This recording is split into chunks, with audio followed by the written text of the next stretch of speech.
Thanks for getting back to me so quickly. It's about an old client, a friend from Big Sur, Ed Miller. He claims it's his fault that his daughter and her mother are dead. He was driving when their car went off a cliff, and he tried to kill himself. He's been in the hospital for a week. He can't get out of bed because of vertigo, I think. Oh, and he was dehydrated. Probably because of alcohol. Robert?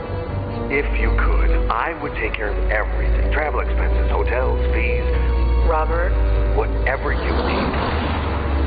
I think I remember this Ed Miller. The writer? The one it all started with?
Claire Miller, I'm Dr. Lomas. Robert Kerrigan asked... Doctor, you have no idea how grateful I am to you for bringing Ed home. It's the least I could do. It's a long drive from L.A. When will you get here? If all goes well, early tomorrow morning. I want to get started with that immediately. I'll be waiting for you.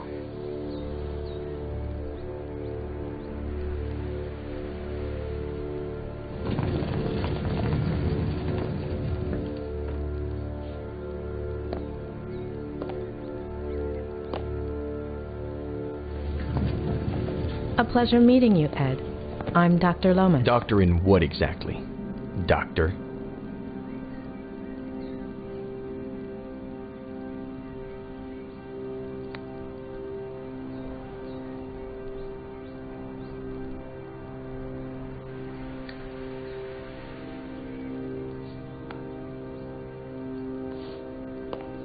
Bachelor's in psychology from UC Berkeley. Master's in systemic and family psychotherapy from the University of Michigan. Why, Robert? And why? God. Doctorate in clinical psychology from Stanford.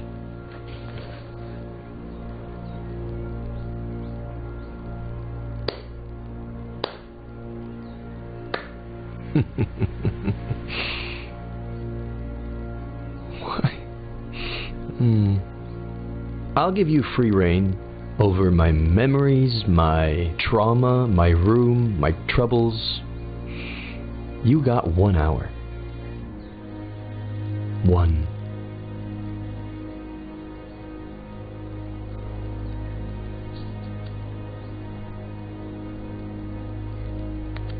The patient shows no signs of injury to the inner ear. This rules out any physiological cause. This could be a case of acrophobia with neurological origins in the recent traumatic episode, as you suggested. What about his daughter and that woman? Do we know anything? On paper, Mr. Miller has no children. As for that woman named Faye, there's nothing. However, with regards to your request to treat him outside of the hospital... He's my patient, Doctor.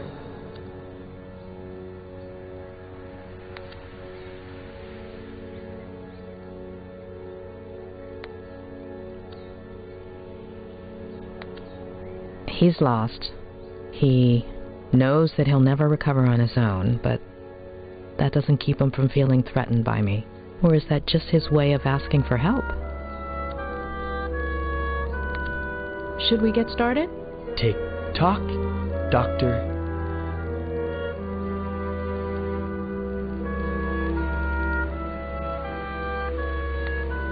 You say it's your fault that your daughter and her mother died? And you don't want to believe me. Of course. There aren't any birth records connecting you to a daughter. I hadn't acknowledged paternity yet. Everything happened so fast.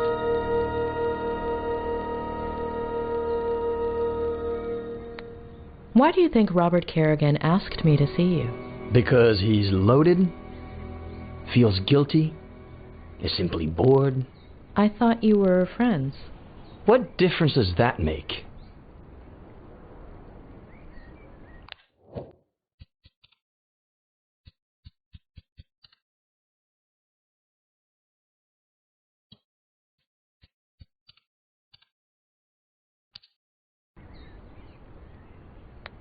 How do you feel right now? Pretty fucking shitty. Like when some idiot comes and pours salt on your wound. If you're only going to give me an hour, it could at least be a fruitful one. Shitty?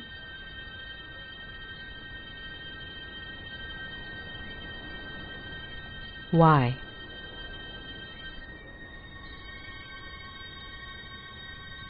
Why? Because I lost a daughter? Because I killed 2 people? Because everyone treats me like I'm crazy? Because I pee in a bottle from a Dali painting? Because everything is surreal? Because of you. Does shitty work, or do you want me to keep going? Ed, I'm here to help you.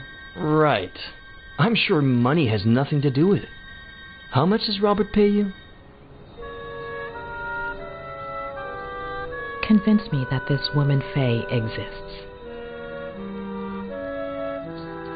What do you want to know? What do you want to tell me? It was about a year ago.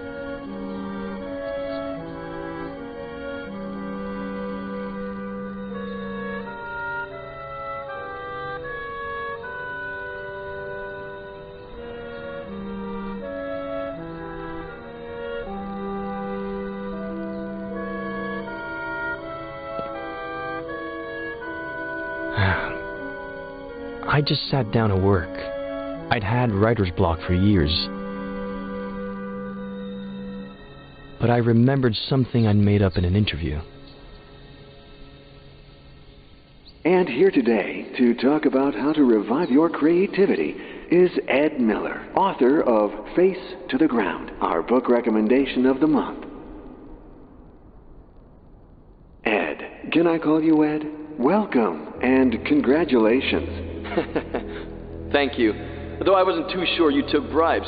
Pretty good caviar, right? Just to be clear, you're joking here. Remember, you're on public radio. Even better. No one's listening. All right. So, Ed, have you ever experienced blank page syndrome? Constantly. And how do you deal with it? I do a kind of, warm-up? If the mind doesn't want to start, then we have to ask the body to. So I let my eyes search for a starting point.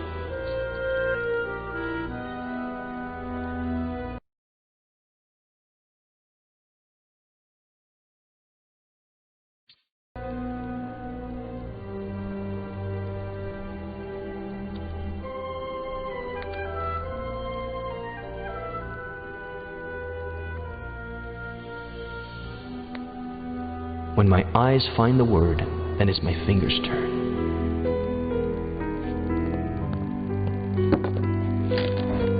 I let them write whatever they want after that word. The trick is not to think. Let them be free.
Really?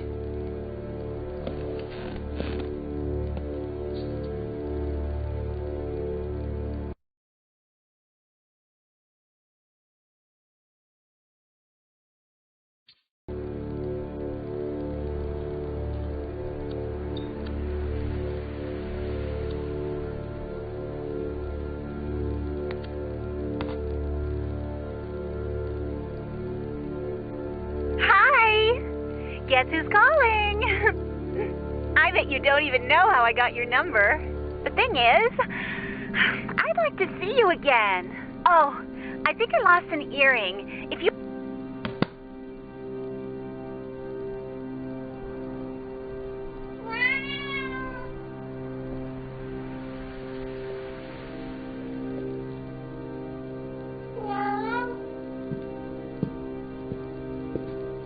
Meow.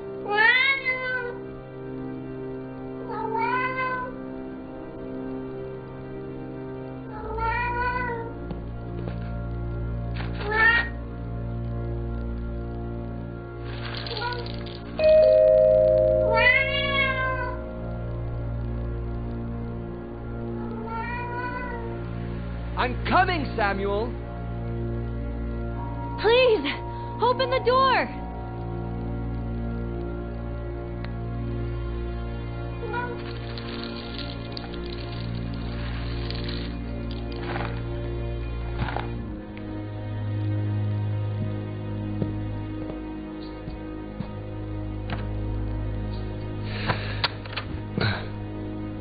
Hi.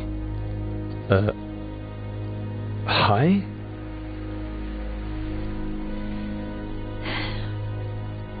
It hurts.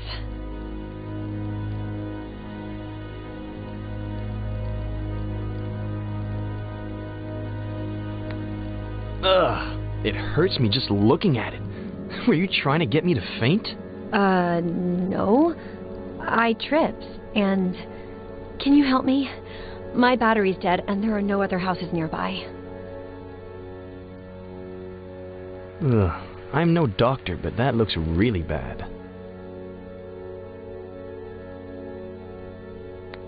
I'm kind of in the middle of something, but let me call you an ambulance. No, don't.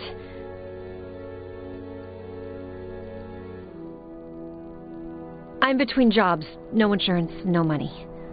I need to lie down, please.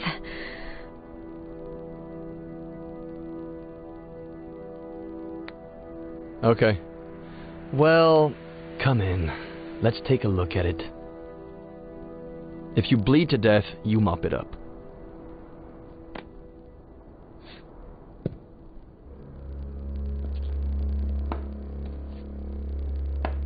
Can I lean on you? Maybe you should ask before you actually lean on the person. Ow! Hold on. Slower. No, hold on. Not so fast. Don't take this the wrong way, but this would be faster if I carried you. I can walk. Just don't go so fast. Ow! Fine. Carry me. Okay. I'm gonna grab you here, okay? And here. And lift you up. Okay? Yeah, okay. Can I lean on you? All right, okay with here we me. go. All right.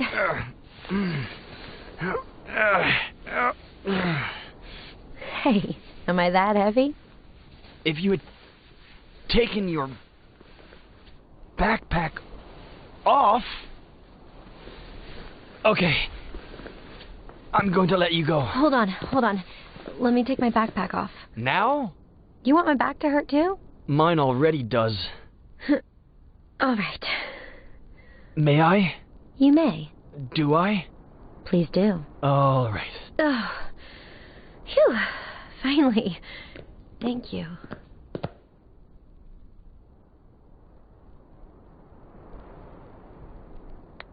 Great. Now it's time to rest.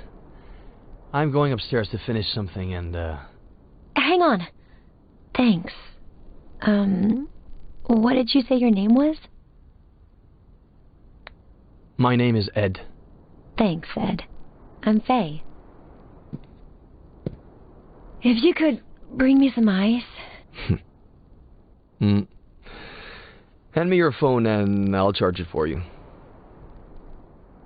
It's no problem at all.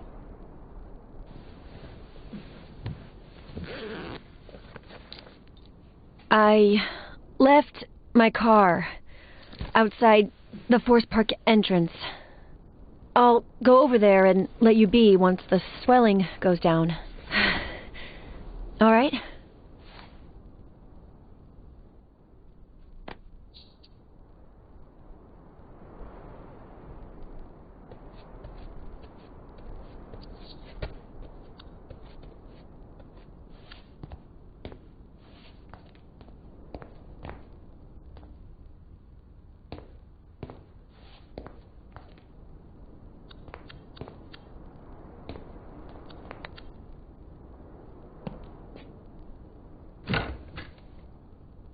Alright, if you can bring me some ice.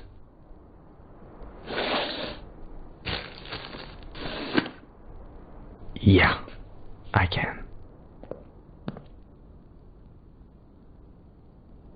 Wait. Gently.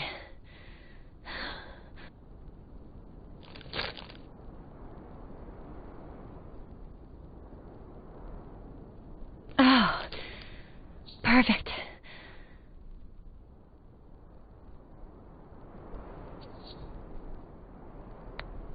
You're all set. I'll be upstairs, okay? Okay.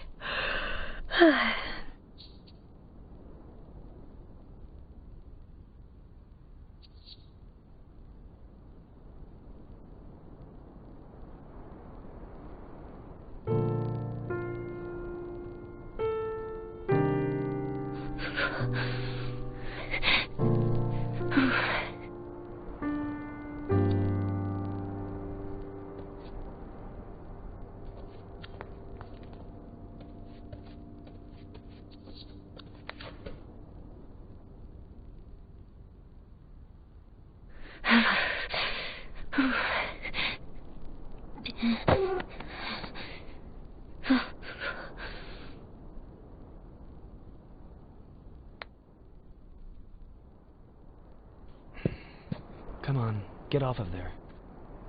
Come on, move it. Move it.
Ed? You there? I'm up here. Upstairs. Oh, great. I thought you left. Hey, the ice worked. My ankle looks brand spanking new. Yeah, you healed quickly. Always have. By the way, thanks for the blanket. Oh, it was the least I could do. Didn't want you to freeze to death. Not possible. I never die. Besides, I usually warm up fast. Have you eaten? I'm hungry.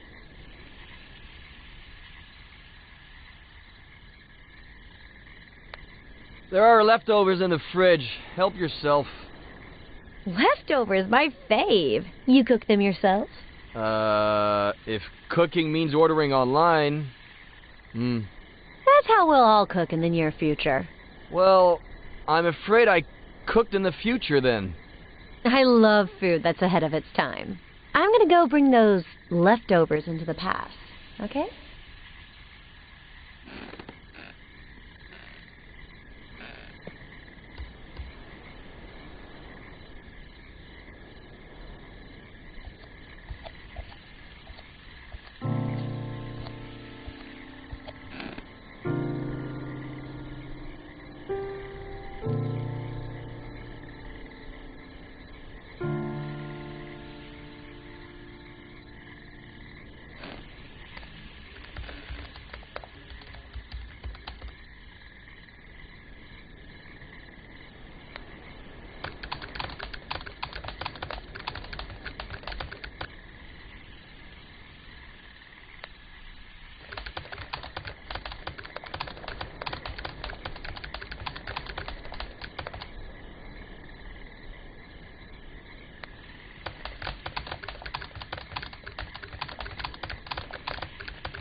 Someone looks pleased. Am I interrupting a special moment? Huh? Porn, leftovers, porn. It's something I'm writing. Oh, you write? What do you write, Ed?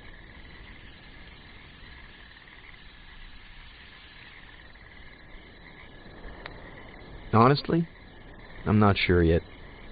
I'm not too sure where this is headed.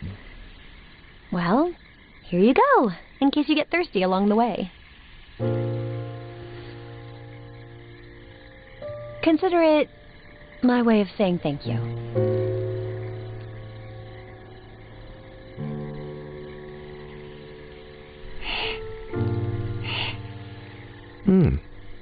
A toast?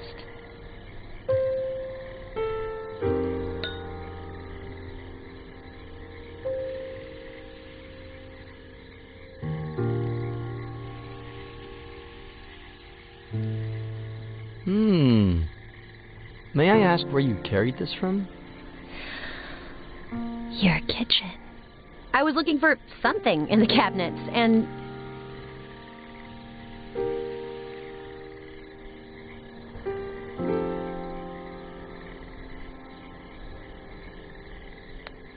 Ha!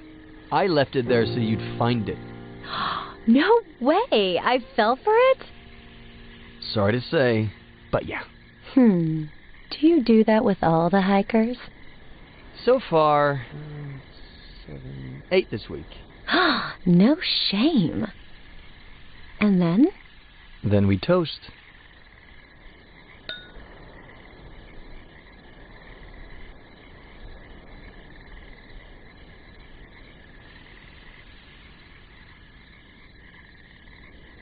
Anything else you want to know?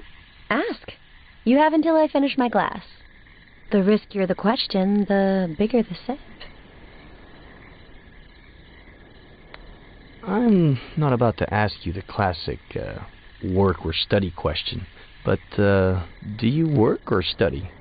Neither. I just finished my degree. In? Psychology. Ugh. Short sip.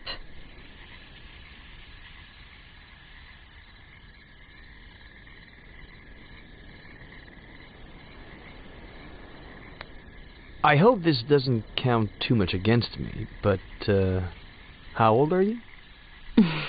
23. Half your age. Do I look that old? I'm not answering that one. Medium sip.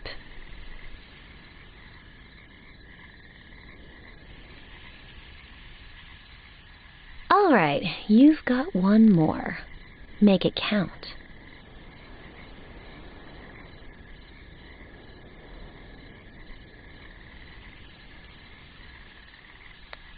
Do you feel like spending the night?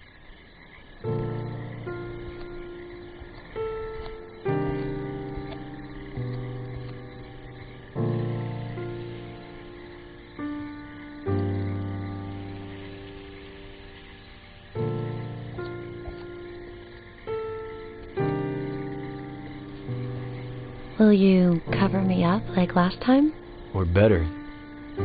You have my word.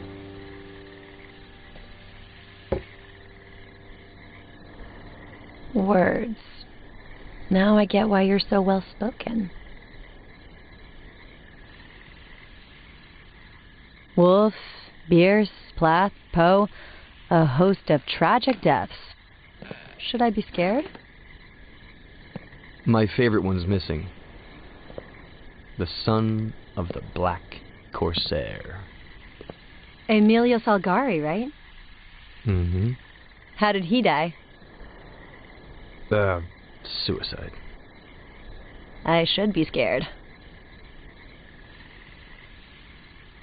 Hey, look! One who's alive. I'm saved.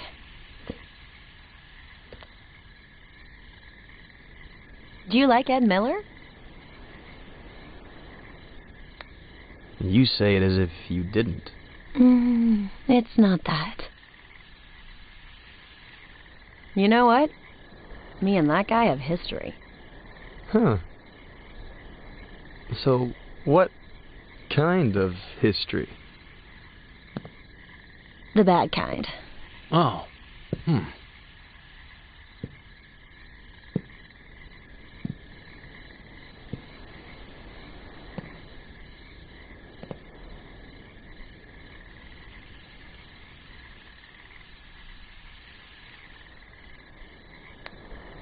Did he hurt you at all? The worst part is he didn't even know it. I was about 13. I was obsessed with this book. Well, the cheapo edition. I heard he was doing a book signing at Rossmore Books. I pretended I was sick to skip school, but my parents didn't buy it. I tried to leave during recess and got caught. After school, I ran so fast that one of my heels broke and I twisted my ankle. But I made it. I got in line and waited and waited. And when there were only 3 people left in front of me, this old guy showed up. His editor, I think. White hair, white suit. "You still here? What about the radio interview?" And he took him away. The end. I never even saw his face. Getting grounded felt worse than the ankle, but not nearly as bad as the letdown. Anywho, 13 years old.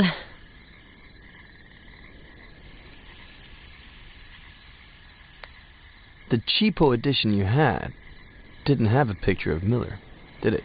I'd remember. This edition does. Don't you want to see his face? Yes. No. Yes. Of course. The first thing you told me was your name was Ed.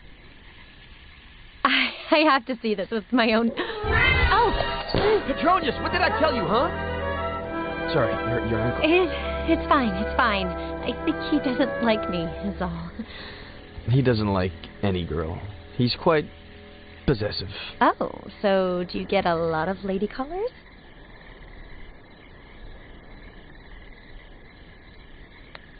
Nobody comes here, except for my neighbor, Samuel Franklin. Oh, should I lock the door and turn off the lights? Or would you rather I get another glass?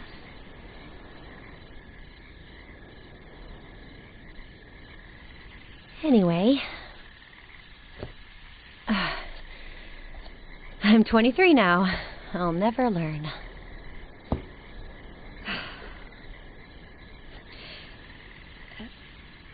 Do you remember the song that Buster sings at the end of the book? I wrote it. Did you write the music? It's a novel. You can't hear it. I could. What?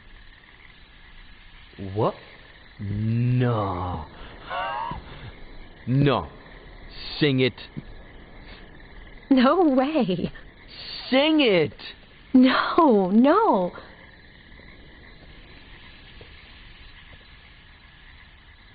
Please. Sing it. Sing it. Sing it. Sing it.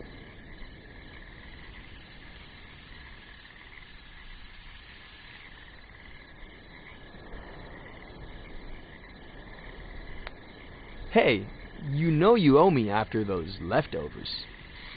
The bitch in me hates all that I am.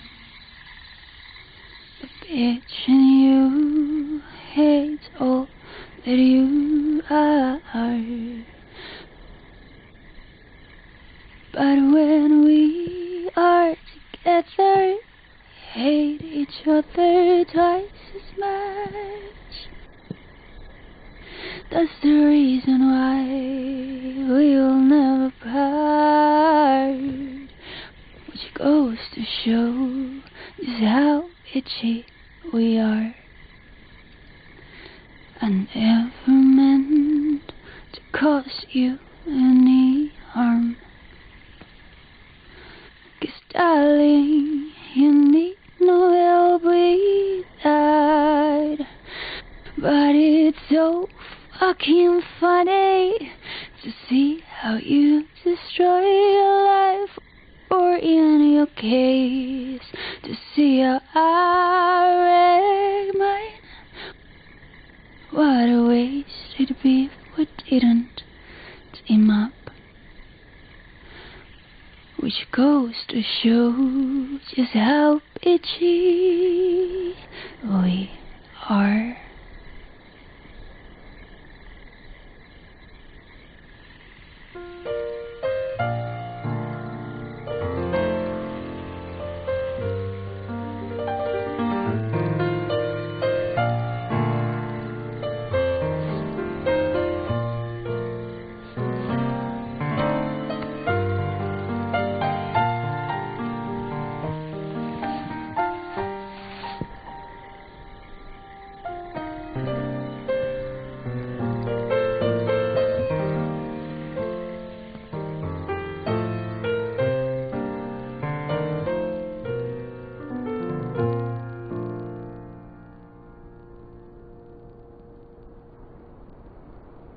And then,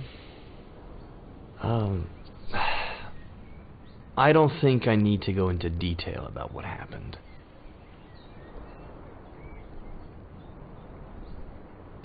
I think I've got the picture.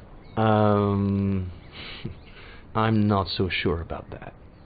But there's something I do want to know. Do you remember the date? I don't even know today's date. Our brain gathers much more information than we think. Look here. No. You want to hypnotize me? Please. I thought Robert would hire a real professional.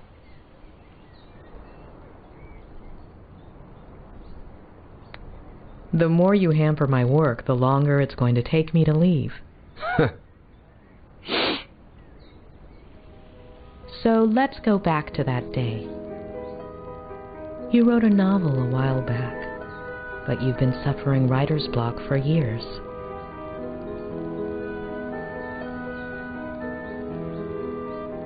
You look through your office window. Leaves dance in the wind.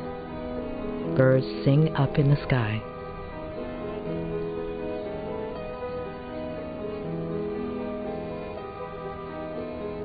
There's a mug in your hands, a warm feeling, a comforting scent. You look at a tree, and suddenly, an idea.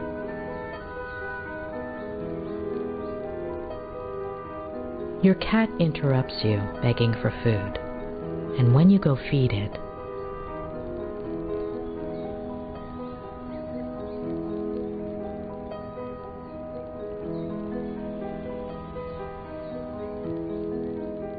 There's someone at the door.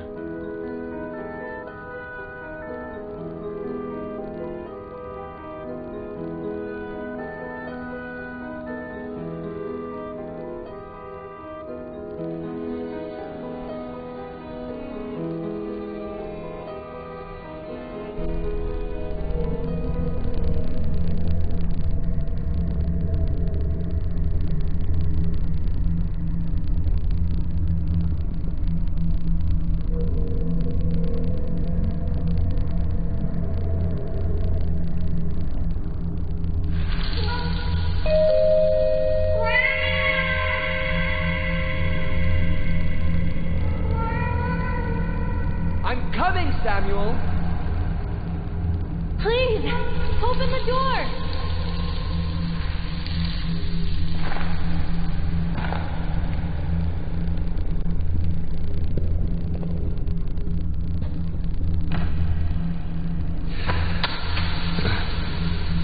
Hi.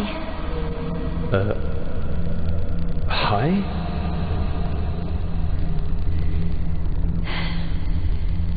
It hurts. If you could bring me some ice. Hand me your phone and I'll charge it for you. It's no problem at all.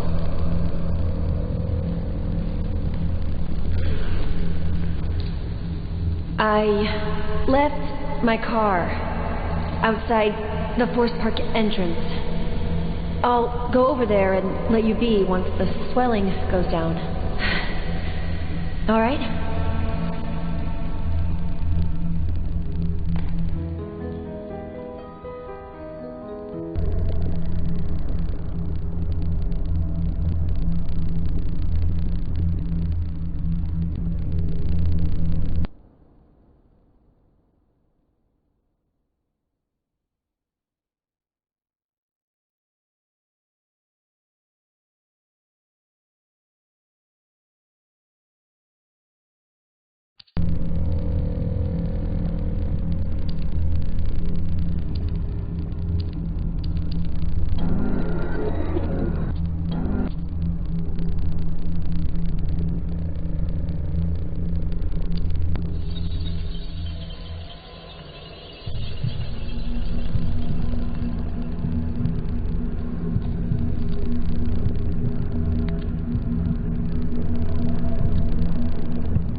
How did she do it?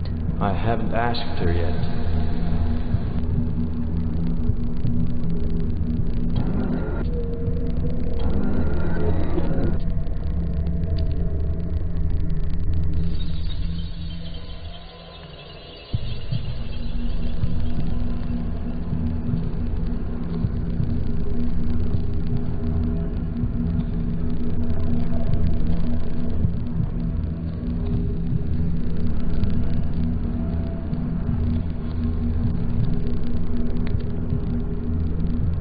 Do you like to drink?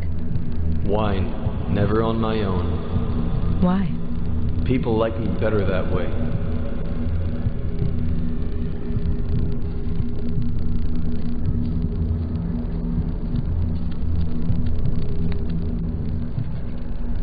You call your cat Pet. It's short for Petronius. He'll go missing.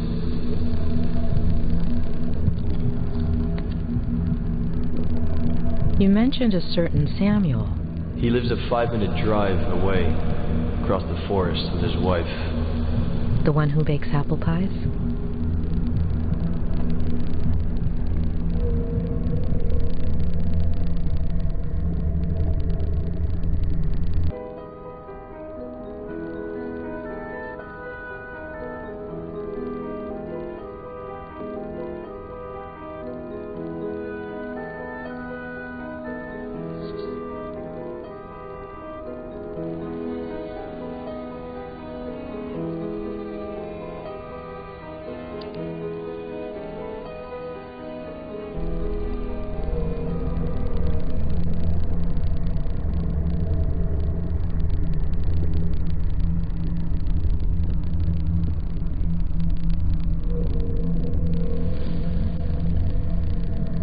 Consider it my way of saying thank you.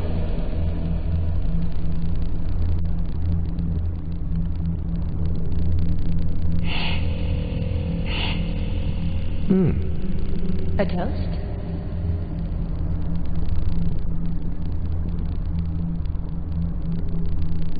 I just finished my degree. In? Psychology. Ugh.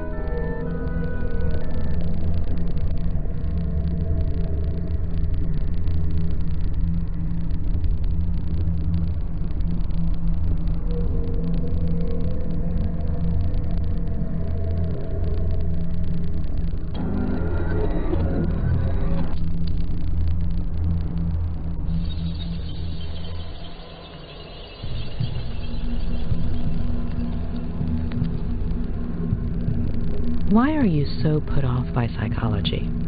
If it weren't for my aunt, I'd be dead right now. Explain.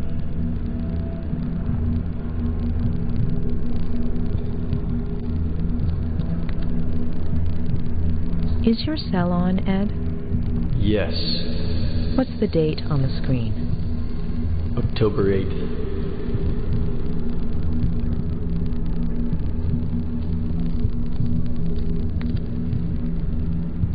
You'd had writer's block for years. How did it feel to write again? Hopeful, scary. Will you keep the idea going? We'll see.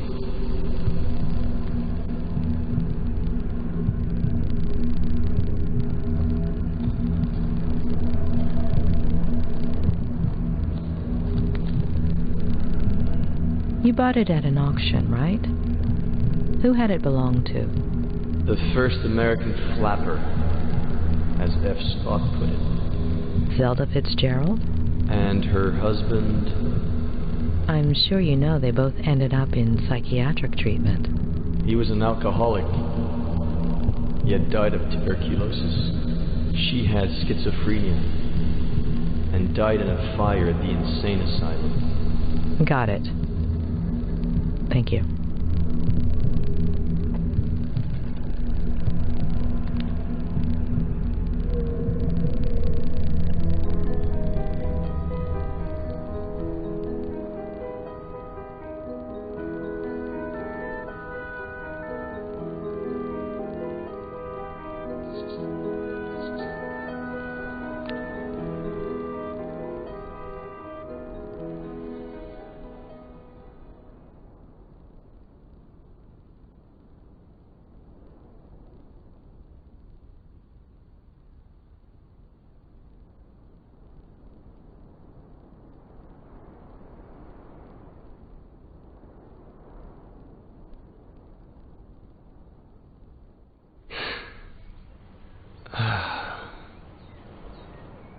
All good?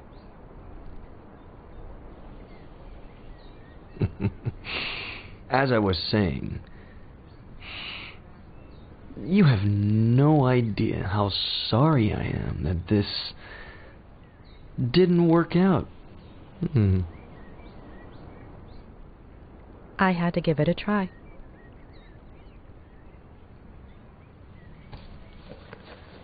So you did it. I'm cured. I'm not going to cure you. You are.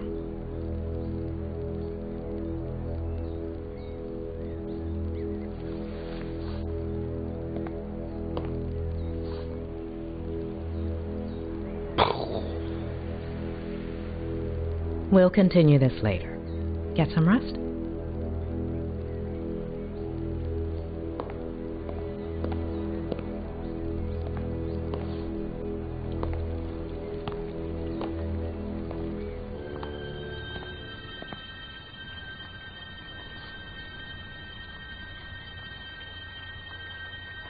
the smile of the nurse that tore you from your mother's arms.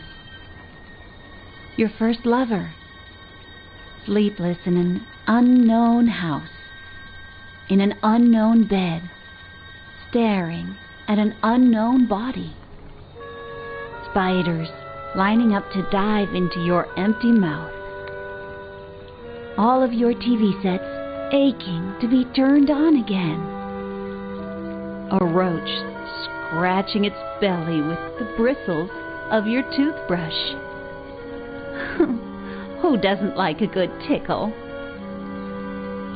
And then you hear... Doctor, how long have you been here? I didn't mean to interrupt you. Who's the poem by? Oh, gosh. I like to come up with verses while I work. Oh, so then this is where Ed gets it from. Or from my brother, his father. It runs in the family. Where is his father? Where did I put the sauce?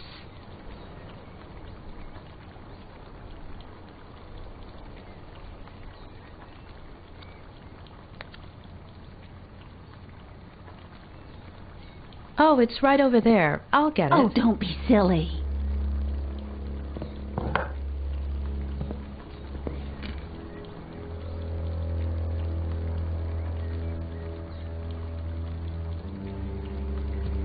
Eddie loves three-bean chili. He used to ask me to make it all the time when he was little. What about his parents? Care to eat lunch with me? I usually eat with Ed upstairs, but it's no big deal if he eats alone for once. Besides, I made enough chili to feed an army.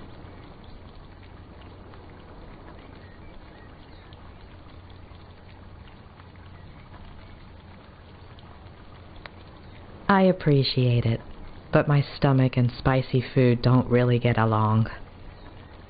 I think I might need a little fresh air to take a break and maybe organize some of my notes. You should check out the dock. Plenty of sun at this time of day. I'll make you a sandwich.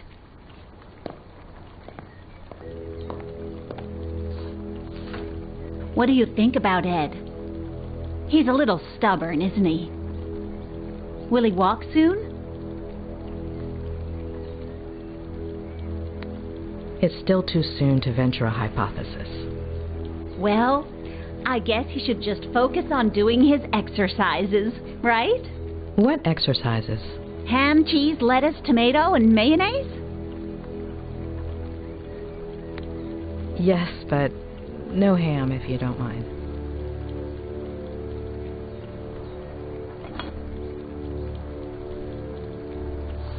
Well, if I was able to help him last time, I'm sure a doctor like you will manage. Help him with what exactly? Vertigo. Vertigo? Oh, let me tell you, Eddie was never afraid of heights as a child. No pirate captain ever is. You see that tree? The one with the deck chair? There used to be a little tree house in it. Ed would spend hours on end up there. My brother built it for him. Then Eddie turned it into his very own pirate ship. It was all he could talk about. Pirate this, pirate that. He was obsessed with pirates ever since I got him a book by Salgari. And with his love of pirates came a love of reading, too. And see, that's where the writing began. Mystery solved. I don't mean to pry, but... where are his parents? Off you go then, Doctor. Or you might not have time to eat your sandwich.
Ed is reluctant and even hostile towards therapy. Why?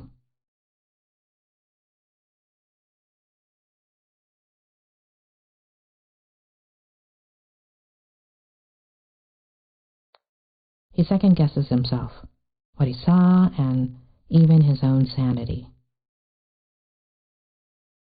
I've never seen such an intense case of vertigo before.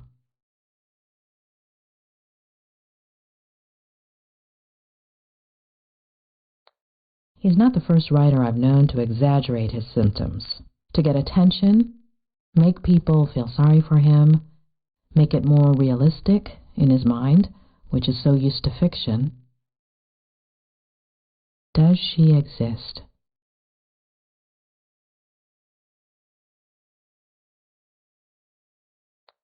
I wouldn't be surprised if Faye was a character Ed's working on for some book. Whether she exists or not, she may hold the key to all of this, or at least one of the keys. What about that earlier Vertigo episode? And his parents? Something happened in his childhood. But Claire isn't going to tell me. Maybe Robert? Or Ed himself, if I can break through this wall he's put up. I'll have to give it a try.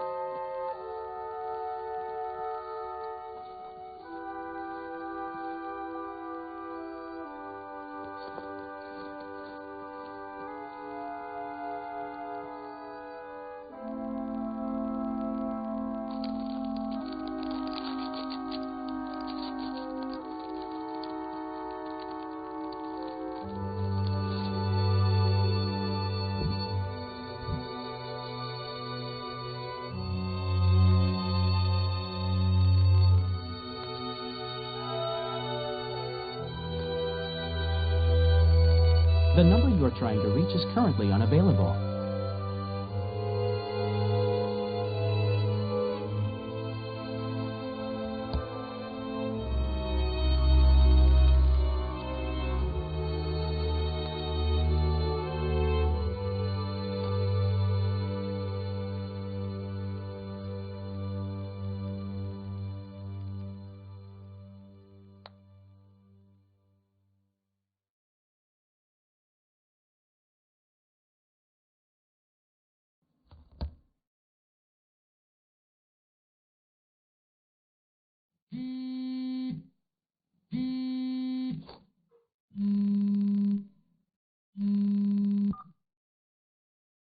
Who am I speaking to? Dr. Lomas? Who is this? It's Sheriff Reyes. Dr. Leonard gave me your number. How are you, Sheriff? Look, I don't want you to breach patient-doctor confidentiality or anything, but if something comes up in your conversations with Miller... Is Ed under investigation? Is he the suspect of a crime? No, not exactly. If I understood correctly, Ed hasn't committed any crime. Well, we'll have to see about that. So, will you give me a hand?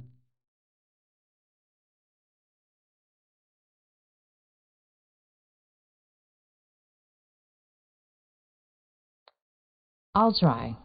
I'll do what I can. I understand. Thank you, Doctor. I would settle for anything at all.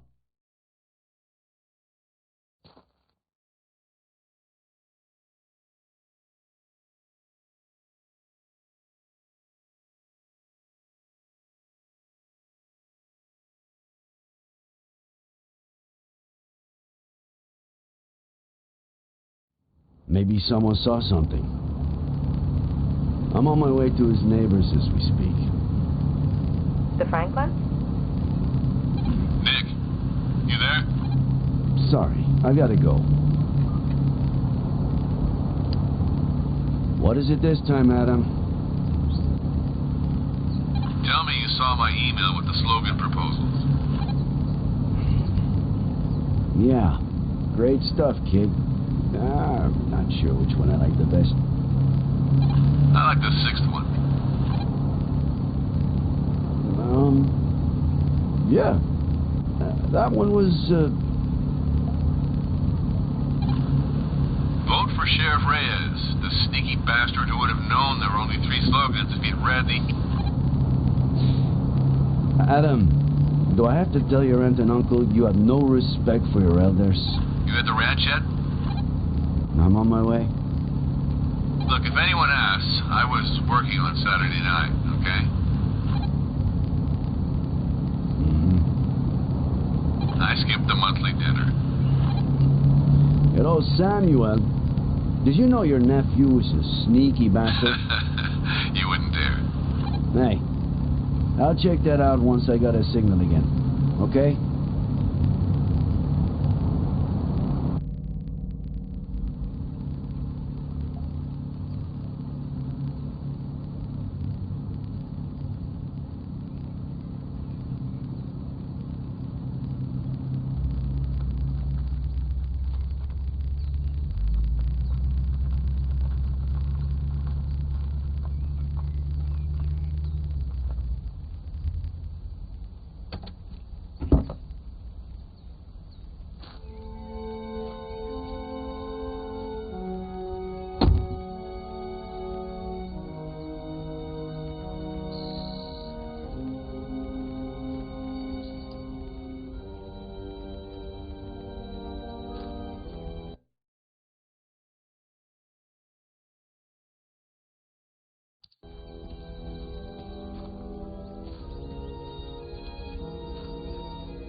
Adam, are your aunt and uncle usually home at this time?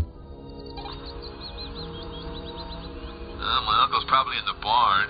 If my aunt's not home, she's at the store. If they're not answering, just go on in. Right. You want your uncle to accuse me of breaking and entering? I see you know him.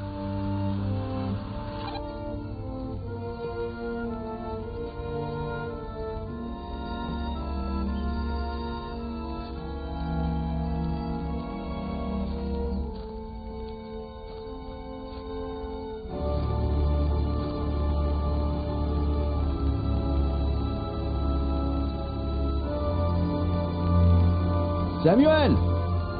Are you there? It's me, Sheriff Reyes.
this.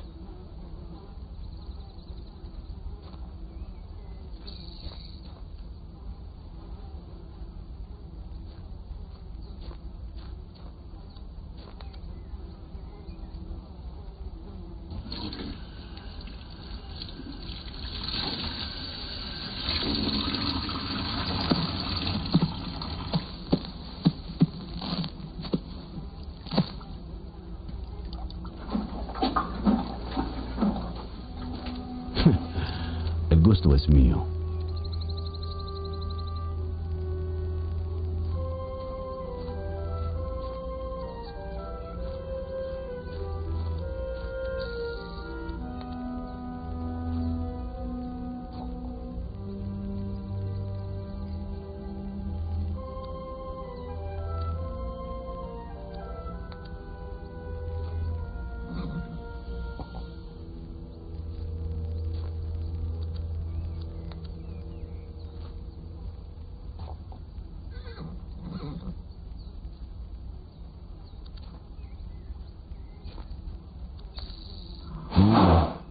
Despacio.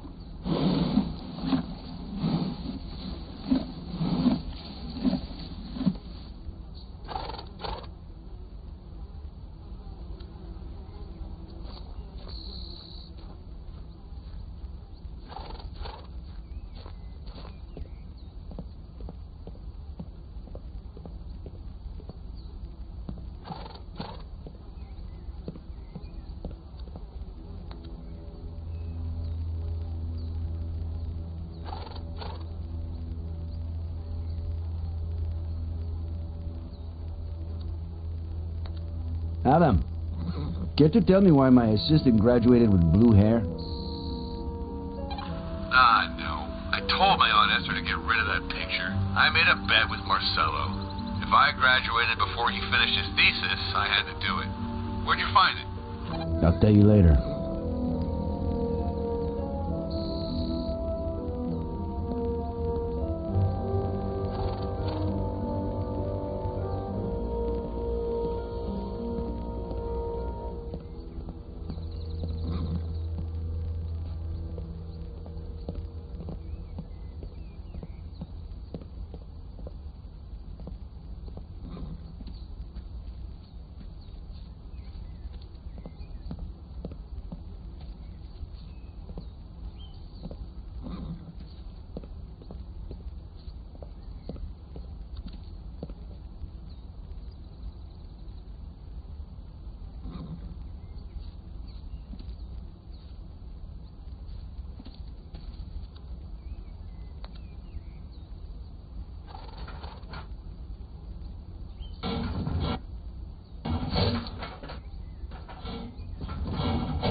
You there?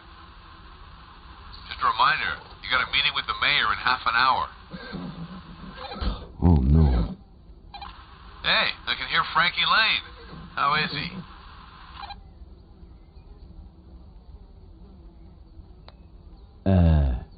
I don't think your uncle's taking very good care of him. Seriously? Oh man, is really losing it. You'll be here on time, right? You better fill in for me, alright? Again? Sneaky bastard.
Well, at least they didn't rob you.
Nick,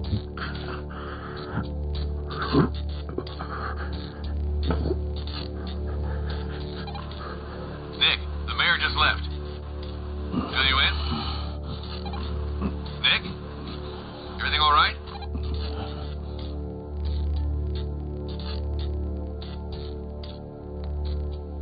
I'm busy. I'll let you know later.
Okay, the alarm will ring in 10 minutes.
Dr. Lomas!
Adam, I have to tell you something. I'm in the basement.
Ed?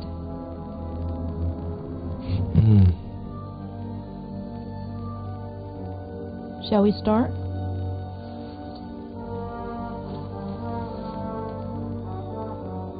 Why don't you tell me about your childhood? What do you want to know? What you played? How high up?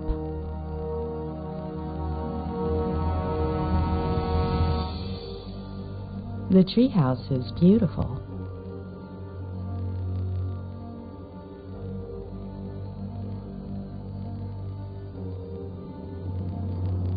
It was.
Heave-ho!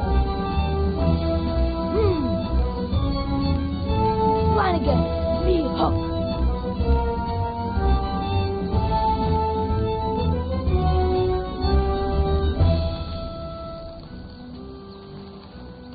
It's not in your cabin, Captain Roberts. Blame me, Flanagan. I can't board that ship without me hook. I think it's back on Skull Island, Captain. You better bring it to me soon, unless you want to end up as shark bait. Ed, Bud, come to my office, please. Okay, Dad. Flanagan, get all hands on deck. Aye, Captain. Governor Miller requires me present at the forecastle to discuss highly important matters.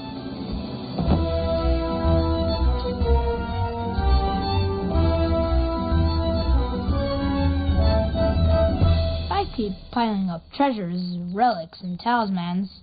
I'll have to start sleeping on deck. Arr, I've got enough Spanish dollars to buy me own island.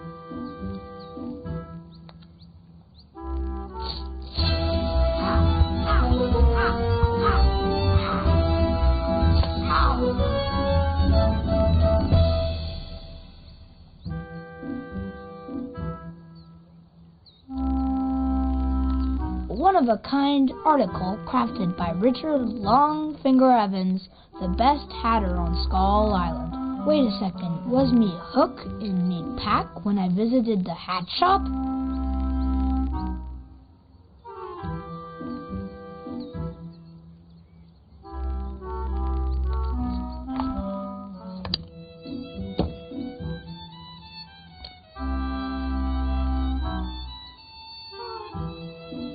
Skull Island market looks quiet this time.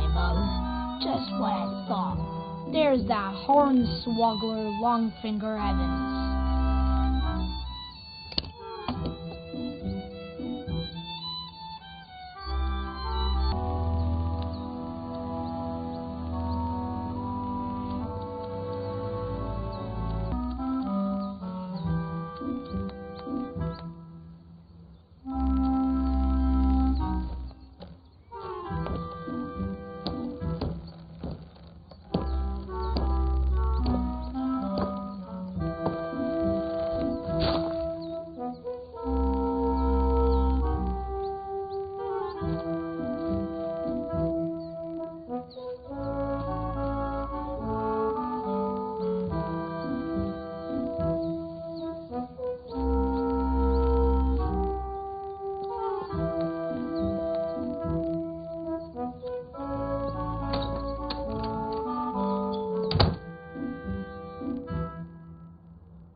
Now is a good time to wet me whistle. I'm as thirsty as... Ed, are you there? You coming up? Yes, Dad.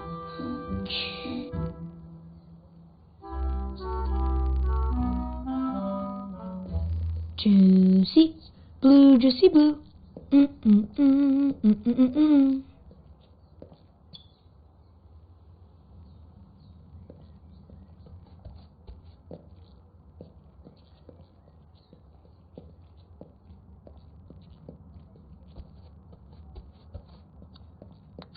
Juicy blue, juicy blue. Oh man, there's no more. Though juicy blue is better ice cold, right?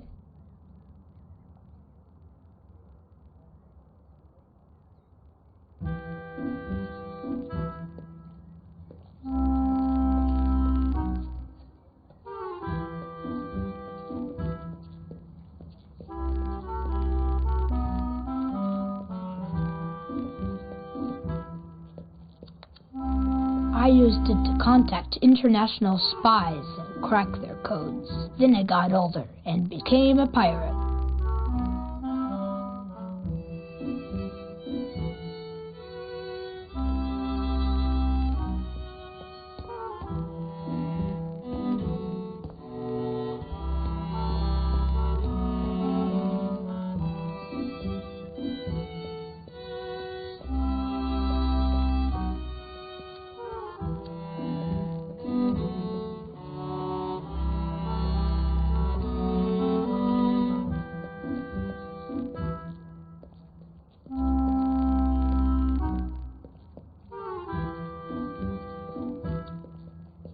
Dad doesn't like constantly moving from one house to the other, but when his book gets published, he'll leave his job in San Francisco and will stay here for good.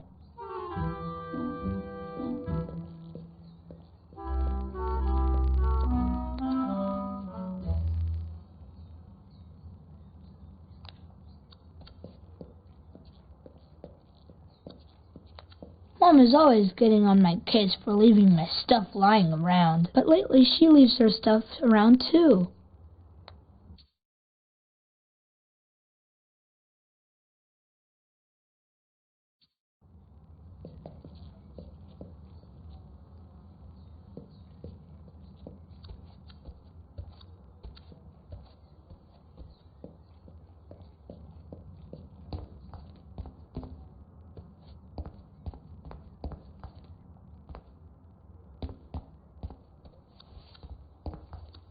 Being a grown-up is cool because you can drive motorcycles. But it's also not cool because you spend half the day shaving and things like that. When I grow up, I only want to be a grown-up for the things I like.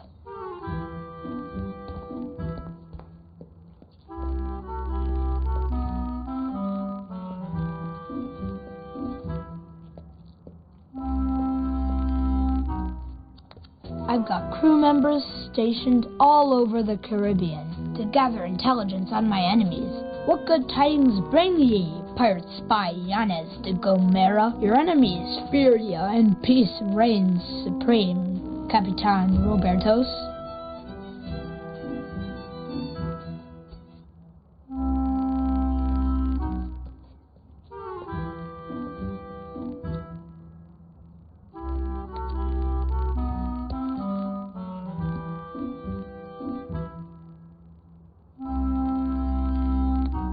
This is where it all started, before I played a kid's game, spies and stuff. Well, better late than never.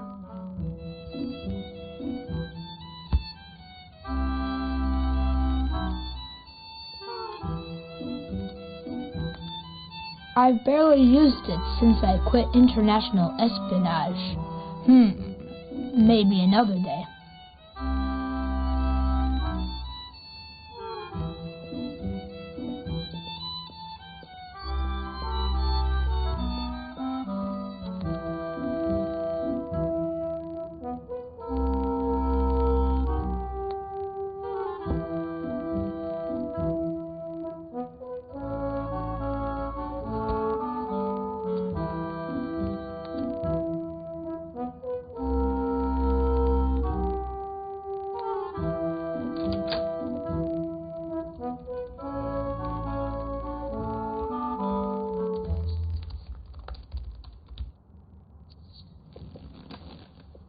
Buddy!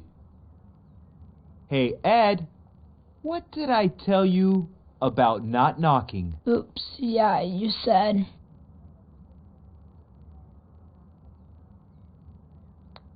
If I don't knock on the door, you knock on my head.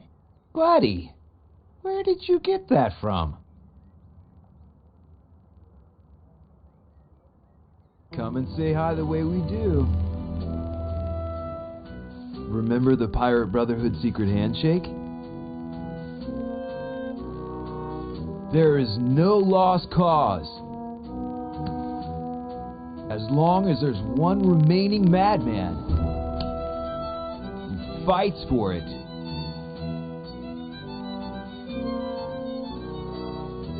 All right, that was just a warm-up. Now let's try it again, one more time. There is no lost cause. As long as there's one remaining madman.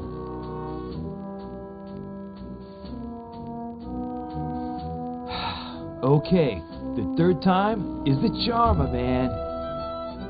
There is no lost cause. As long as there's one remaining madman who fights for it.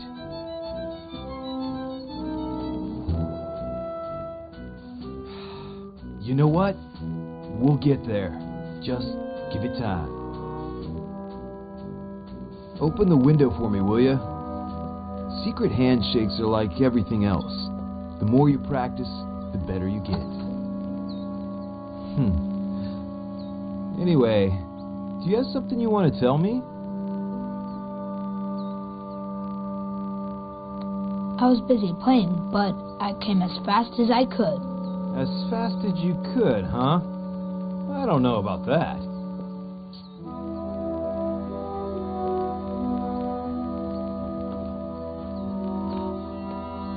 Anyway, that's not what I wanted to talk about.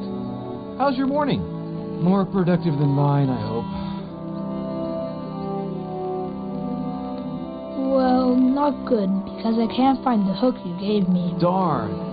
That hook is so cool. If I finish this never-ending chapter, we can both go out and look for it this afternoon. What do you say? Okay. By the way, do you... When you finish the novel, can we go on a trip? Yes, start thinking about where you want to go. And now, what would you say if... Is Mom back from the store?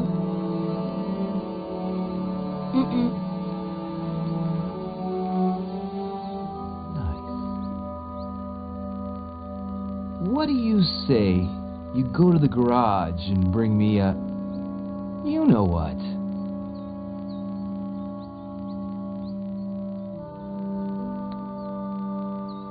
Oh, and the most important thing is that nobody can ever know.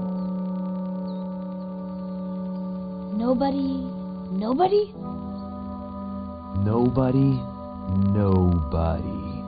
It's our secret.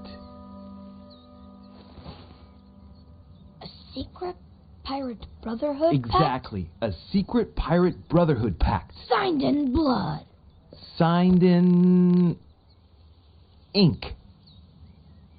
Wait. Ink? You'll see. Ink. Okay, so what could the symbol of the Pirate Brotherhood be?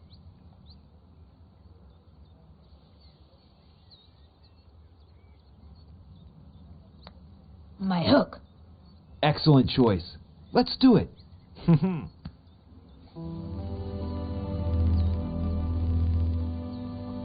It's awesome. Secret pact? Secret pact. All right then, hurry up. You know your mission.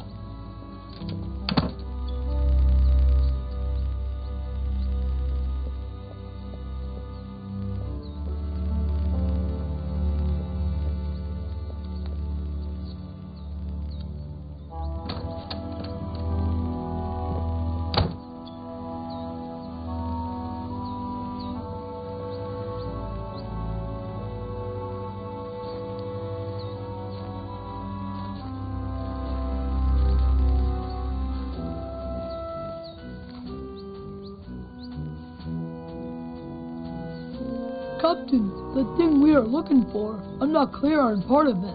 Explain yourself, Flanagan.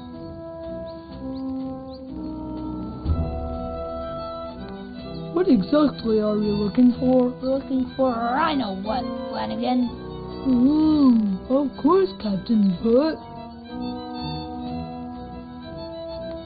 why exactly is it a secret mission? The reason, Flanagan, is also a secret. Oh, it's so much clearer to me now, but... no, it's here in the garage, but where exactly? That is the question, Flanagan. The governor is constantly changing its location. Oh, now I understand, though. Could you describe it to me? Well, I don't know, a little like this? Oh, I totally see why. Enough questions, Flanagan. Start looking.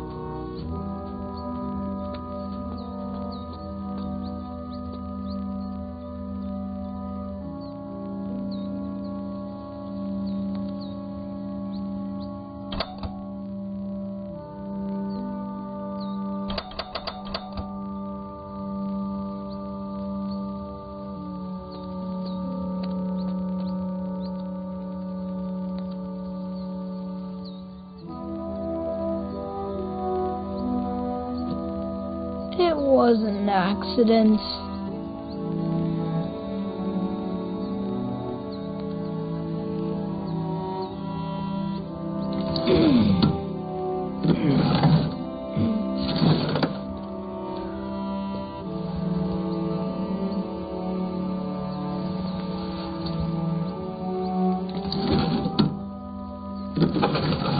Well, it's not here.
Dang it, not here either.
The secret must be kept.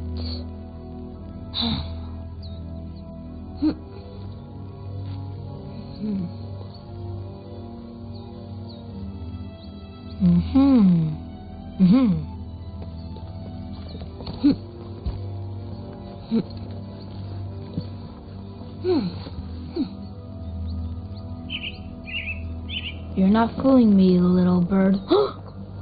Mom! Where?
Eddie? What are you doing? You know I don't like you playing in here. It's dangerous. Eddie? Nothing. I'm just doing nothing. Nothing? Nothing. Okay, whatever. I don't want to know. Do as you please.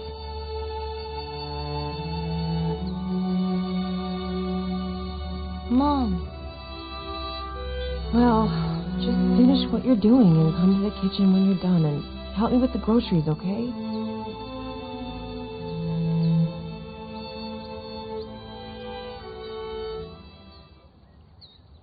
Captain Roberts was dangerously close to betraying the governor's trust, and even worse, has made enemies with Captain Morgan, a valuable ally. I must get her back, he said to himself, but first I have mission to complete, and Morgan can't find out.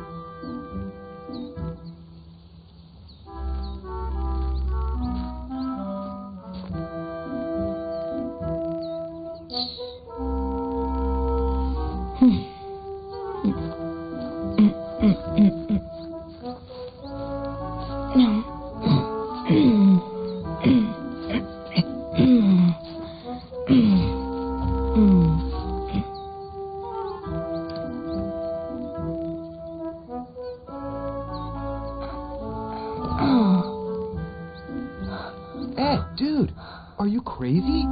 Why did you climb up if you've already fallen once? Are you okay?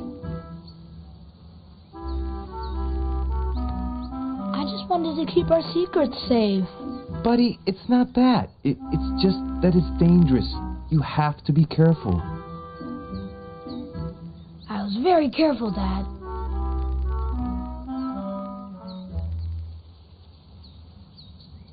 Ed, you could have...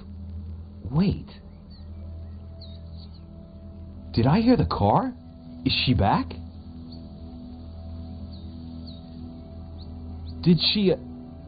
Hey, did you talk to her? And... did you tell her... Does she know? I didn't say a word. The Pirate Brotherhood is safe. Good. That's good. Maybe you should... Oh, go see yeah. I was supposed to help her with the groceries. Come to think of it, I've never seen you climb. Will you show me how you climb down? Maybe I can use it for my novel.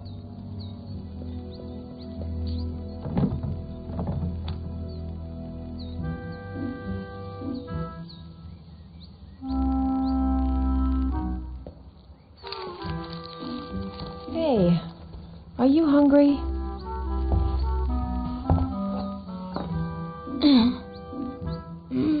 Thirsty. But I was so busy. Drink then. Did you bring any juicy? But water first.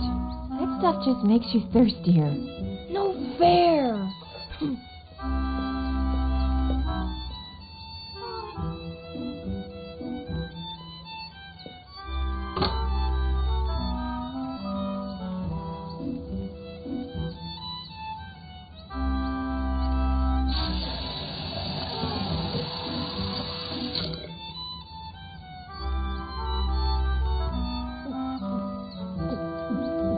Ah.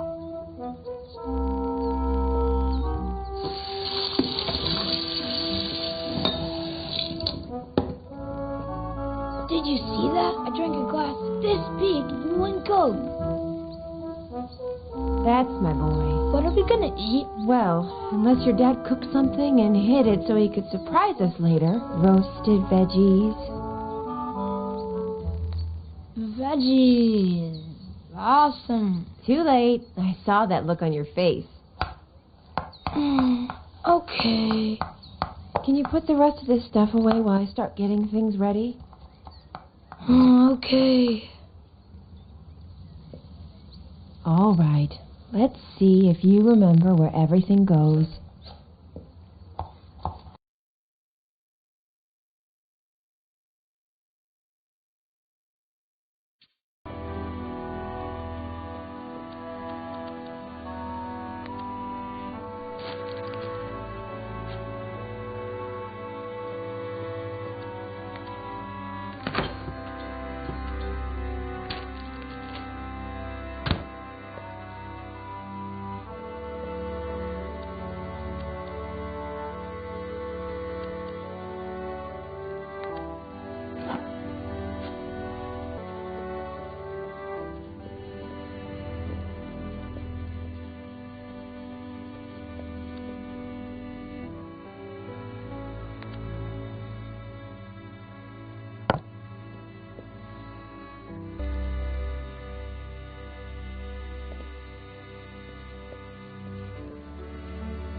Mom, I put everything away. Can I go play now?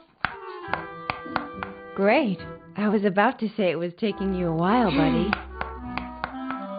Wait.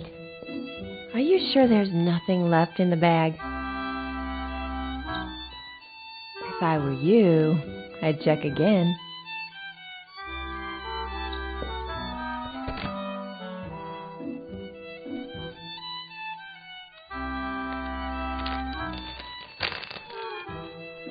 All signs point to a bottle of juicy.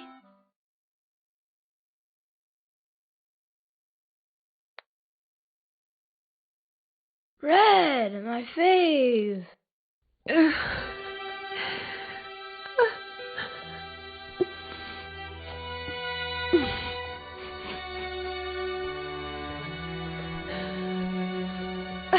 Thanks, Mom. Mom?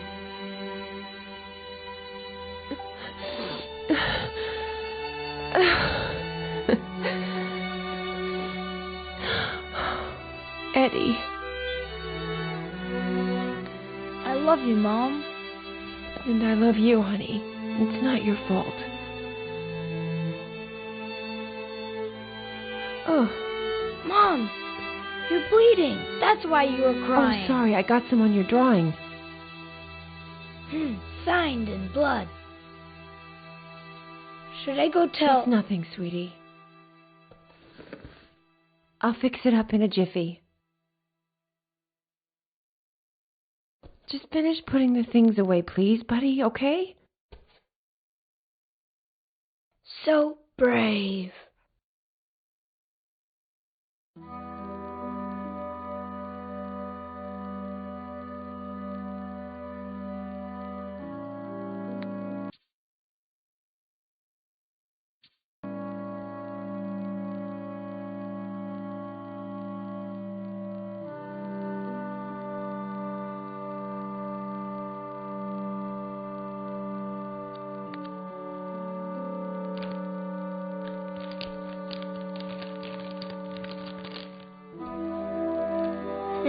I should give this to Mom. I wonder which bathroom she went to.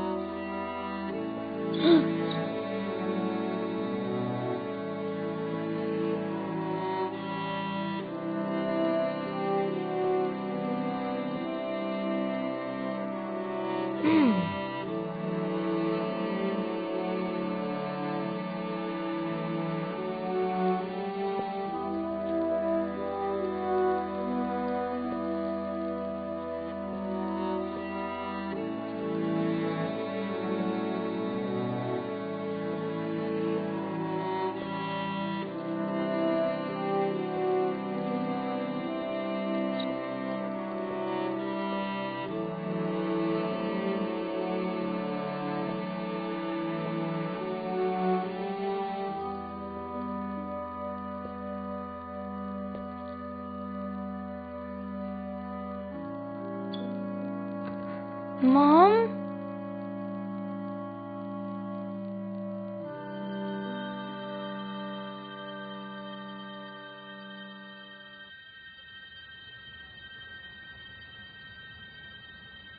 So? What? What happened next? Nothing. Nothing? Yeah, nothing. Ed, there are some things I still don't quite understand.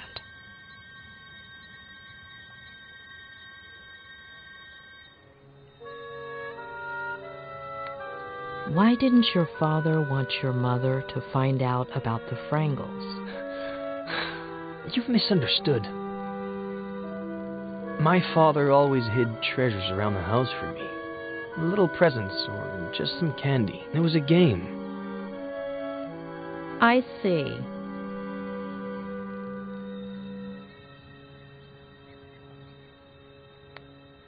It's common for kids to have an imaginary friend. But you had a whole world. Captain Roberts, Flanagan, the Hatter, the 100-sucker Kraken. Thousand sucker. I guess it's a writer's thing. Yes, don't get me wrong. I don't see any problem with the world itself, just with certain details. Okay. What happened to your mother? Why was she crying? She cut herself. When was the last time you cried because of a little cut? Maybe it wasn't a small cut. I don't remember much.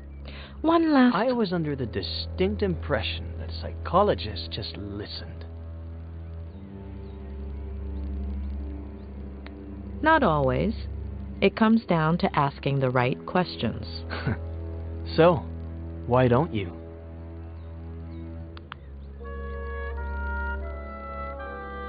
Ah, come on. Don't you ever get tired of being ridiculous?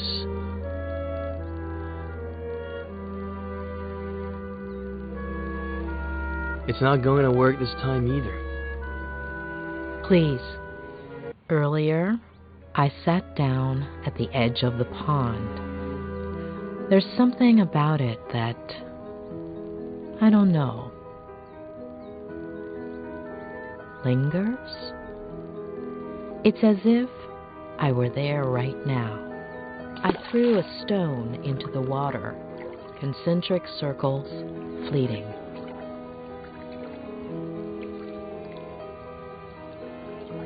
The air was humid, sweet. The cool breeze whistled between my fingers.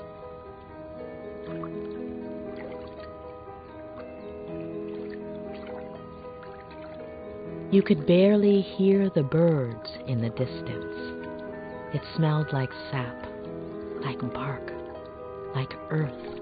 I imagined myself 8 years old, sitting, smelling, feeling, seeing. And I imagine you, 8 years old. I see you.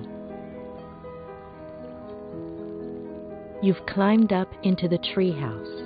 You're playing. What are you playing? Ready to board.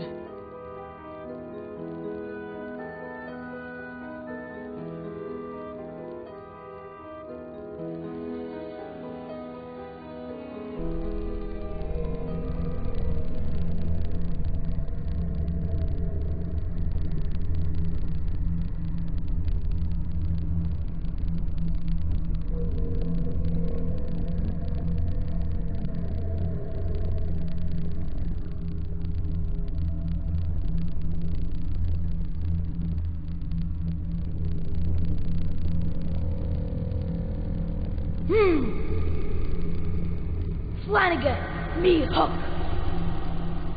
It's not in your cabin, Captain Roberts. You better bring it to me soon, unless you want to end up as shark. Damn it, Eddie! Are you deaf? Come to my office, now! Okay, Dad. Flanagan, get all hands on deck. Aye, Captain.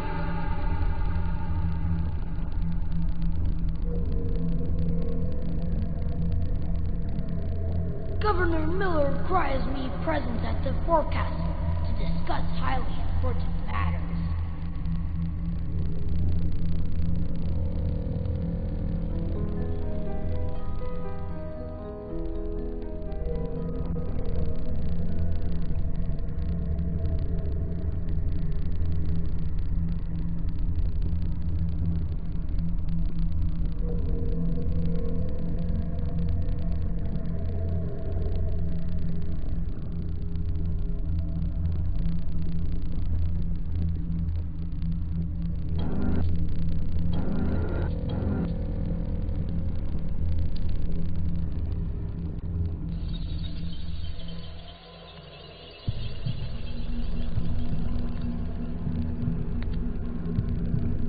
Where did you get all of this? They're treasures. They're all over the place. They're not actually treasures. But I make it look like it. The trick is half closing your eyes.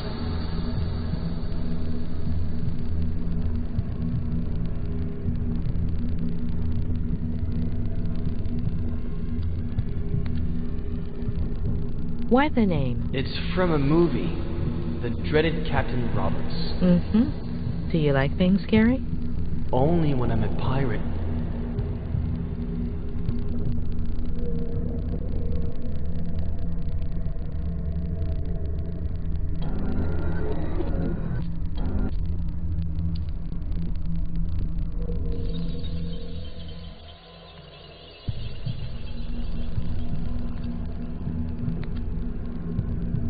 Why is Flanagan so ugly and hunchbacked? Maybe because he's a little dumb.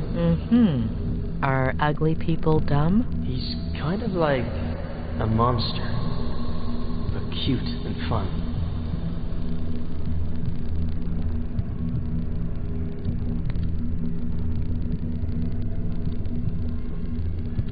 Who gave you all of that? My dad bought me a ton of pirate toys. Look closely. Are you sure that toy was bought in a store? Maybe I found it somewhere, like my treasures. Before, he would give me presents, lots. Why did he stop? He's busy.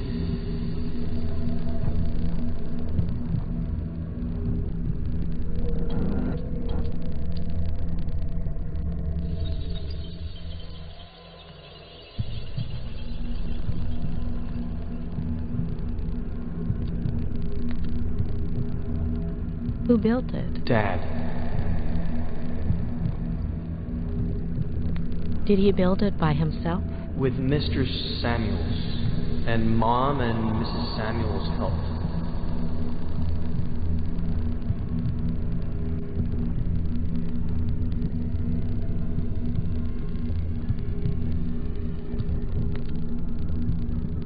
Why did he yell at you like that? Sometimes he gets a little upset. What makes him upset? The yearning.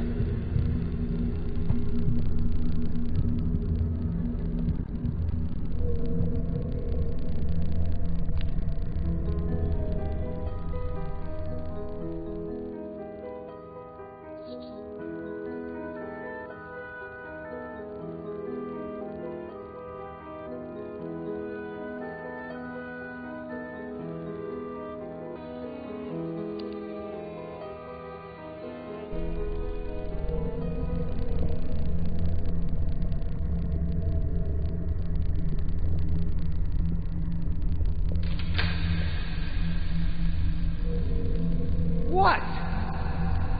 Jeez. What have I told you about coming in here while I'm working? If I don't knock on the door, you knock on my head.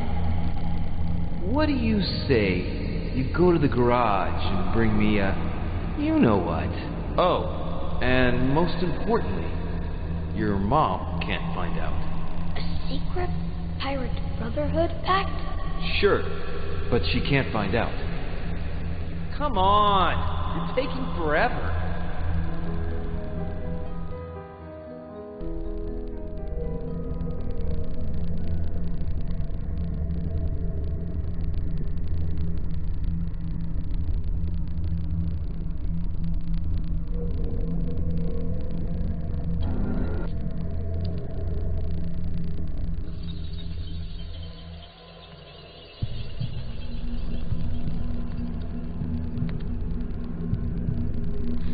You told me about a pirate handshake where you bumped fists.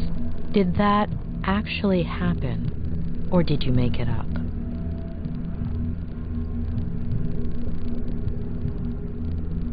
It might not have happened, or maybe I saw it in a movie. Ed, your father, has he ever hit you? No. Are you sure? Sometimes he turns mean and makes a fist and looks at me like I'm a bad kid. But then he forgets everything and he's nice again. And so am I. And your mom, has he ever hit her? I don't know.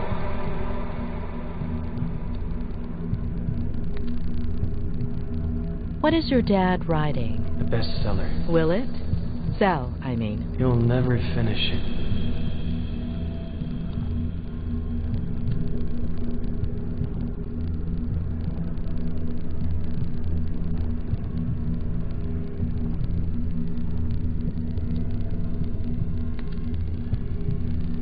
How much does your dad smoke? I don't know, but he doesn't want to. Who makes him? The yearning. Mm-hmm. Is that what he says?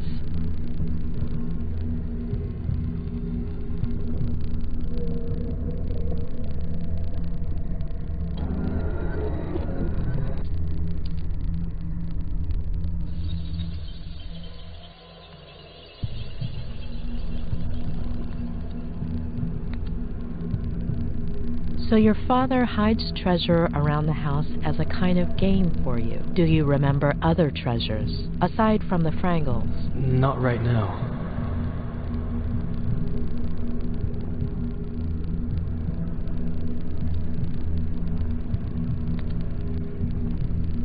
So you and your dad made up the Pirate Brotherhood? Or was there anyone else? No, just me. And your dad? I don't know.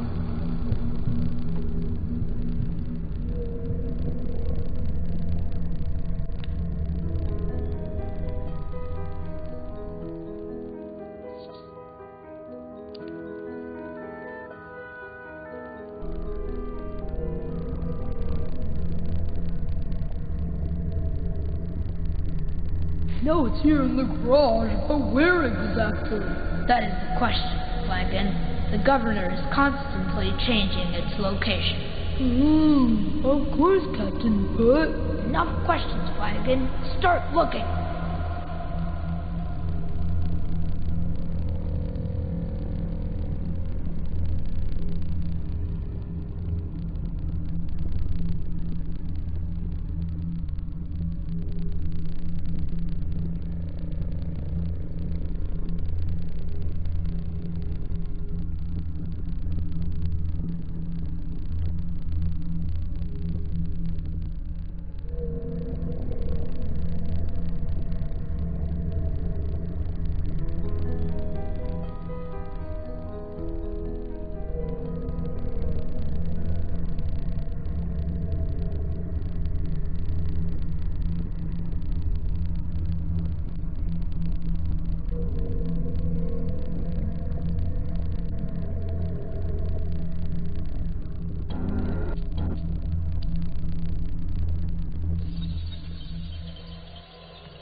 Your dad said he would fix it. I'll never ride my bike again.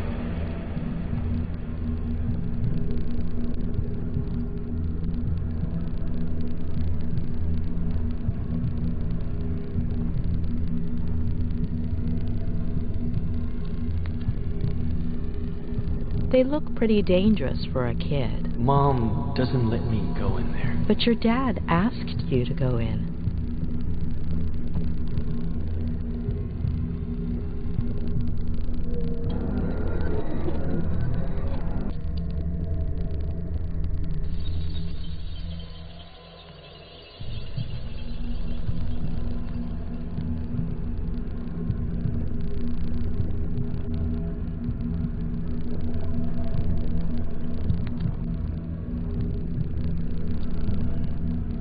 Ed, are you okay? Ed, what are you feeling?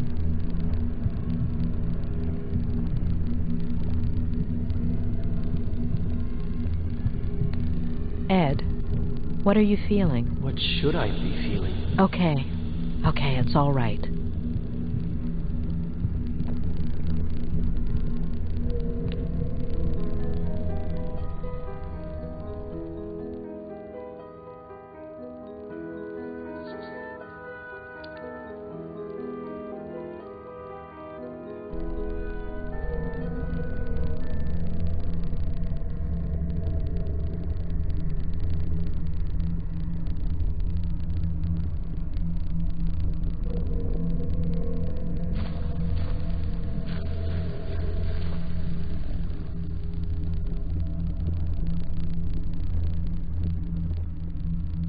Are you out of your mind?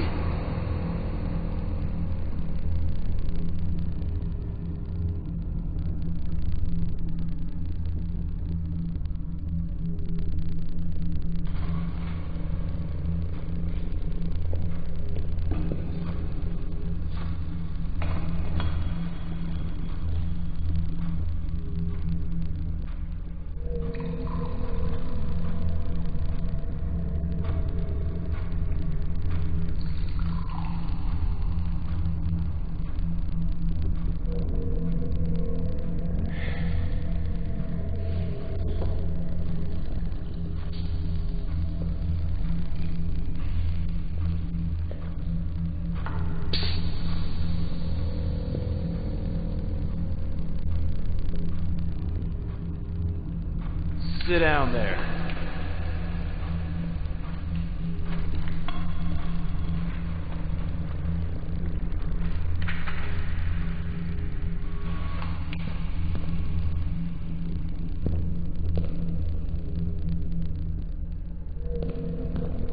this.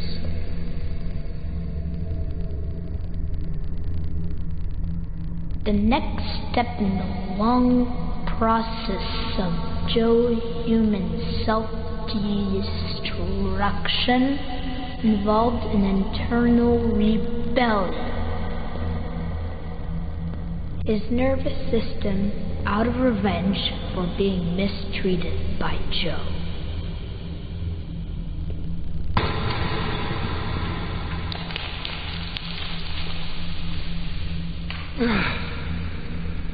It's all a bunch of crap, Ed.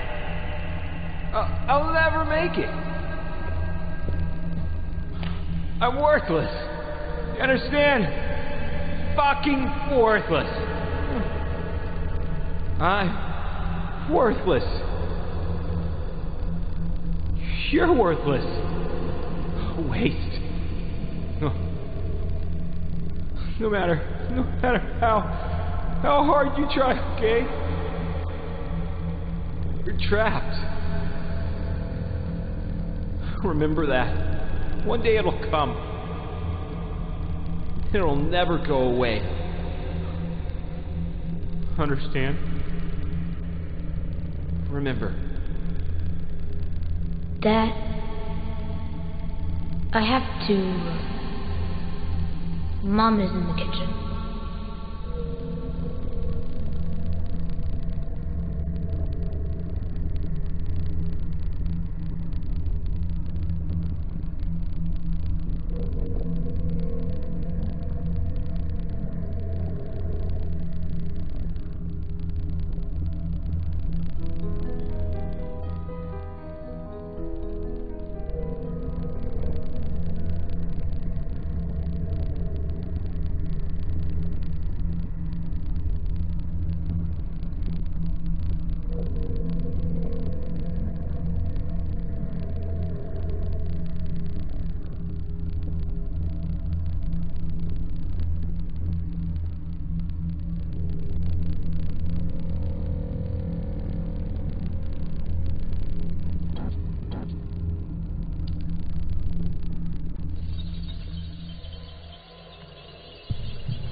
You fell, right? How long ago? Eddie! I got really hurt. And Mom got really scared. Dad, too. It was epic.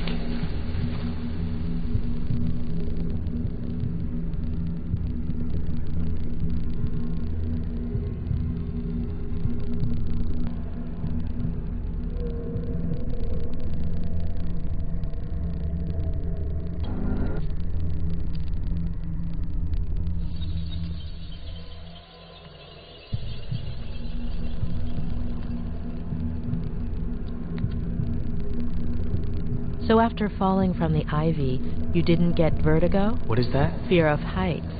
For Captain Roberts, fear is what's found on the faces of his enemies.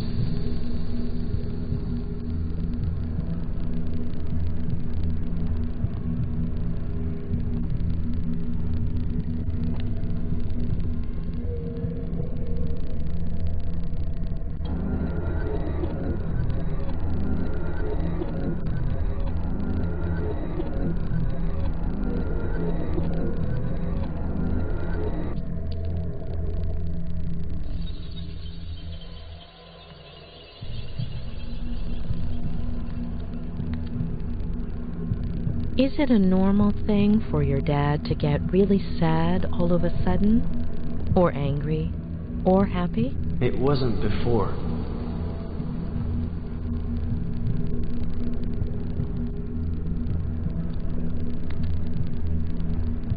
Ed, do you drink? So much.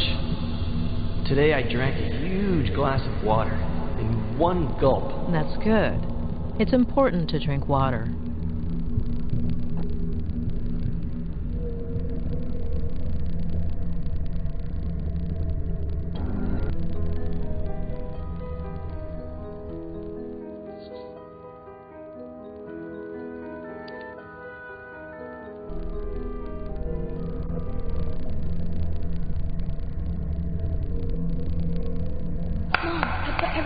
way. Can I go play now? Wait. Are you sure there's nothing left in the bag? If I were you, I'd check again. Allspine's points to a bottle of...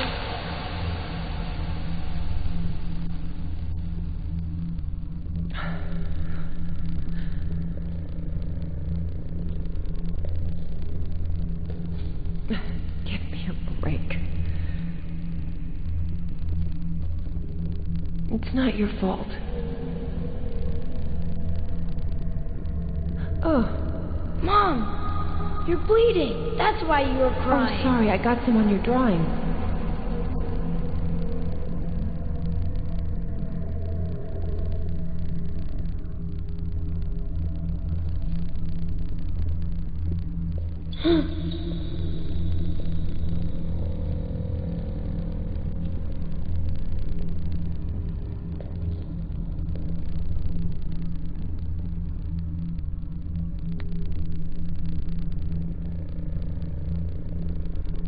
Does it hurt? Don't come in! Ow! Ow! Ed! Ow! Eddie!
All right. So, you believe me yet, or are you gonna keep at it? I had to give it a try.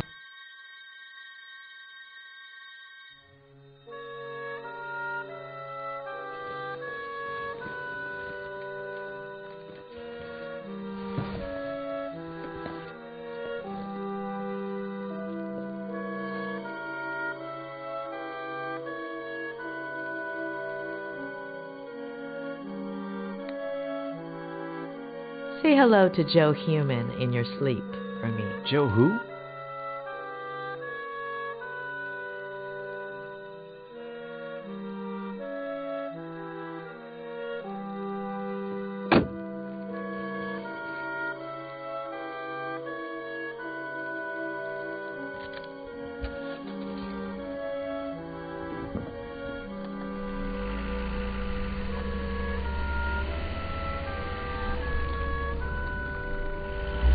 You told me about it. Don't you remember?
It's not that Ed is worried about his mental stability. It's more like he's unconsciously repressed some of his memories, or distorted them.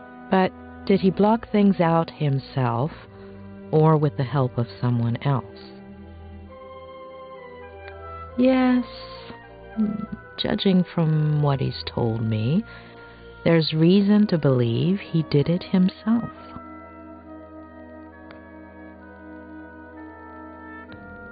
What if Ed, aside from fulfilling his father's dream of becoming a writer, followed in his footsteps in other ways? What if, by driving himself off a bridge, Ed was trying to copy his father?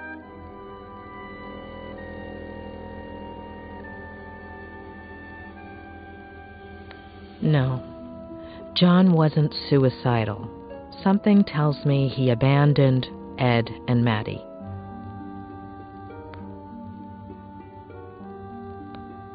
What about his mother? How does one deal with a situation like that?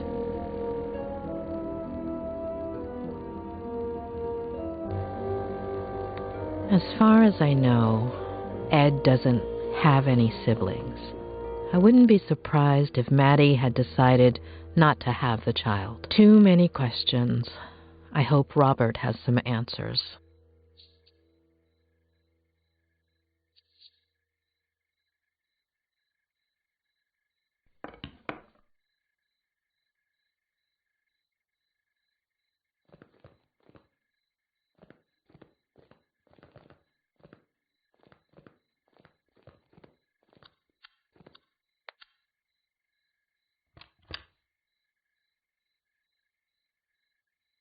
Mrs. Lomas, is there anything I can get you?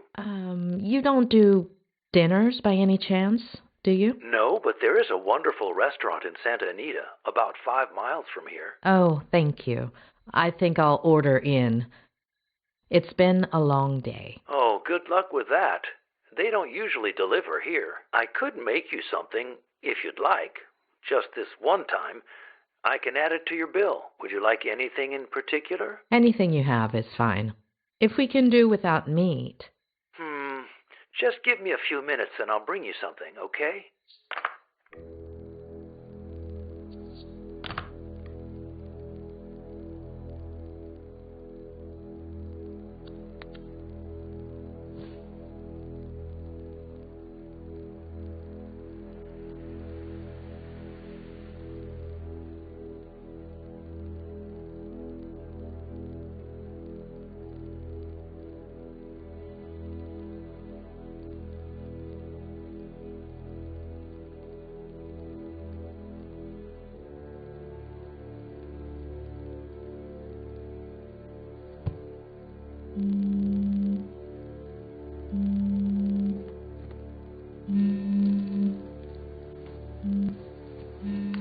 Hey, sweetie. You must be exhausted. Did you find a motel? You should have let me do it for you.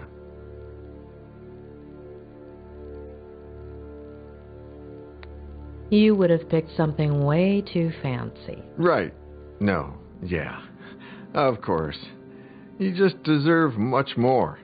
So, tell me, how is Ed? You know I can't. But I'm paying for it. That's not going to work. No, yeah, of course. I know.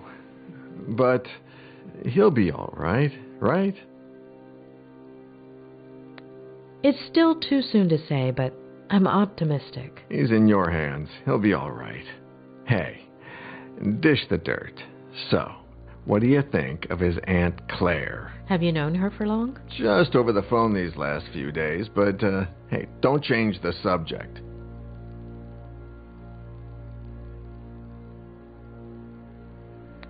I don't know. I think she's manipulating Ed. Yeah, I totally get it. Well, I have some bad news.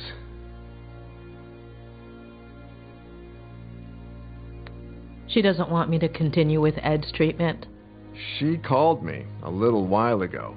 Let's just say she wasn't happy with your lack of professionalism. Excuse me? She said you're always late, and that you're just not focused. But that's not the worst of it. She's thinking about moving things out of Ed's room so you can bring in the equipment. Equipment? Like in A Clockwork Orange? No, I don't think so. No, physical therapy equipment. Walkers and stuff. I don't think she realizes you're a psychiatrist or a psychologist. What is it? I always forget. Both. Really? Well, the lady has a whole different picture. I still don't understand why that's a bad thing. Hold on. Ed hates psychiatrists. I'm sure Claire does too. No, yeah, for sure. When they find out. Ed already knows and seems okay with it.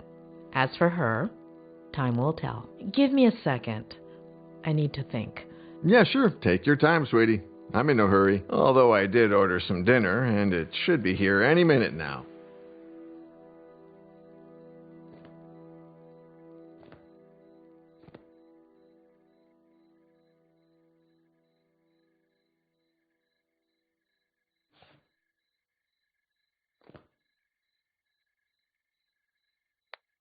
Tell me about Ed's parents.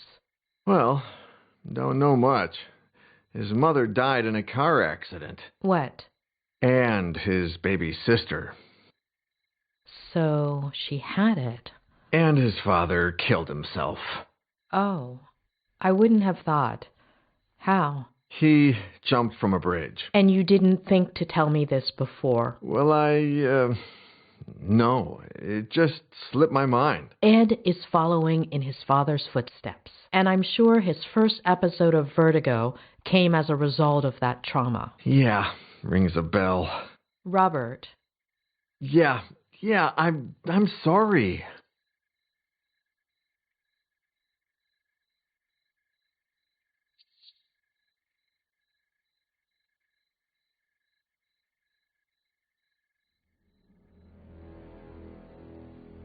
How did you meet Ed? Through a mutual friend, one of his college professors. She gave me his manuscript. I loved it, and we met up. The novel was a diamond in the rough, but it needed a lot of editing. Lucky for him, he was talking to the best editor in Los Angeles. It was a few months' worth of work. He would come over, we'd read, talk, drink.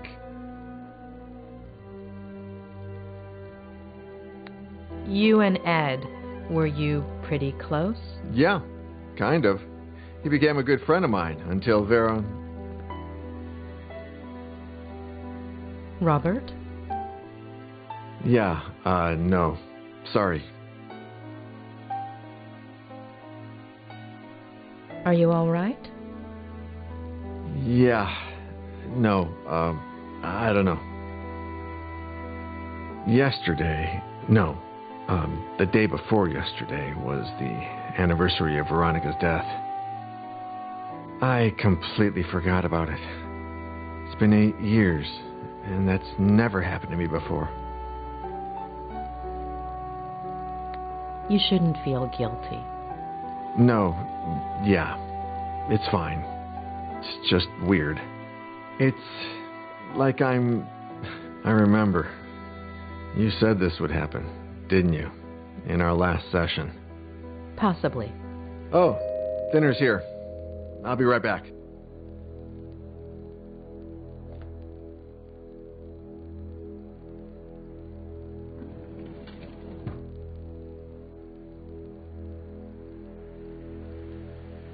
Ah, takeout. A bachelor's best friend. Hey, how's Lou? I'd rather not. Oh my, a visit this late, Doctor? Oh, come on. I eat too. Yeah, right. Of course. I'll leave you to it, sweetie. Bon appétit. Talk soon, yeah? Bon appetit. Mrs. Lomas, your dinner's gonna get cold.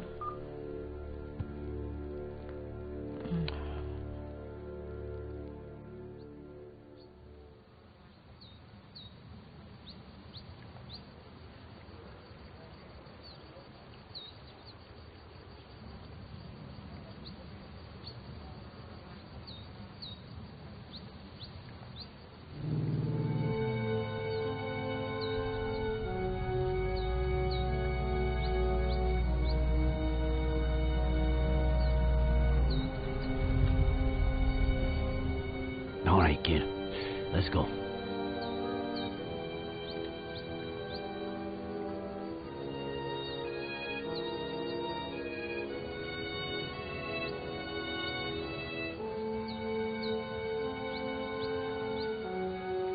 Never, ever tell me anything like that over walkie-talkie.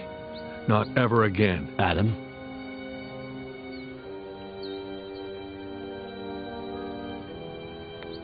I wanted you to know as soon as possible. It seemed like the right thing. I've never needed a hug so badly. But you don't know what I'm talking about, do you?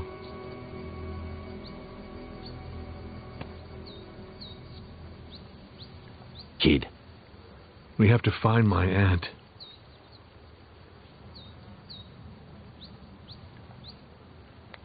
We'll find your aunt. She's alive, right?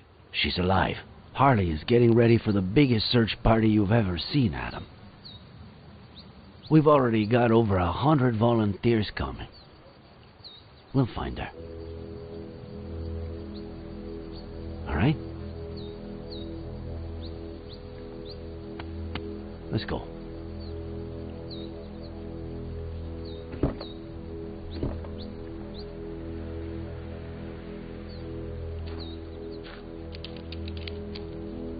Sure you don't want me to go down there?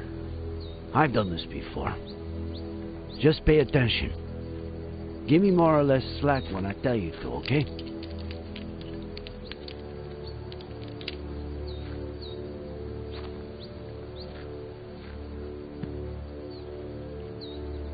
You think there's a connection, don't you? Between my uncle and Ed Miller. According to the forensics, your uncle died...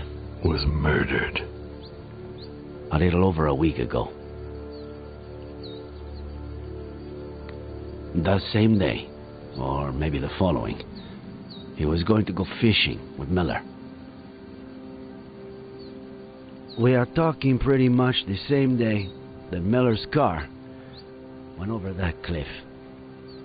And the jackass says he was riding with a girl and a baby that no one's ever heard of. But firemen went down and didn't find anything. We don't put out fires, and they don't find things.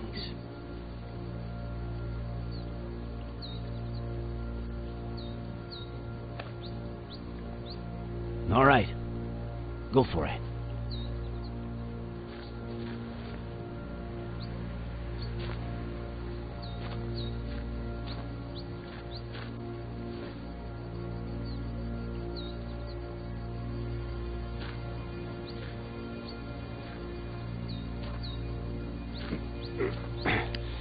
I'm on the ground.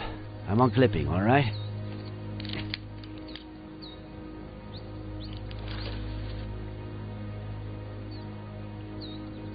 Roger that, boss.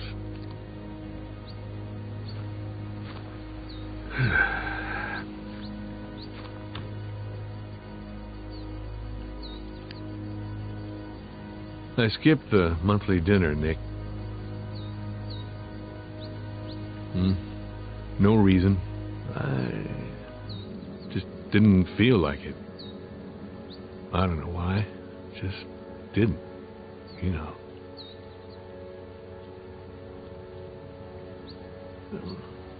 I just stayed home, watched some stupid show with Marcello.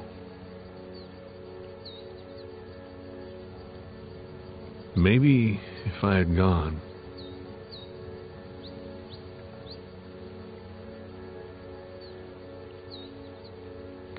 None of what happened is your fault. The real culprit is out there, and we're going to find him. Okay? Sure we will. I get why you feel that way. And I have no idea how one gets rid of that feeling. However much time goes by. All I know is that it's pointless. It's like a busted pipe. The more you force it... Nick, are you getting poetic on me now? If that doesn't make you smile, I don't know what will. Asshole.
Nick, you there?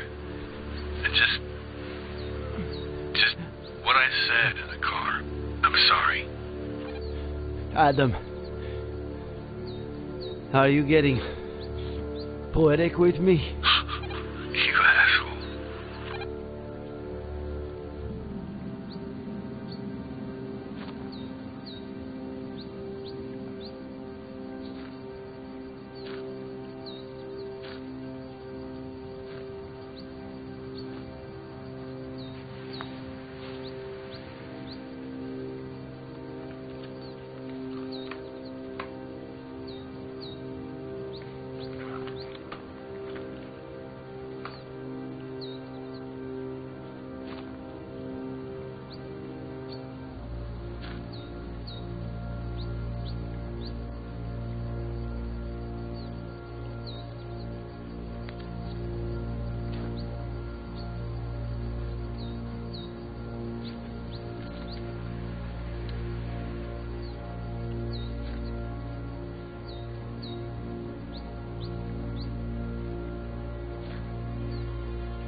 Son of a bitch.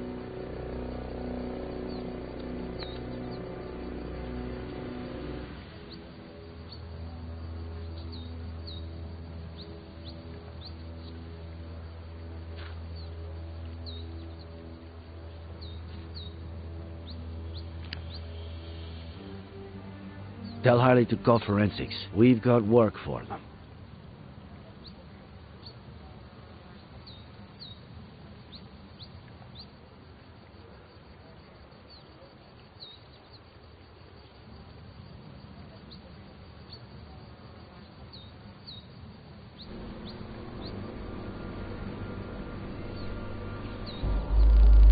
No!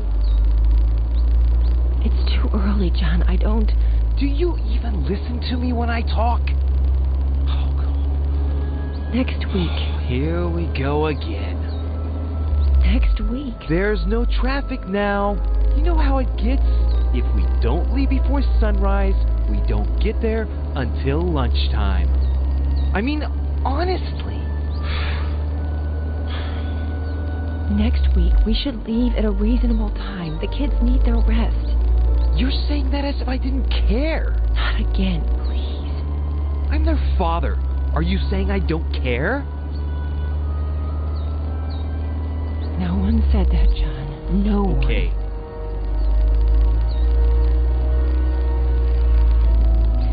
You're not gonna win this fight. It's over.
Why am I telling you this?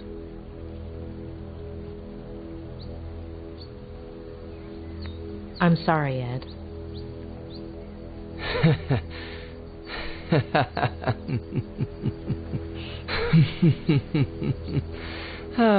It's not just the money, is it? You shrinks are all addicted to other people's pain. You get off on it. Tell me about your father. About his... See, case in point. Please.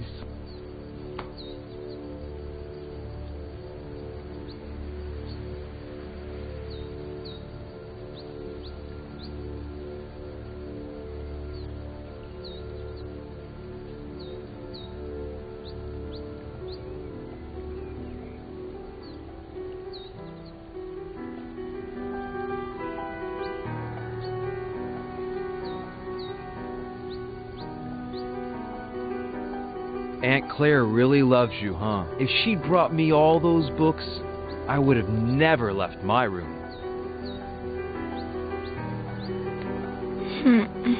What about the birthday cake she's making for you, huh? Come on. Let's see if you remember the ingredients we have to buy. Okay. I'll say one, and then you say one. Baking powder. Eggs. Yes. Flour. Yes. Butter. Yes. Molasses. Yes.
Well, I've held up my side of the bargain.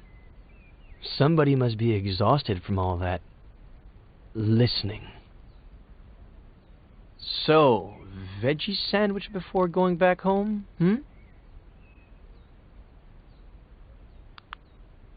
You know,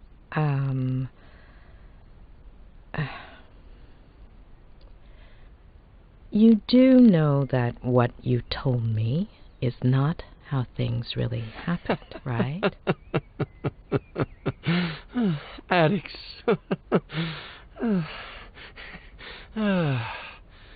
That wasn't enough for you? You need a double dose of tragedy? Look at the spiral, please.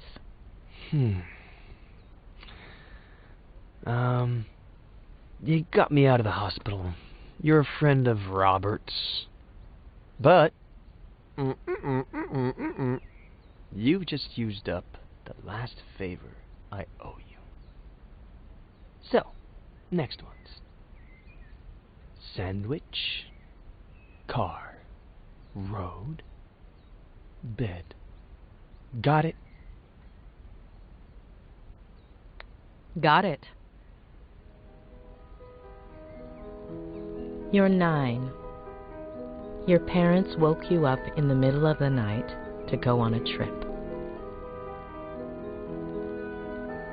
You fell asleep in the car. Your sister is next to you.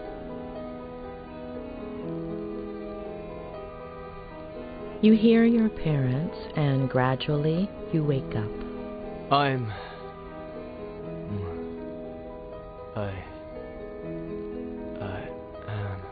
No. You have several plastic figurines. Can you describe them to me? They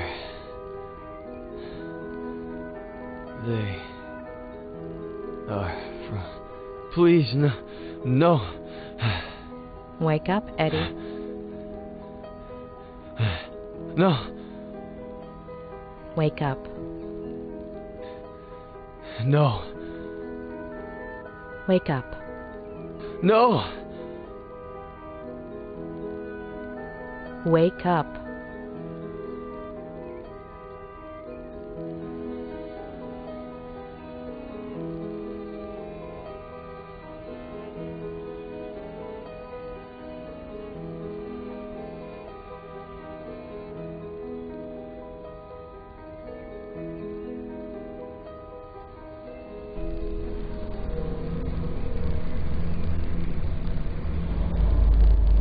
Damn it! I can't do this anymore, John. I can't. Do you even listen to me when I talk? Next week. What did you promise me, Next week. For richer, for poorer, in sickness, and in health. Until death fucking do us part! God damn it!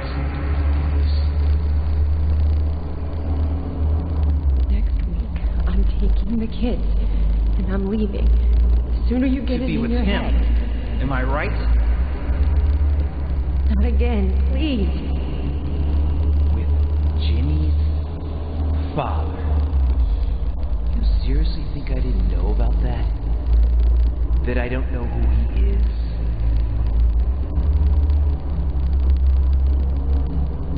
There's nobody, John.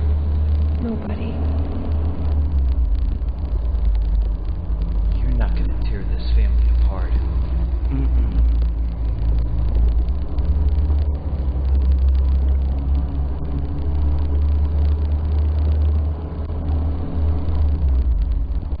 I'll tear it apart first.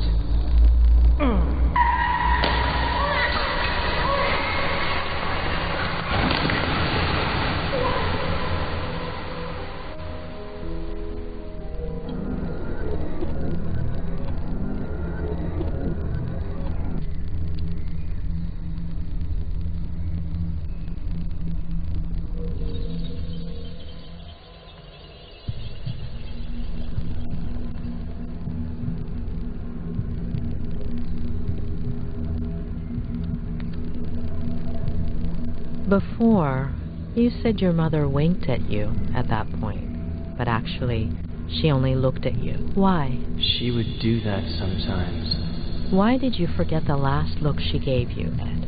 I don't know. It's not my fault. I didn't do anything.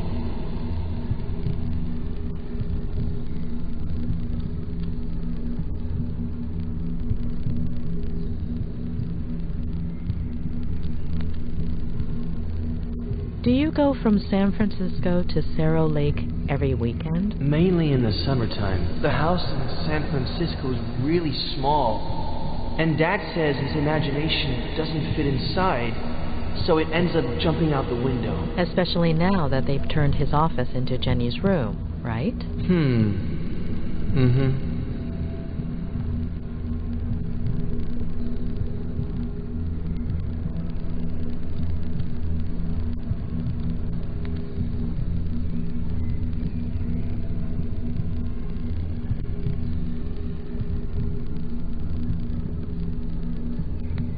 Do you know why your mom decided to have Jenny? I don't get it. She was just a little seed.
She's asleep, isn't she?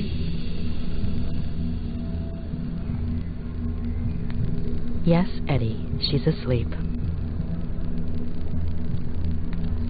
She's crying. Jenny's crying. Is she okay?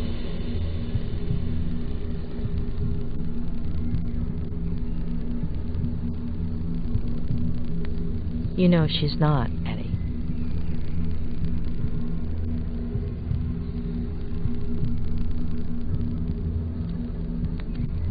Before, you told me a blowout caused the accident. Yep. But you didn't hear anything, did you, Ed? That's what Dad will tell the police.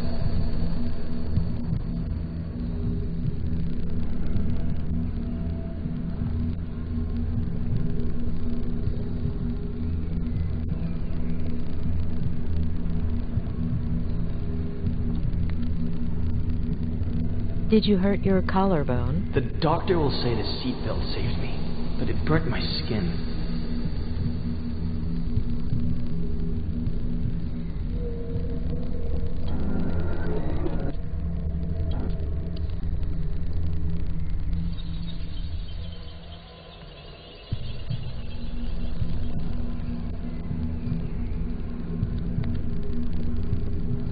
Will your father keep drinking from that day until his last? Aunt Claire won't let him. Aunt Claire? She'll come from San Bernardino to take care of us.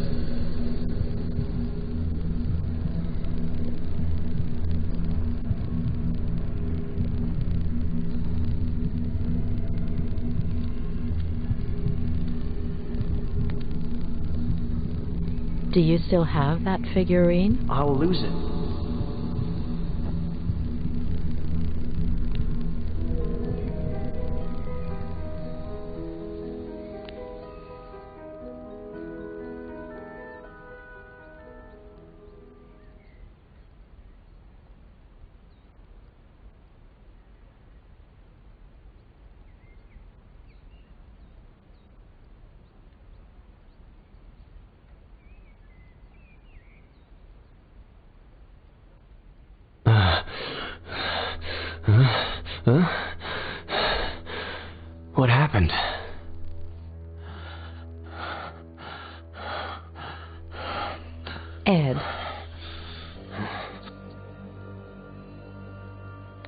All right.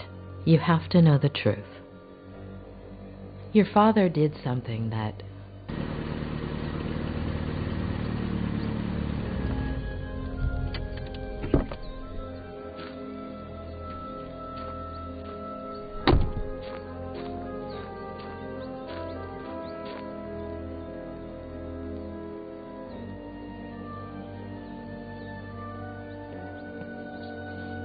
He's in rehab. You can't go in there. What did you do, Miller? Sheriff Reyes. That's me. What the hell did you do? Dr. Lomas? That's me. Sorry. I have to talk to Mr. Miller. Could you wait outside just a minute? I'm sorry to inconvenience you, but... Mr. Miller is my patient. Whatever you need to tell him, it will be in front of me. I understand your predicament, Doctor. But it's serious. I wouldn't be asking you if... I understand your predicament as well, Sheriff. You barged into my patient's room without permission. What's so urgent? Do you have a warrant explaining why? I know this might seem irregular, but if I could just... I don't care what it looks like. I'm not leaving this room. Doctor. Please. Dr. Loomis. I'll take care of this. Please.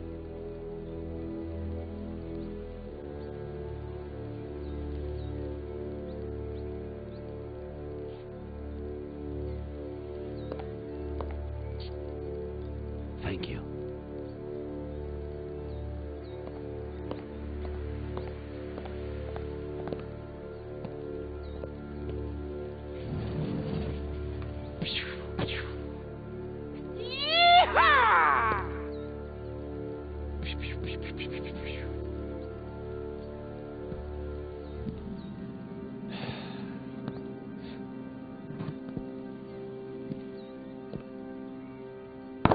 You don't like me, I don't like you. Let's get to the point.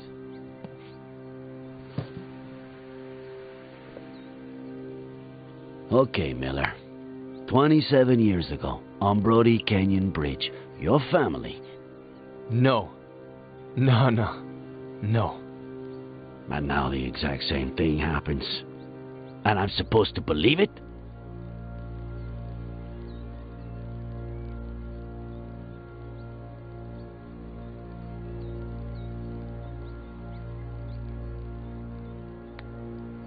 It takes a lot of guts to commit suicide.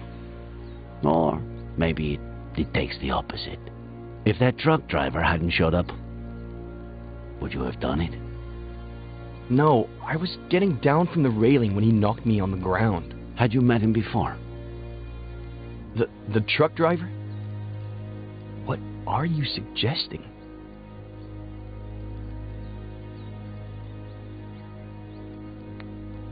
I suppose you know they ran some tests when you got to the hospital.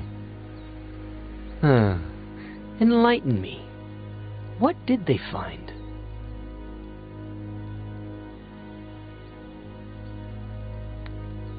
Antipsychotics. I doubt that. Does Advil count?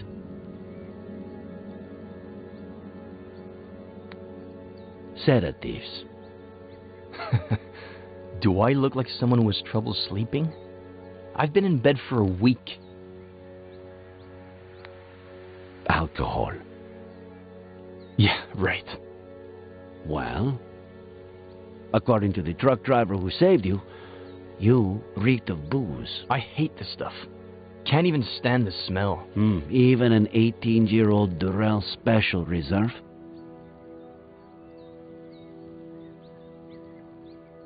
We searched the car.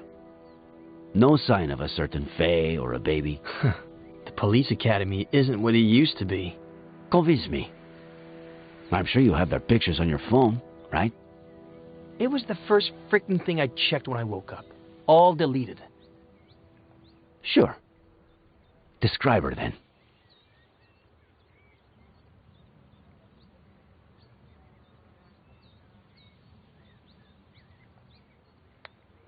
Ethnicity? Caucasian. Very fair skin. Height? Average? 5'8". Blonde, brunette?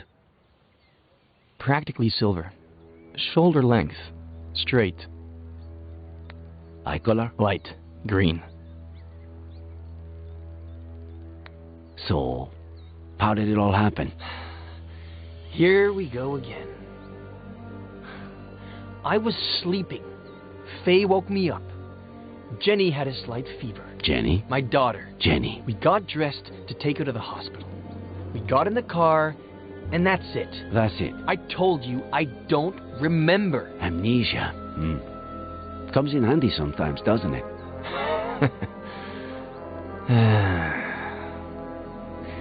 You had me confused for a minute there, Sheriff. I thought, how is this guy who's been out to get me since forever the only one who seems to believe Faye exists? But I get it now. I stopped counting the amount of times you pulled me over for a breath test. Now you finally have an excuse. You want to lock me up for a damn DUI? And if you can also peg involuntary manslaughter on me, all hail the sheriff.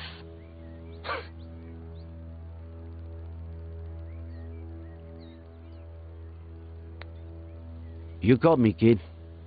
That's exactly right. Now that we're on the same page, go ahead and talk. You are good friends with the Franklins, aren't you? What? What have they got to do with any of this? How do you get along with Esther Franklin? We were close when I was a kid, but that ended when I went to San Bernardino with Aunt Claire. When I came back about 9 years ago, we started to reconnect. She still cares about me, for some reason.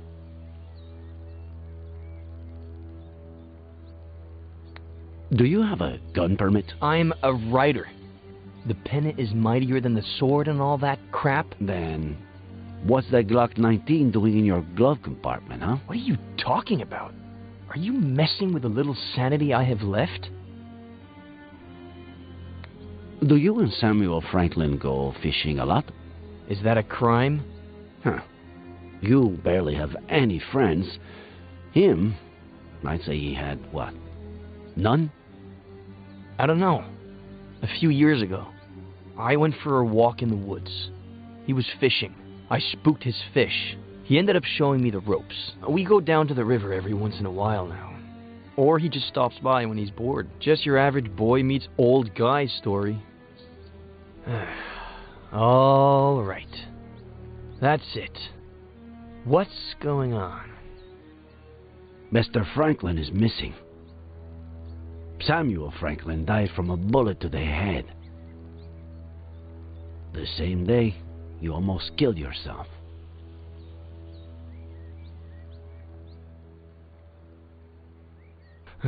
No. No. No. No.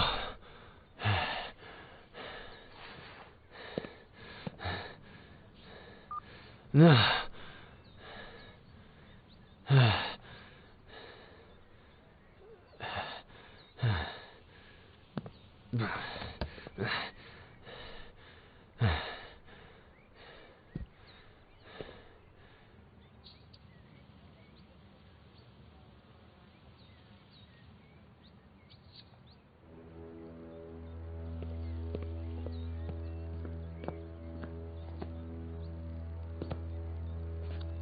Looks like he wasn't lying about this.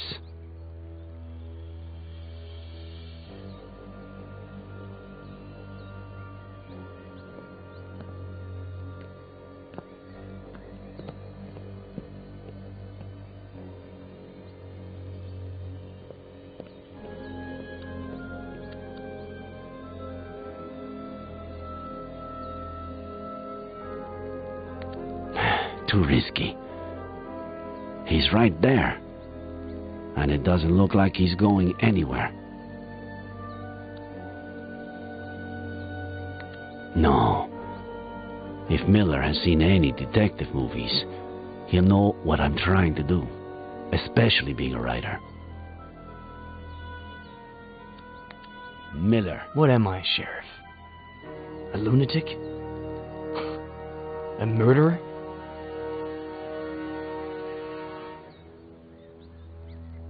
Right now, you're just a suspect. We'll see what happens. What about Esther? We have to find her. A search party is all set for this afternoon. We'll find her. And I can't even help. Fucking Vertigo.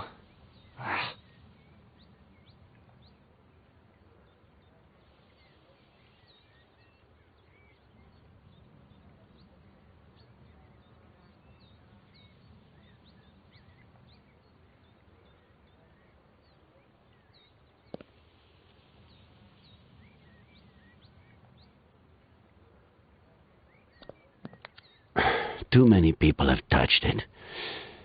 And Miller's probably the only one who hasn't.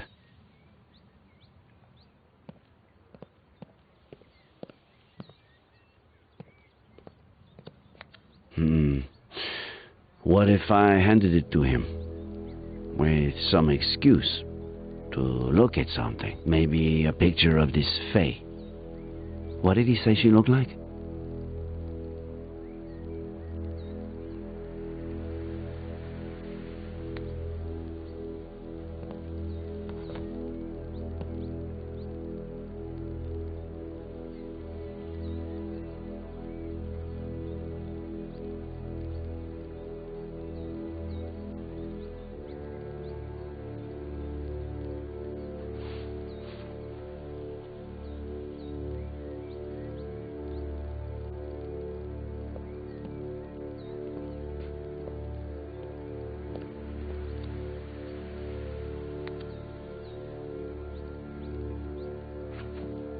There's something I want you to see.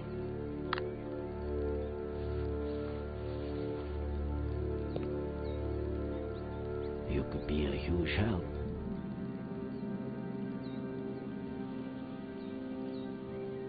This was just sent to me. She was seen around the park. Is it Faye? Those look like her eyes, but she was blonde. Zoom in. Look at the details.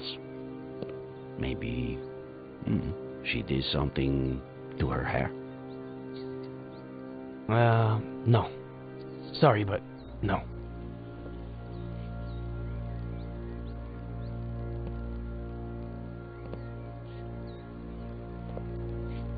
Hey, Sheriff. Find Esther. By the way, we found your cap in the ravine. What cap? The one with the stars and stripes? No.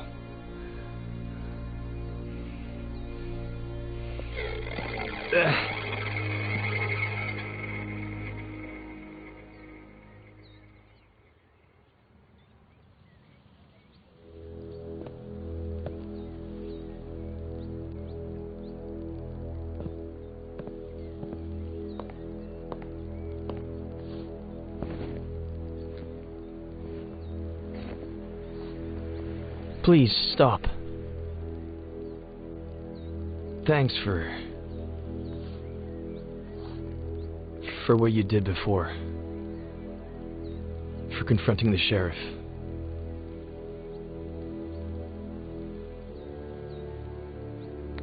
Are you all right? You know I'm not. Please help me.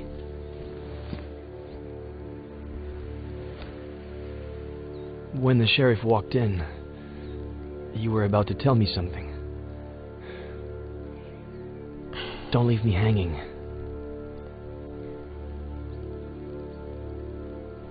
I'm still missing a piece of the puzzle.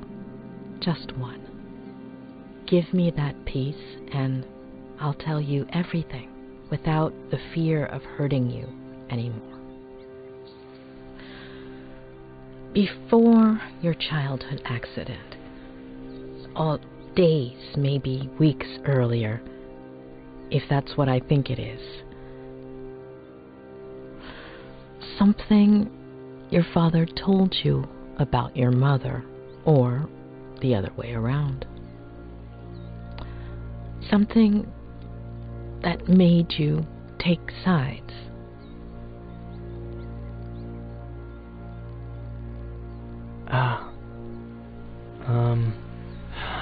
I think I might have something for you. I think, yeah. It was the weekend before the accident. I was completely obsessed with his sea shanty.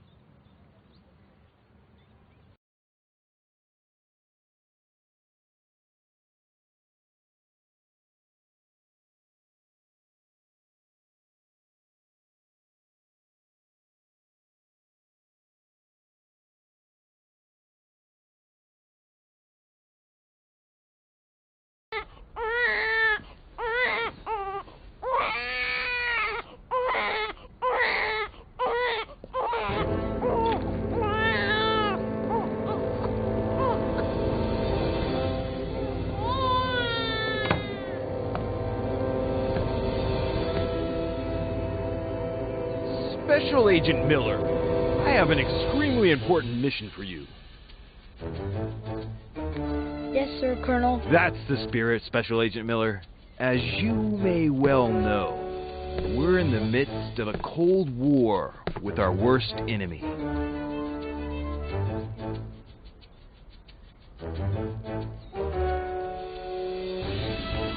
The Russians. Not exactly.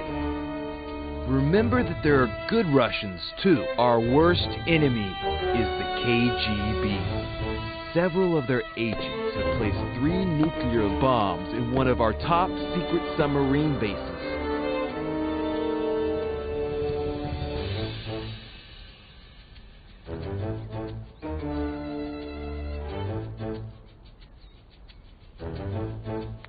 I'll go defuse them myself on my pirate ship, sir. Nonsense. Only an agent with my experience and training can succeed under these circumstances. But didn't you say you had a mission for me? And I do, Special Agent Miller. And that it was super important? And it is, Special Agent Miller. How important do you think it is to protect the First Lady?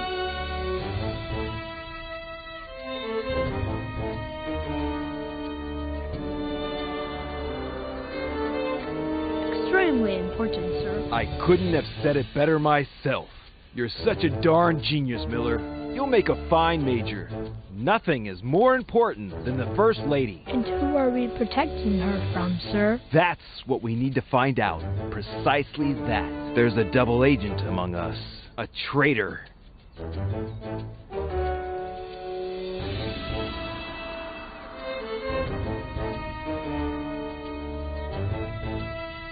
While I'm away on my mission at the top secret submarine base, and I deactivate 1, 2, even 3 bombs, you will become the First Lady's shadow. Follow her wherever she goes, but keep a low profile. Make sure to document any suspicious activity that might help us identify the traitor. And remember, it could be someone close to the First Lady. Sir, yes, sir. Good luck, future Major Miller. The country's in your hands.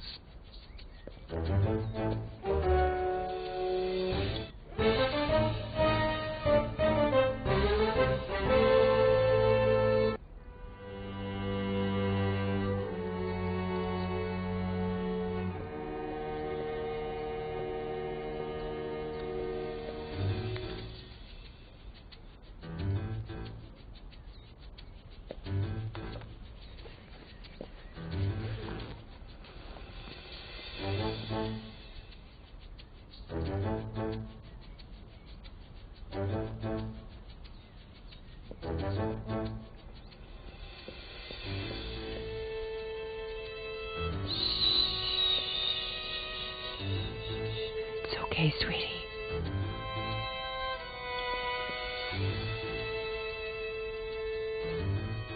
Lieutenant Flanagan, do you copy? I do, sir, just like you ordered. Do you have a visual of the presidential suite? Loud and clear, sir. Good. Let me know when she exits and heads towards the conference center. I can't risk her seeing me.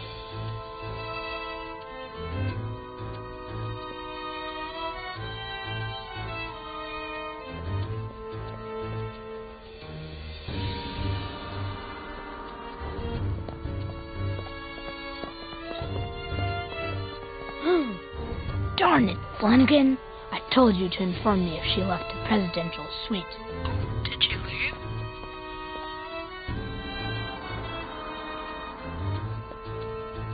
She's in the dining hall. Follow her and hide.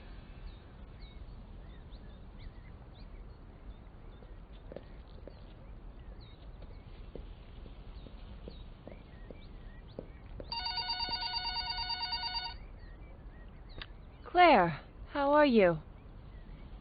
No, your brother just left to get groceries. Oh, she's just precious. Yes, she gets plenty of air. I'm making dinner now, but in about 15 minutes I'll take her outside and we'll go to the lookout by the lake. Yes, the lake that's by my house. How would that be dangerous? Don't worry, I won't let her get close to the railing. We'll just sit on a bench. Okay, I'll definitely tell him you called when he gets back.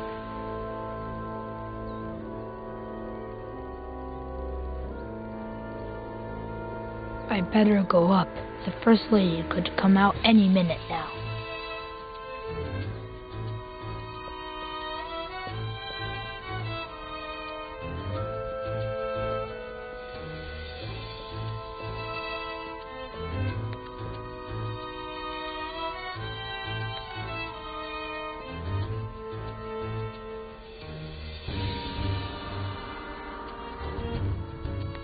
Flanagan, I told you to search the presidential suite for microphones, didn't I? And so I did, sir. But there weren't any. Do me a favor. Schedule an appointment with the CIA eye doctor, will you? Yes, sir. For who? Just do it.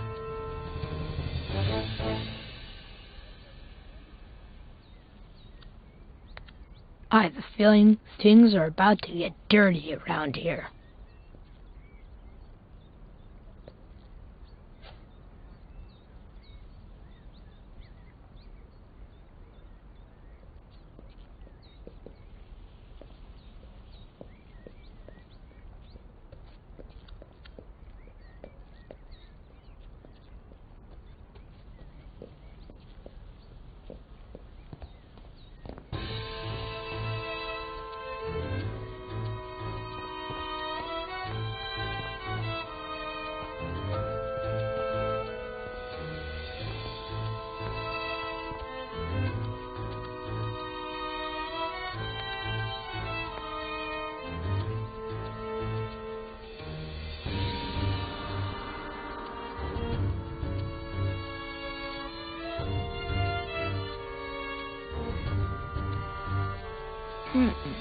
There's still something missing.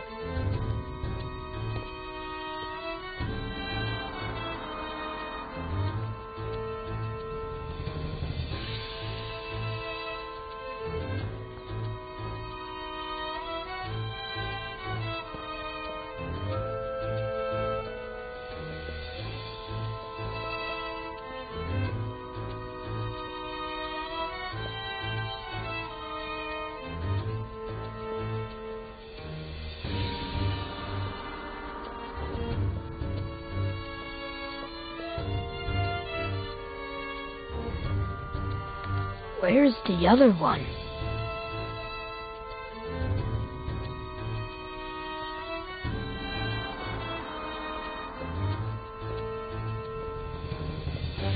Jenny! No! My little sweet pea! Come on, sweetie. Time to wakey wakey. Who wants to go see the lake views? Come on, don't be a little sleepyhead. Or your Aunt Claire will never let us hear the end of it. You'll see. It's such a beautiful day out there. And when we get back, you'll have your bottle. You like that, don't you? Close call.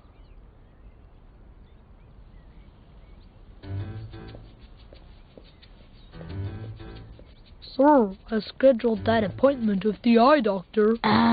Okay. Alright, good flanking. Yeah, always glad to help, sir. Not the sharpest tool in the shed. I swear, I don't know why certain people are even born.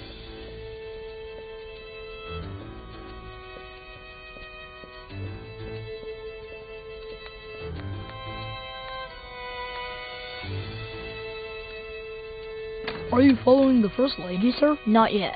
I need my camo helmet first, but I can't find it. Oh, I washed it for you, sir. I left it in the hangar. By the tanks and motorcycles.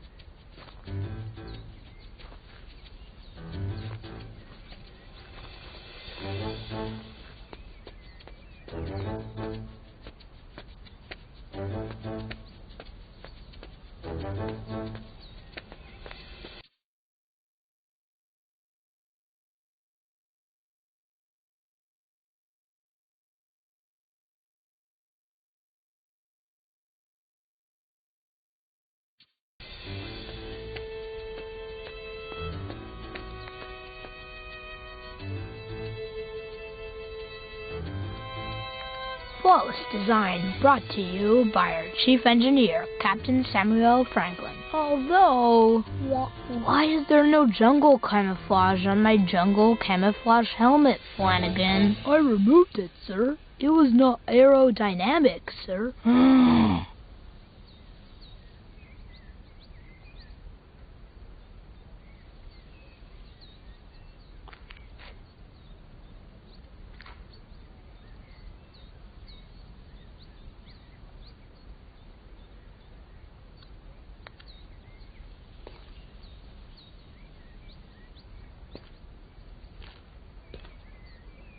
Another great fix by our chief engineer, Captain Samuel Franklin.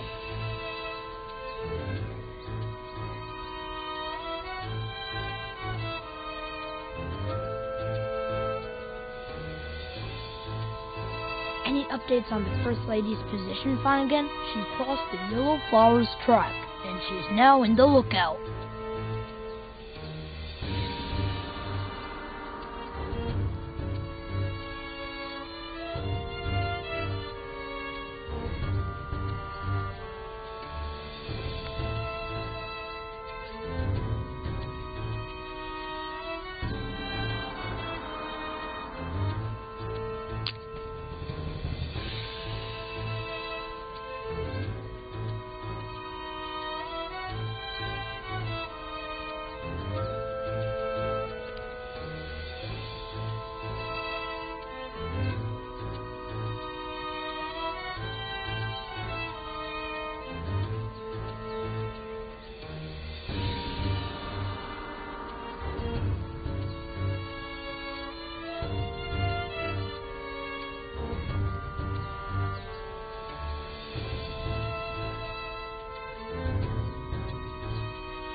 No, wait!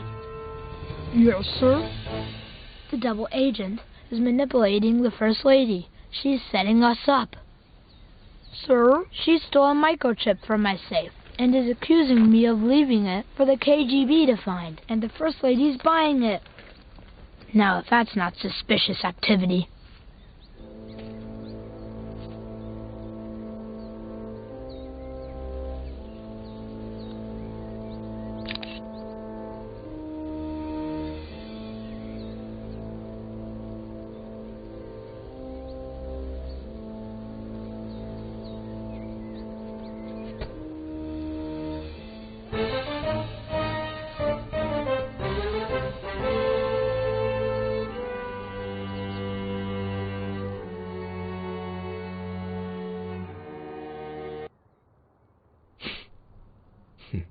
Well, and that's all, I guess. Shall we?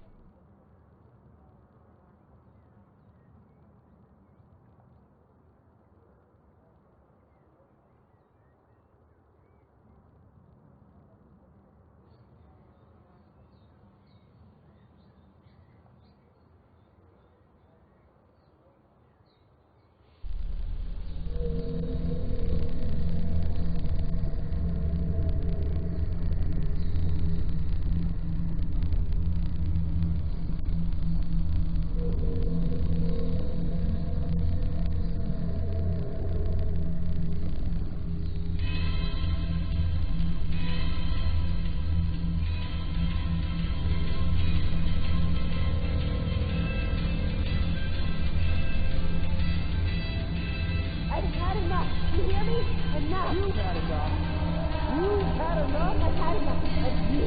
That fucking album. Why? Fucking done with all your shit. I can't stand you. You have the nerve to say that. The fucking nerve. Do you hear yourself? Oh, I could have left 2 years ago.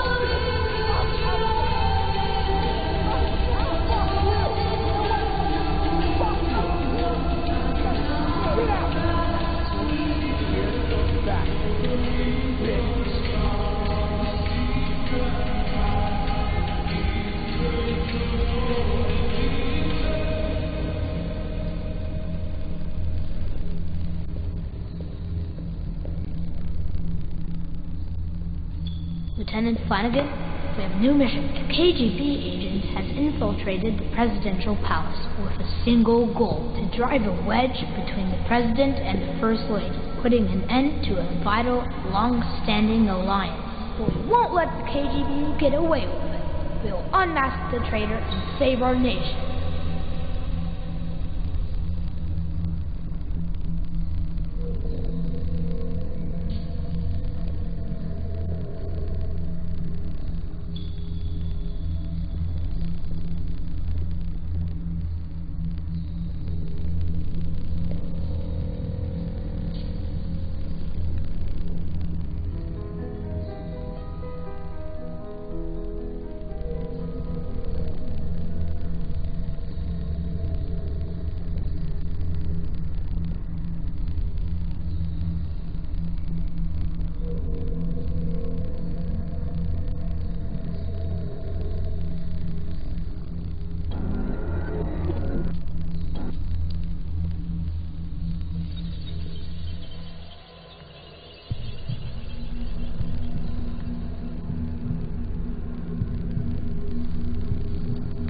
I know you found the missing figurine after all. Mom will give it to me later.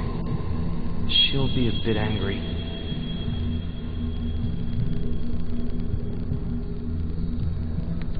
You weren't obsessed with an entire verse, were you? Only with one sentence. Leave her, Johnny. Leave her. Maybe.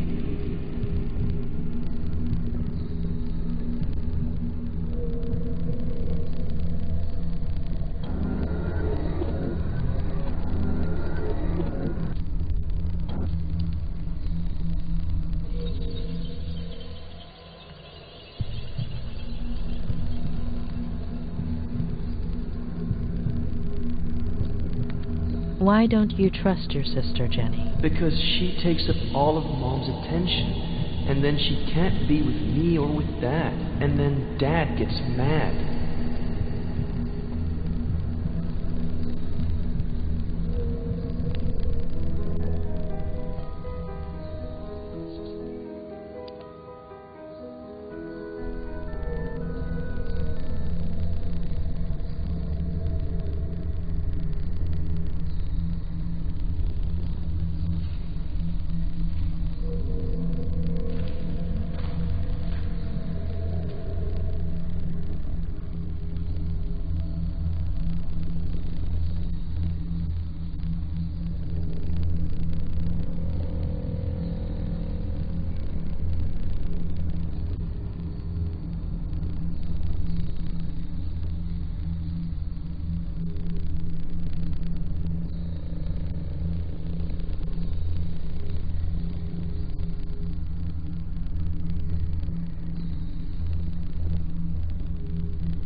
What did you think when the police officer arrived, Eddie? That he was going to arrest someone for misbehaving.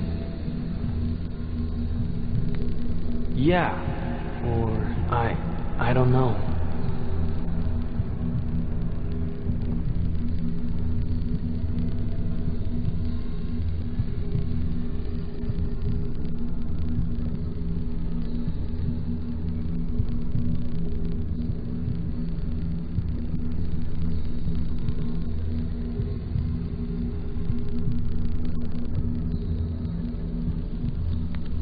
Why are you taking those pictures, Ed? Because things just used to be better.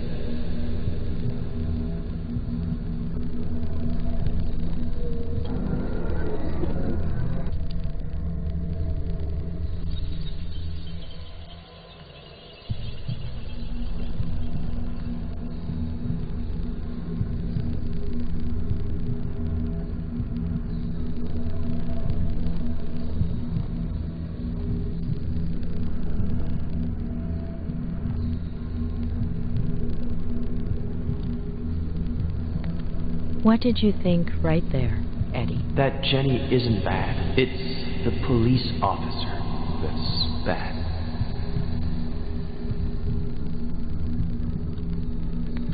How did Jenny get a hold of that figurine? Sometimes Dad sleeps in Mom and Dad's room in the morning or in the afternoon. And Mom comes and changes Jenny's diaper on my bed. So I go outside to play.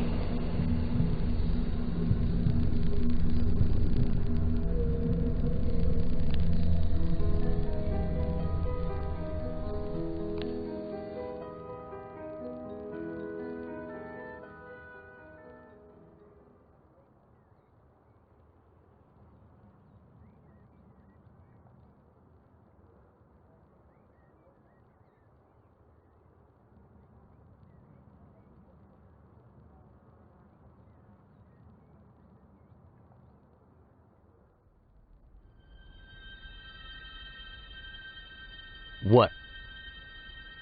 It can't be that bad. So, you are going to tell me now, right?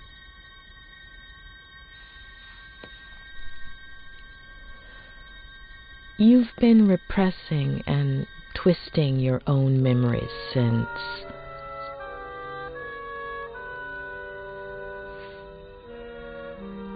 Your father was not the person you remember. At some point, when you were little, he became obsessed. He got lost. He started drinking.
But why did I do it? Jenny. Plenty of older brothers feel jealous of their siblings. It's normal. It would have passed. It was all my fault. No, it wasn't. The picture, if I hadn't... The same thing would have happened. Sooner or later, your dad would have found out. And instead of an accident, it would have been a slap, or a beating, or a push, or a knife. And what good does knowing do me? You've been carrying that guilt for years, building a prison of fake memories just to hide it. From yourself, from everyone. And it's been gnawing at you. But you need to let it go.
Oh, not today.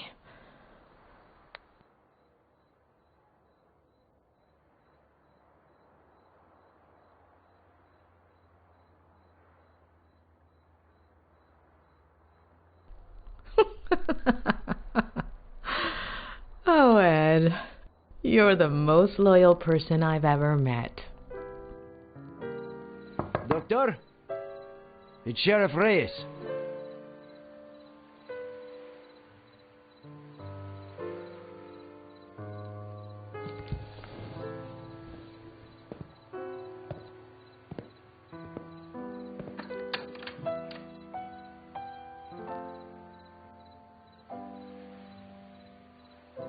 Doctor, sorry to bother you this late, but...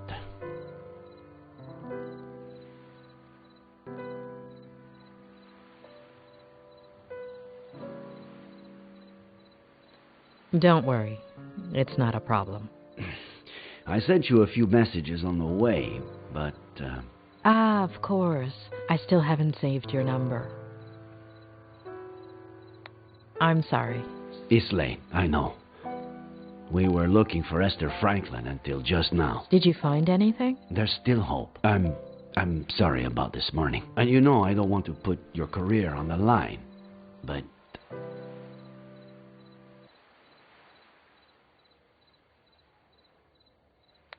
We both want to get to the bottom of Ed Miller's story. Why don't we help each other? There's a really pretty lookout near here. We could discuss this.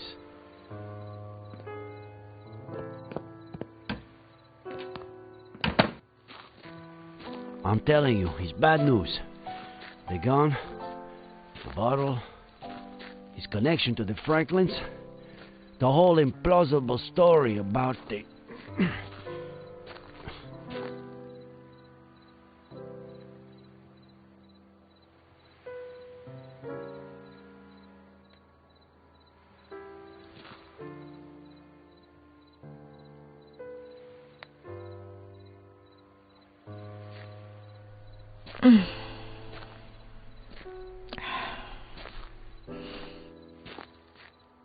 Like I was saying, there are too many signs, huh? I'm not saying he's guilty, it's just... it's hard to see it any other way. Don't you think, Doctor? There's one just like it in my favorite movie.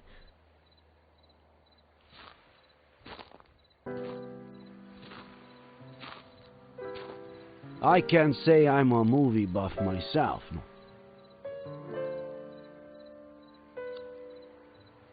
It's incredible to think that the tree was almost 600 years old here. That it died here. And that we've only been here about this much.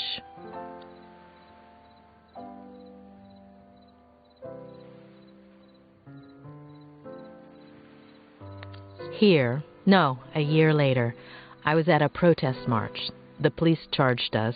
I fell. L.A., right? Did they crush you? 3 knee operations. What were you doing at the time? I don't know. Patrol during the day to make a buck, study at night to be a sheriff.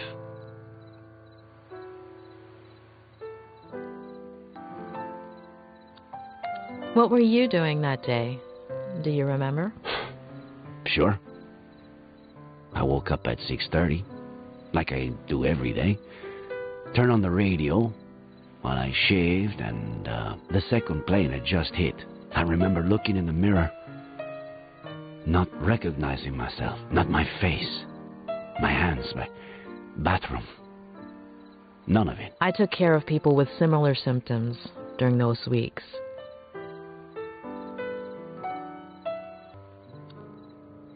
"2016.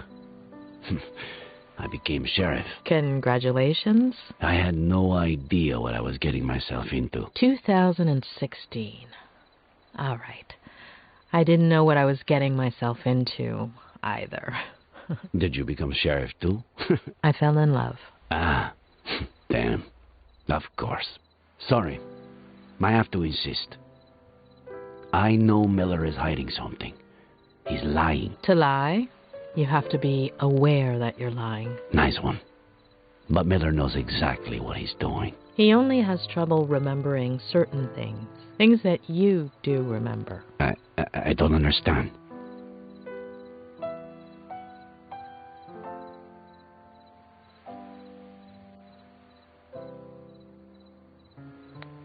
Tell me about Maddie Miller, please. Excuse me? About your relationship with her. In the early 90s, you did a little more than just work and study to be sheriff.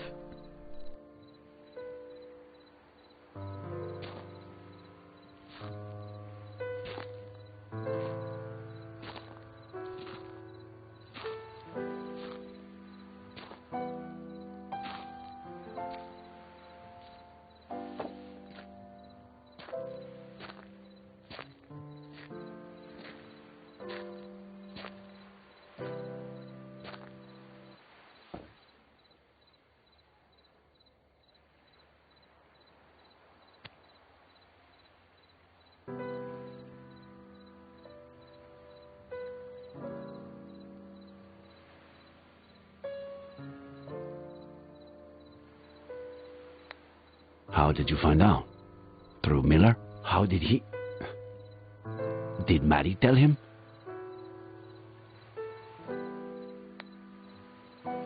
He saw you together, but buried that memory until today.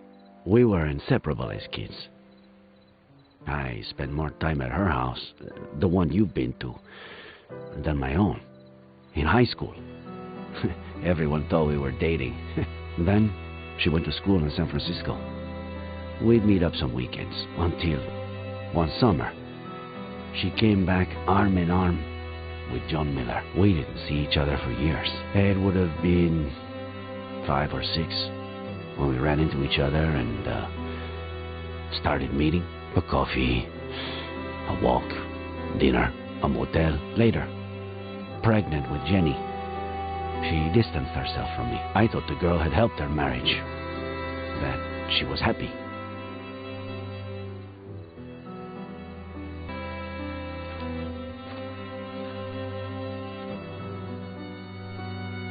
fucking happiness.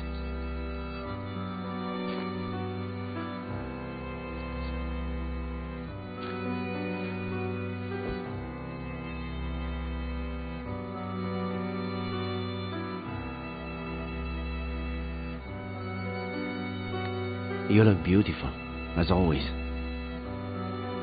I guess I look like my daughter. Mm. Thanks for coming after all this time. How have you been?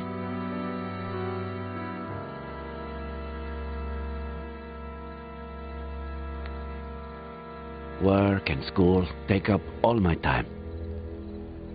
I'm sorry. I didn't want Jenny to grow up in a broken home. Or Eddie.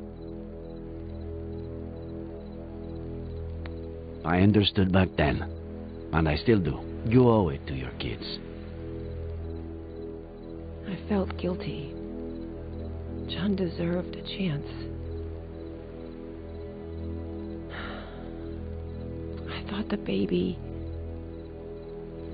I was wrong. Is he still drinking? He's burying me alive. What did he do? If he touched a single hair.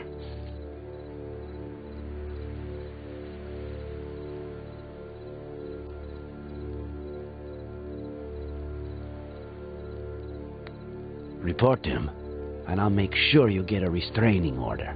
I'm going to leave him. I'm gonna tell him next week.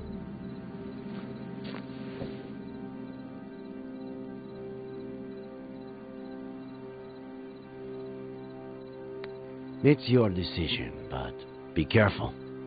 He could get physical. I have to tell him. I can't just take his son away from him without at least...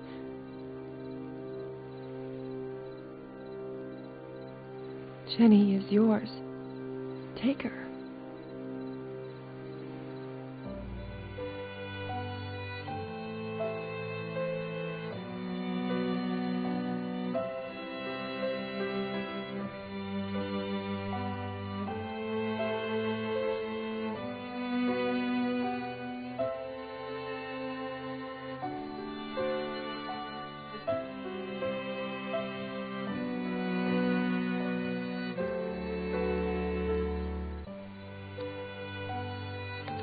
See? She has your eyes. And he doesn't suspect anything? Since the very beginning. She's got something in her hand. Oh, get it, will you? Gently.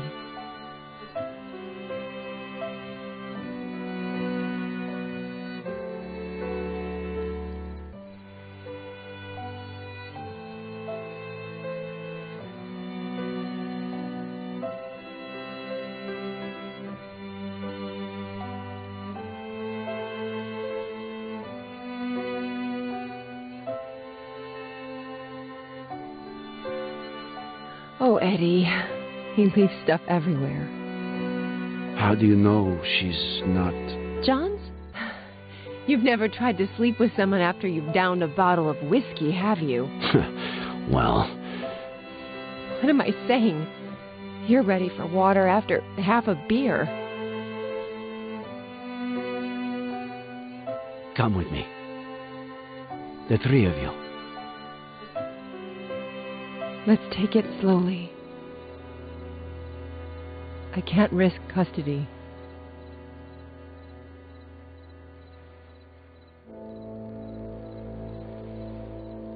That was the last time I saw them alive.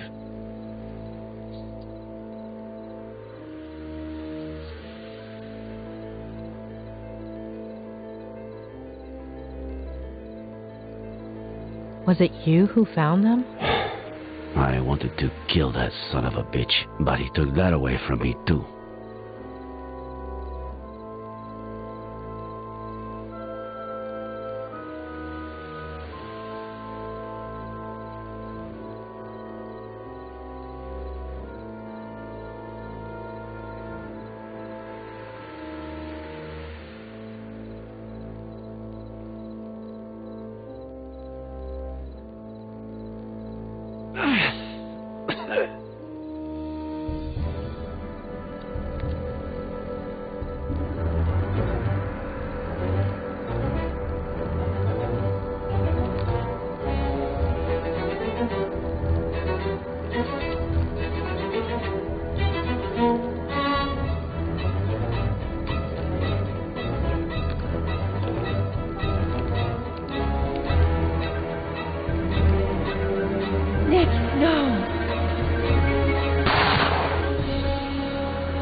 What went through your mind in that moment?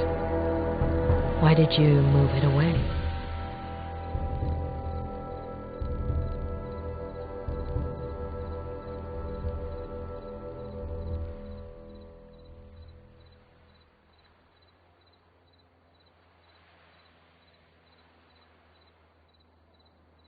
That's something I could only tell my psychiatrist. Thanks. Now, do you understand? John Miller was dangerous. His son is too. The same look in his eye. I'm worried about you.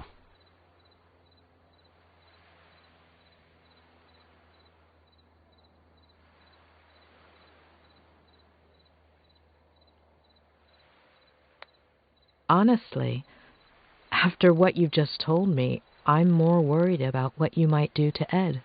I'm a professional. I know what I'm doing. I'm a professional. I know what I'm saying. I just meant... Hold on. You believe him? About what? Faye. Yes. No. You're certain Faye isn't a figment of a writer's, a psychopath's imagination? I'm not interfering in your job, Sheriff. Don't interfere in mine. Throughout my career, I've met a great deal of psychopaths. And believe me, when I know someone, I really know them. If there is a psychopath in this story, it's not Ed Miller.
Aren't you a little too happy, Faye, considering how much that's gotta hurt?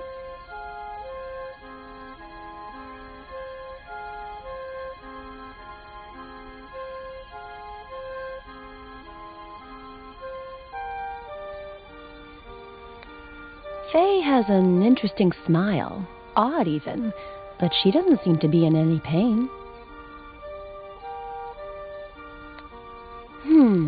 Faye has a very seductive smile, but would someone with such a messed up ankle look that happy? Look at poor Faye trying to smile despite the pain. What kind of maniac wouldn't feel sorry for her?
Why are you looking at me that way, kitty? I stole your blanket, so now I'm the enemy, huh?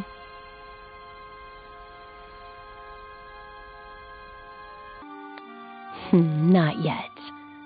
But one day, kitty.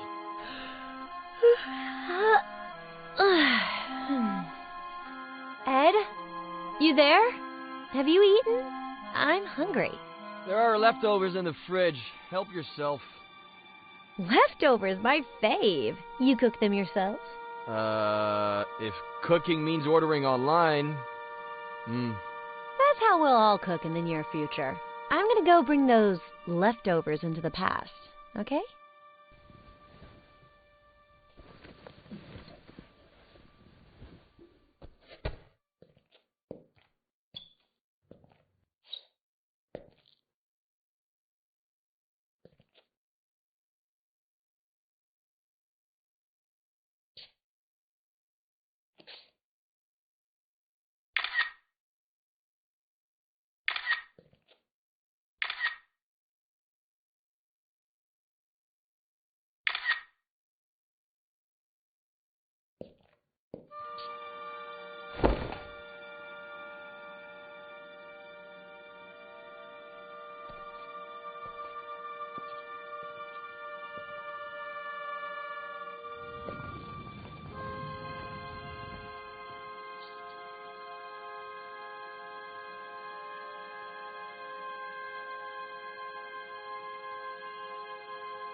One out of 5 on my list of things to make sure he delivers, but I'll need a more secure base of operations.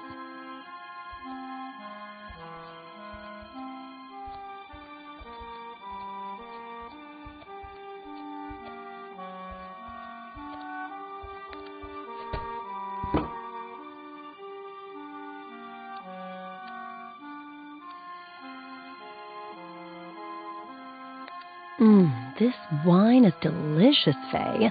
Plus, you won't hear me say it out loud, but it's making all my blood flow down into a certain part of my body.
I still have things to do.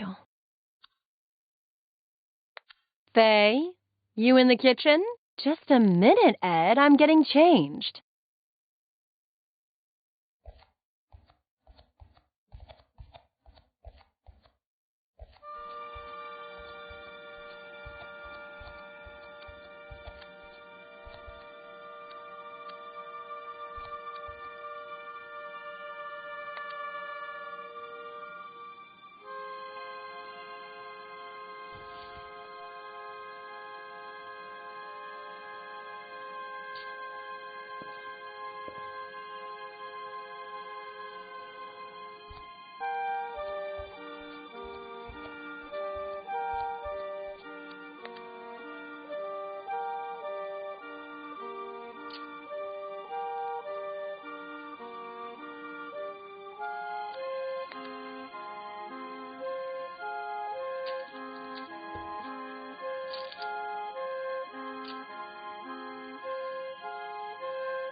We're good to go, but aren't you forgetting something, Faye? Didn't you want to see his family before hooking up with him?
Emilio Salgari, the son of the Red Corsair.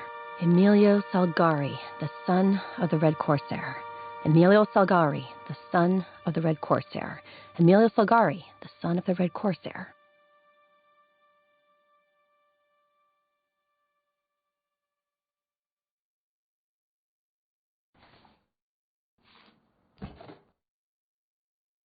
Nice to meet you, Mrs. Miller. You have no idea how inspiring it is to see you in that cheap-ass, slutty little outfit. Mr. Miller, what undertaker did you murder and steal that suit from?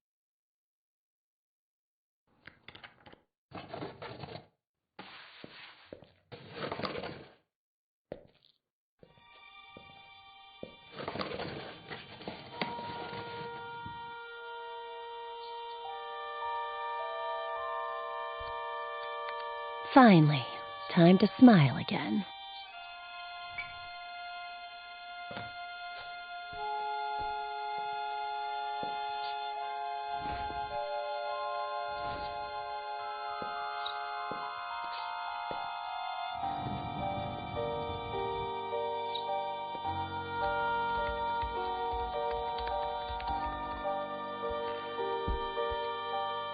Someone looks pleased. Am I interrupting a special moment? Huh?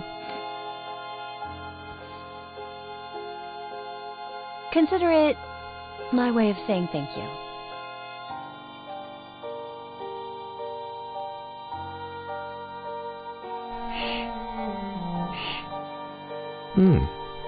A toast?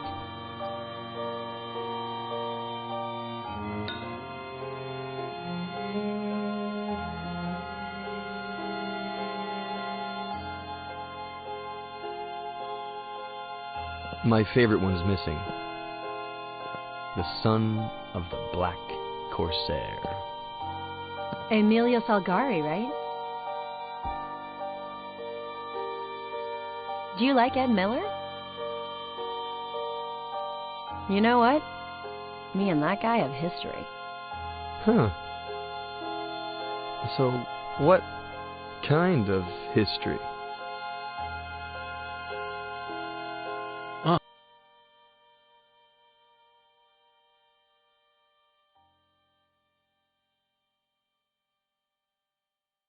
The bad kind.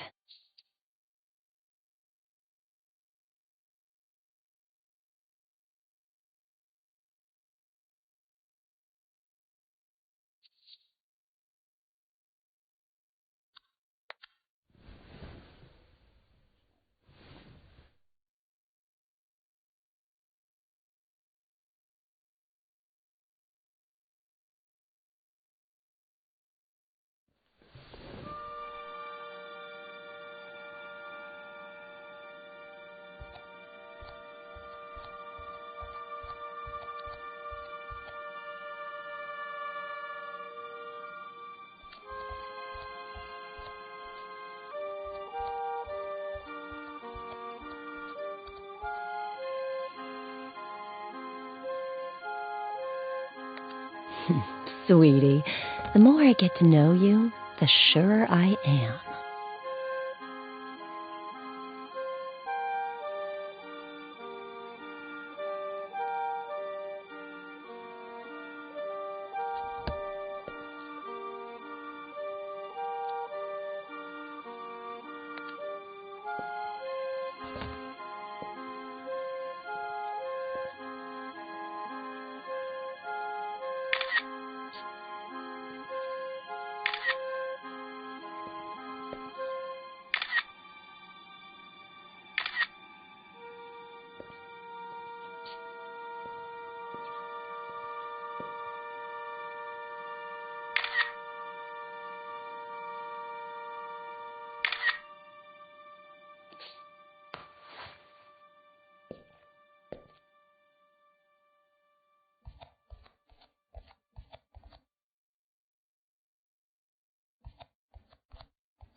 Relax. I've been on the pill for years.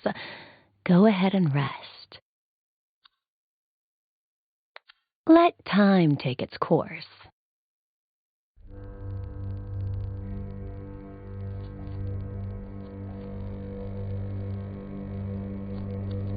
One day, kitty. One day.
Don't worry, sweetie.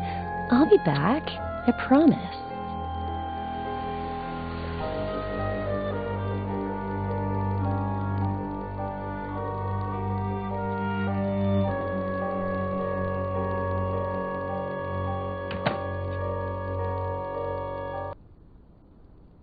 Let's say I believe you, that Miller is innocent. Where do we go from here, and what other leads do we have?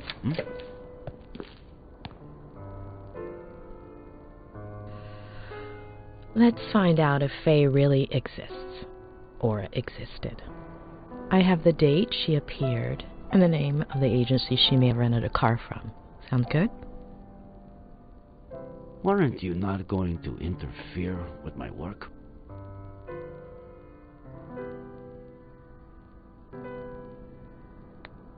Thanks for the night out, Sheriff. Good night, Doctor.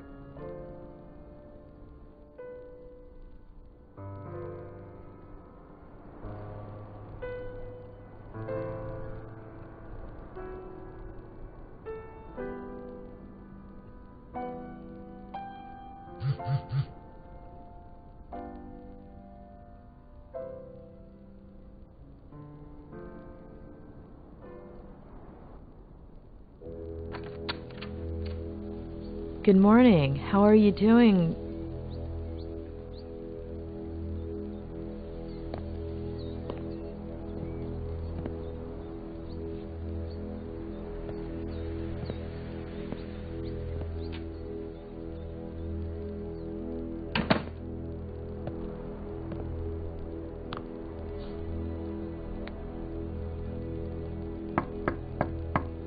Oh, don't worry about her. Come up.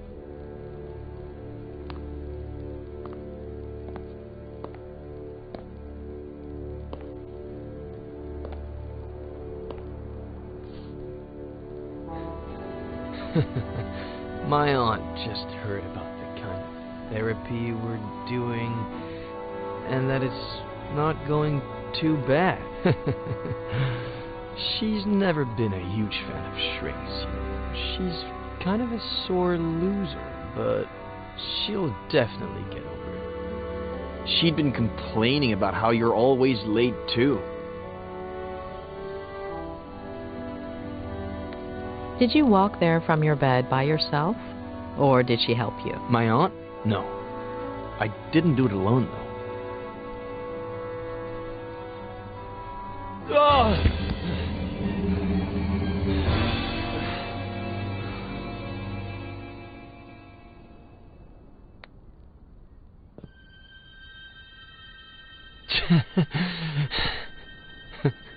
I'm broken.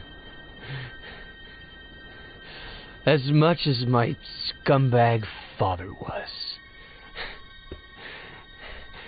And I need help.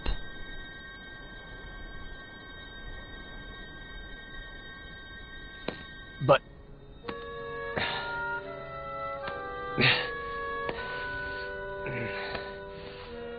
But do I deserve that help? Huh? Do I deserve it? Don't I deserve to rot in jail? Or an insane asylum? Or maybe... Maybe I should have jumped off a bridge.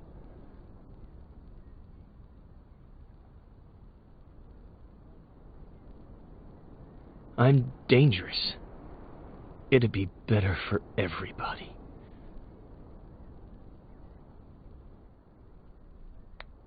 It might not seem that way with many people, but we're all a bit broken inside, and we all deserve help. The sheriff is out to get me. I don't blame him. Faye, Jenny, Samuel, Esther. Madman or murderer. 3 people are missing. You can help find them. Tell me all about Faye. Even the smallest details could help, all right? Why don't we just get that spiral going and spares my lies.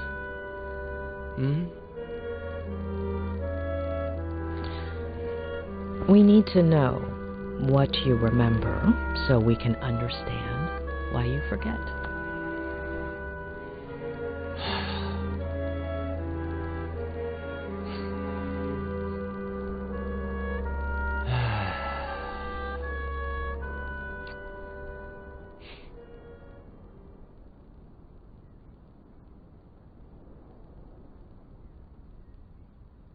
After that one night together, she disappeared, like she'd never existed.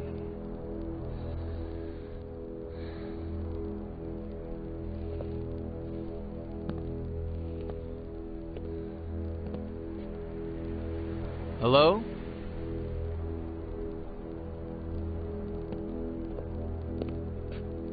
No last name, no number, no message, no address.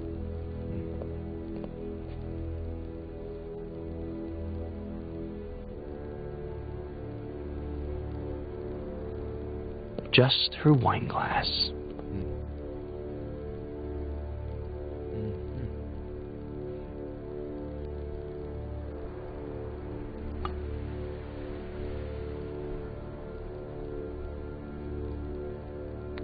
I'm not a clean freak or anything, but I felt like washing it right away. Funny, huh? As if it...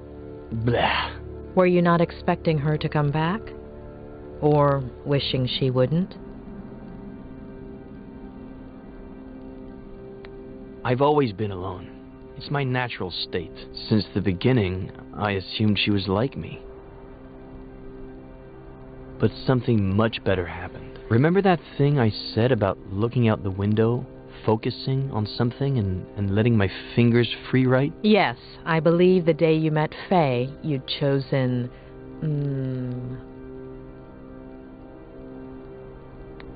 a tree? Ha! Who's got the bad memory now? Starting that day, I made it into a routine.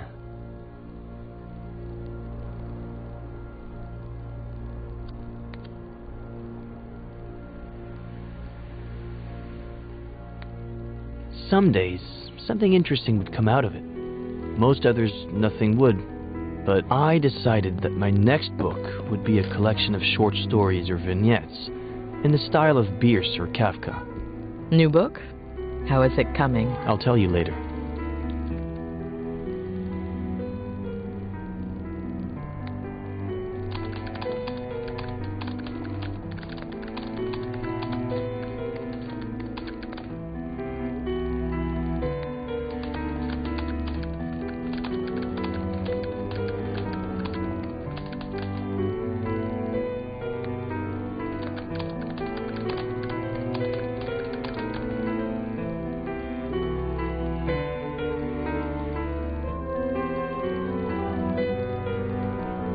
A little over a month ago. About a year since Faye's first visit. I thought it was Samuel. We'd been playing a lot of chess, and we're supposed to pick up a game we'd started the night before.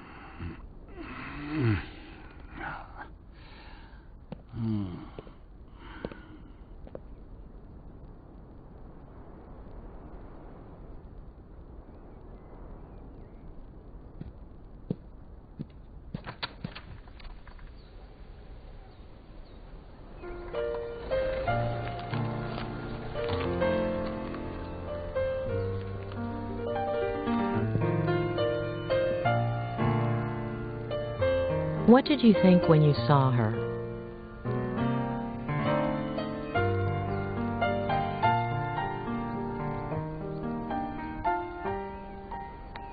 I thought I didn't feel like seeing her. Why had she come back? Her name is Jenny.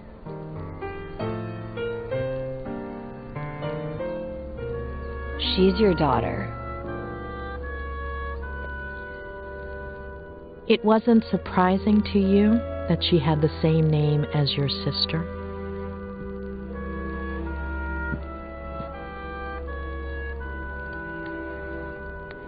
Yes, it made everything even more odd.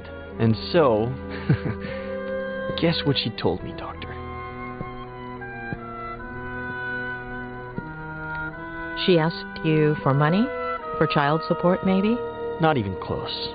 She said she was sure I was the father, that it would have been unfair not to tell me, that she didn't need my help or my money, but if I recognized her as my daughter, I could be in her life.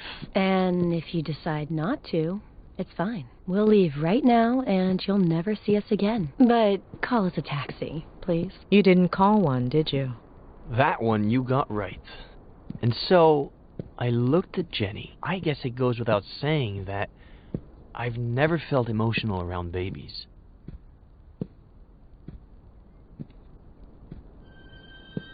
And yet, I felt something. But, don't get the idea that I let my emotions take over. It's so easy to fool yourself in times like those. Of course, I didn't give Faye an answer. I was confused, and I told her I needed time, to give me a few days. I said they could stay with me instead of at a motel.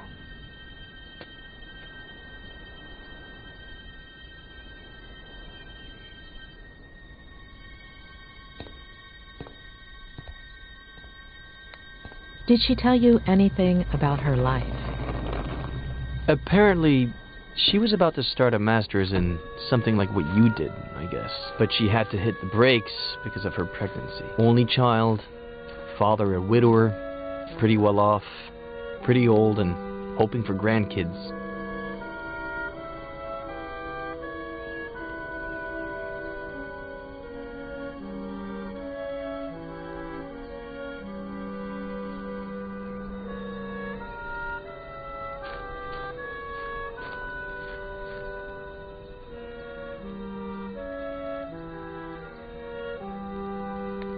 You didn't let Faye and Jenny stay in the main house?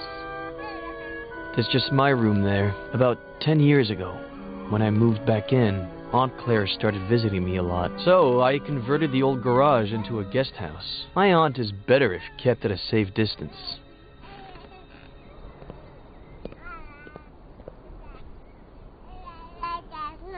Where's Mommy go?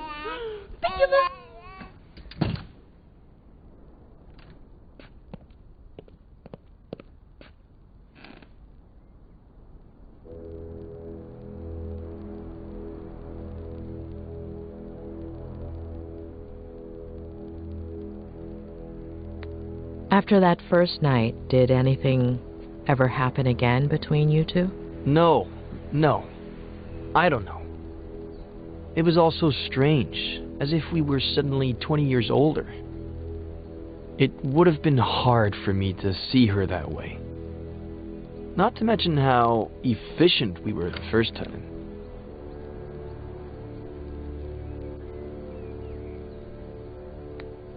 She never told you her last name? No last name, no address. I would have told the police. I didn't ask her for her number either.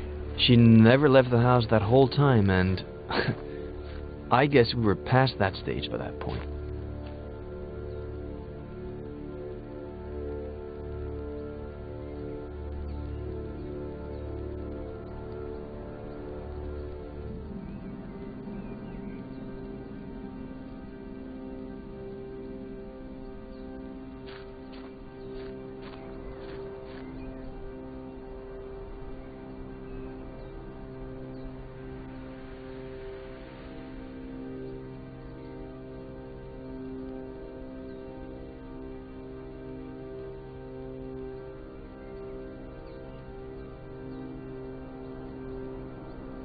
Did Faye do anything strange? Anything that took you aback? No. She spent the whole day with the baby, taking care of her, playing. It sounds dumb, but I was even a little jealous. We're all dumb.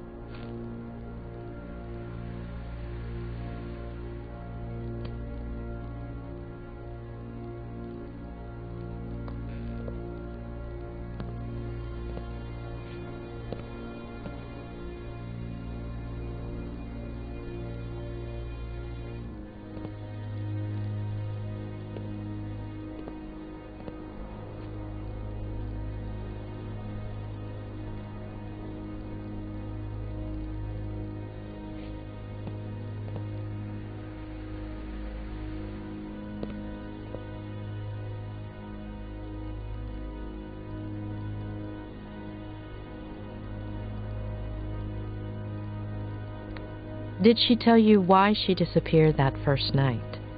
Did she apologize? No, and I didn't ask her to. You have any idea how many times I've done that? I've got the gist of it.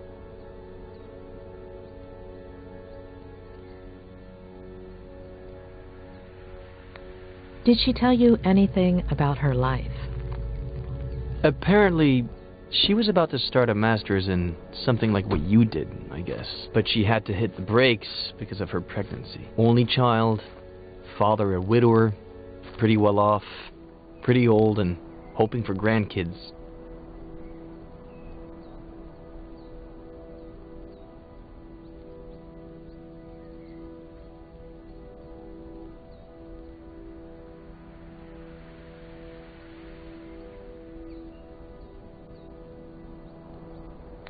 A young girl, single, with an unwanted pregnancy. She didn't think about getting an abortion? She told me that she was going to at first, but after a few days, I think I get it.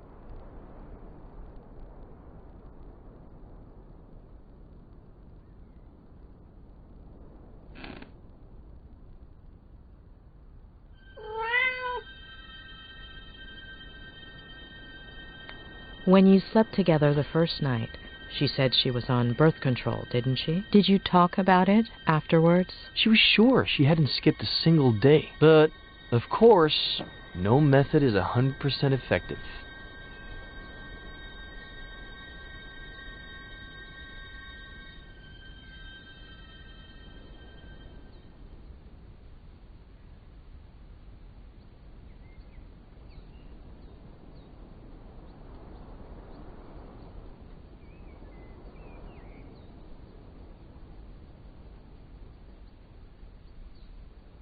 Anyway, the first 2 weeks felt good, but then things got warped. Like my head started to rebel. Like if it was pissed off that I was doing well.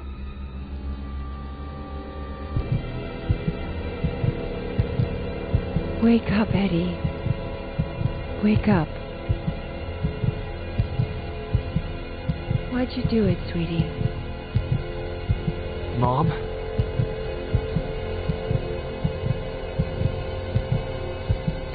I love you, Mom. I miss you. We're doomed because of you, sweetie. You're no better than him.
Was it a recurring nightmare? Every night.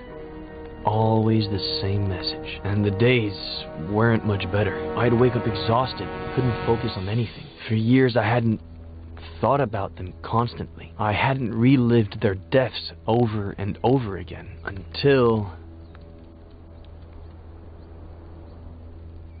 Ed! Ed! Ed! Huh? Jenny's temperature is 103.6. Huh? There's a first aid kit in your bathroom cabinet. It should have everything. Did you check if there was any Advil? She's a baby, Ed. Let's go to the hospital. Get dressed. I'm unlocking your car. I'll wait for you in there.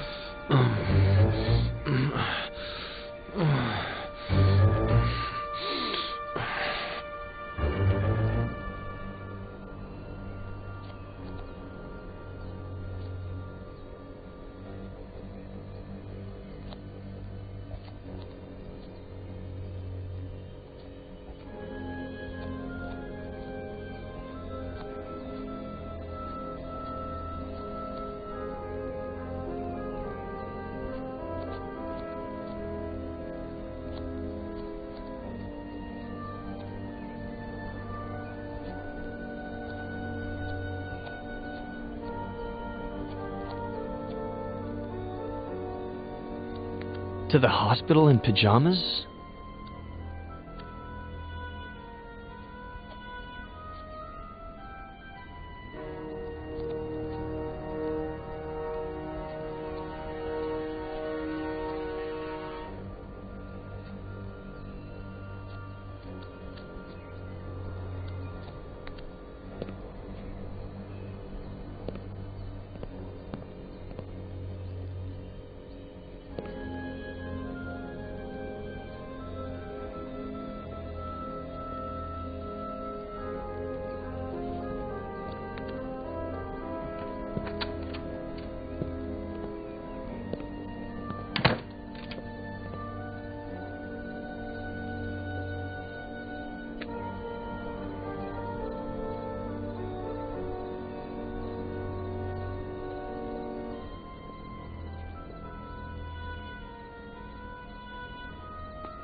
Why'd you take so long? I wasn't about to leave in my pajamas. You take that long to change?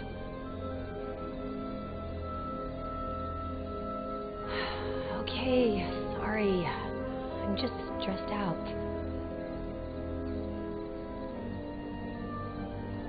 There.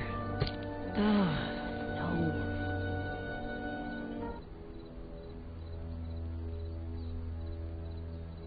Calm down, Faye. It's not... And that's it?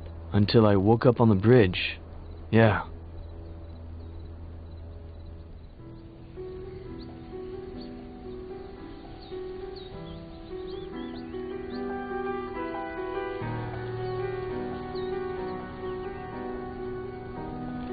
It was like another one of my nightmares. It's clear as day that my car plunged down into the canyon, that the truck driver found me on the bridge, but what I remember seeing...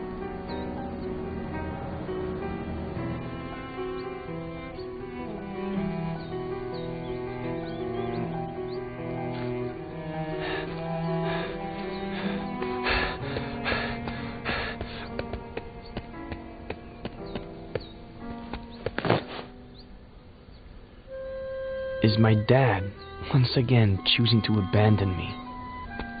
I tried to reach him without him noticing me, but...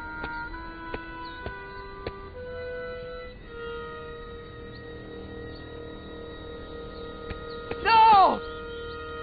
No!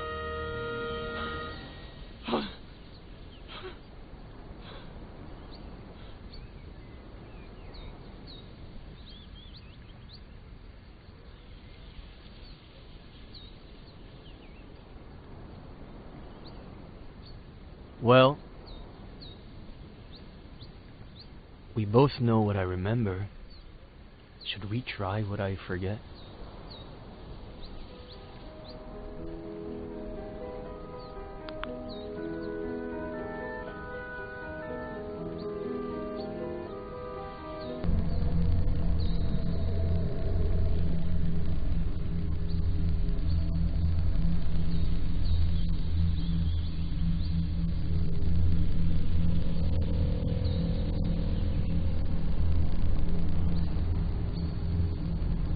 Wake up, Eddie.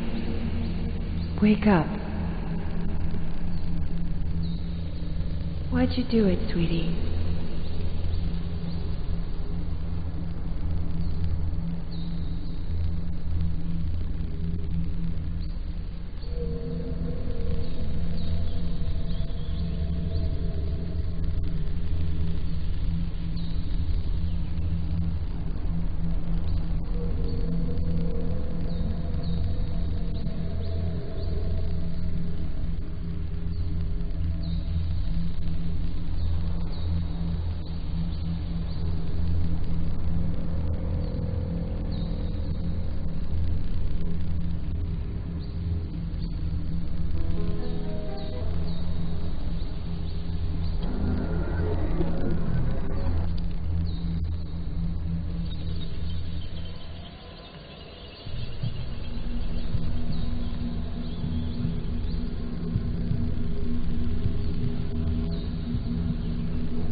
Focus on your sister's face, please. Is there anything unusual about it? Her eyes, they're brown. They'd always been blue. And do you remember what color Faye's baby's eyes are? Brown. Focus on your mother's face, please. Focus on her and tell me what you see.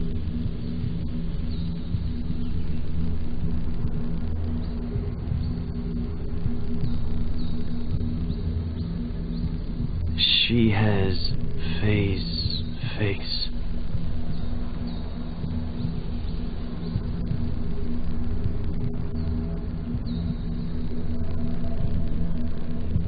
But she's my mom.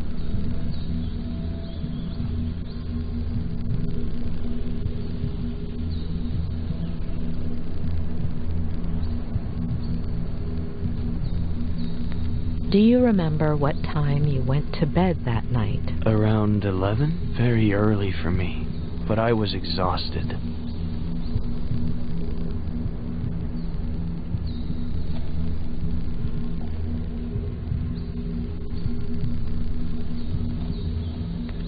Are those the clothes you were wearing that day? Yes. The exact same ones? The exact same ones.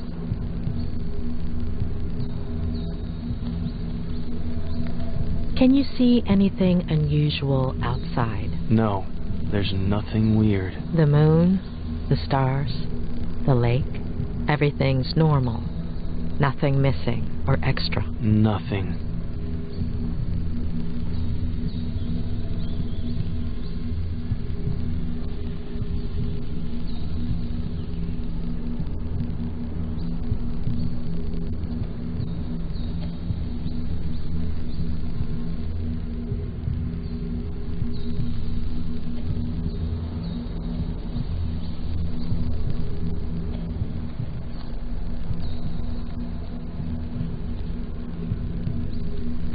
Is there anything odd about the bathroom? Anything out of place? No.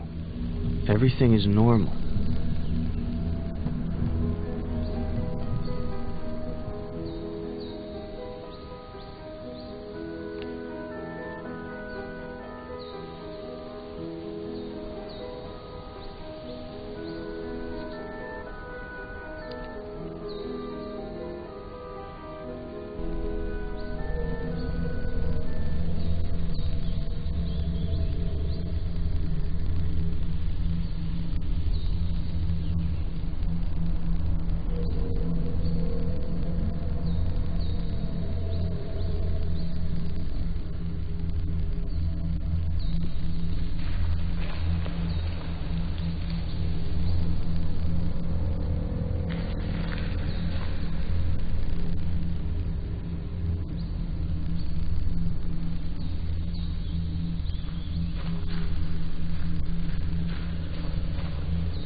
Are you sure those tire marks were made by your car? Could be. Next to the marks, are there any footprints? No, the ground is really dry.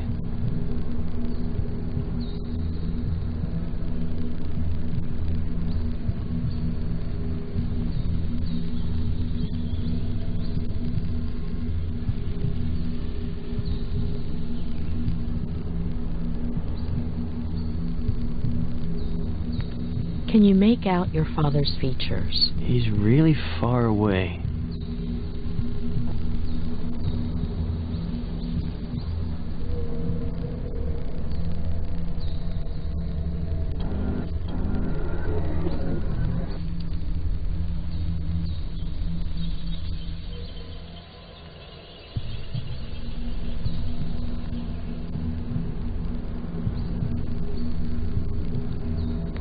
Do you recognize your father, his face?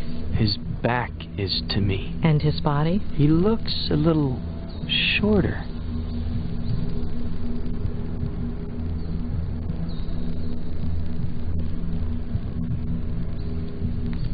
Focus on your feelings, on your body. It's weird.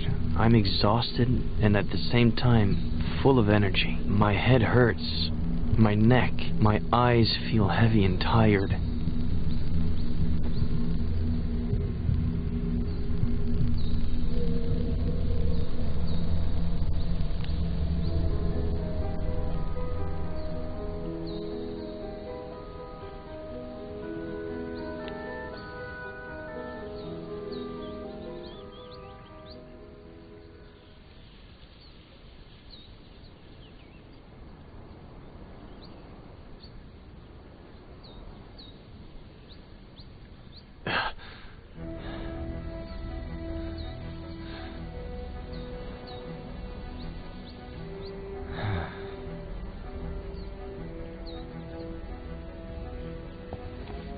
So?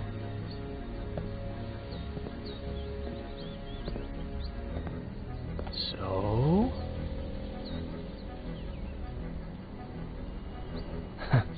What did I tell you?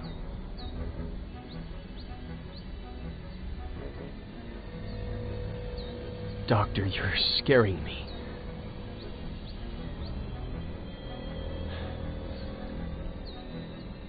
Julia? When we dream, we lose some of the details. We see certain things extremely clearly, but the rest tend to be out of focus. You remember very concrete details, including the exact time down to the minute. Doing the math, the first time you dreamt about your mother, you should have been in stage 2 of NREM sleep. The probability of dreaming during that phase is minimal.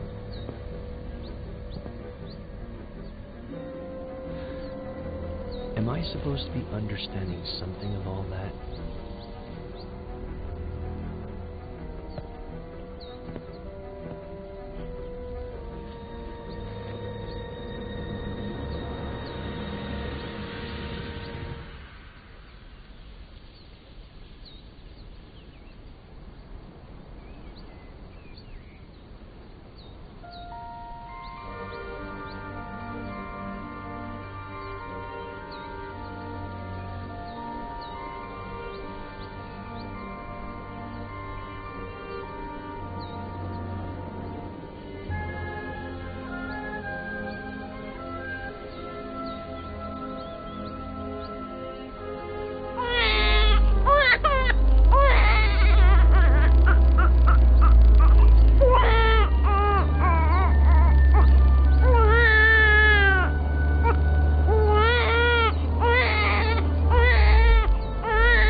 Why didn't I steal his key?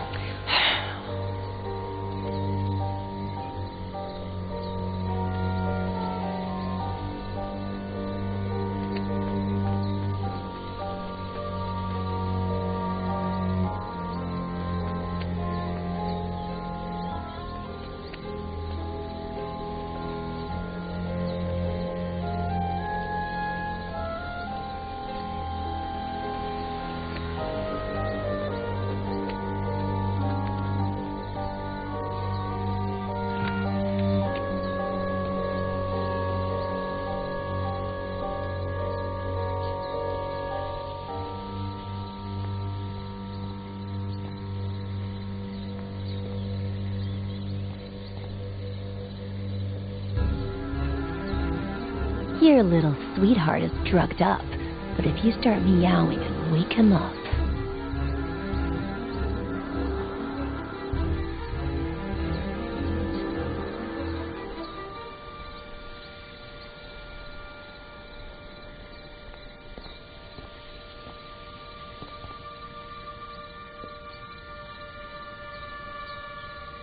How do I get you out of there without you making a fuss, kitty?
Ed!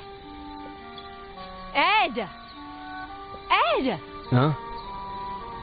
Jenny's temperature is 103.6. Huh? Why'd you take so long? Okay, sorry. I'm just stressed out. Here.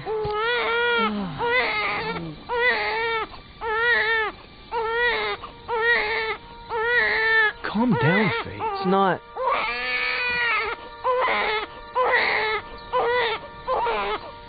Shut up!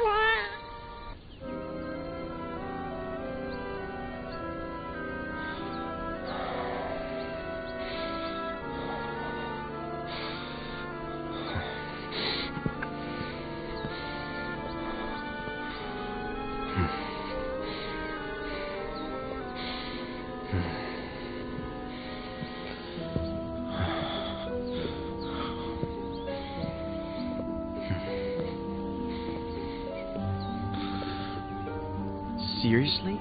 Are you sure, Faye?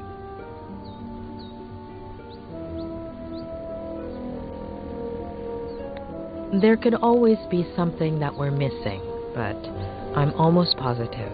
So, Jenny? Is she alive? Where is she? Who is she? That I do not know. What do we do? We have to find out who Faye is.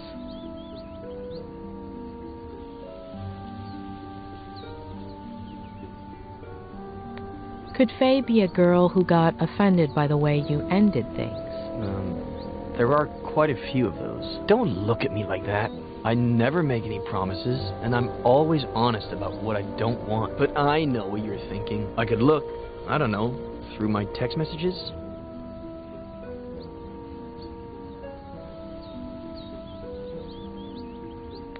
I don't know if I told you this before, but Sheriff Reyes is on it. She said she was a fan, right? Now we're gonna believe her? The best lies are partly true. Touché. I have a folder with fan mail, and I could look through Twitter. Okay, let's recap. I look for fans I like Kathy Bates in Misery. Try to remember crazy ex-girlfriends. And you and your new friend, the sheriff, do whatever you have to. What? You're walking.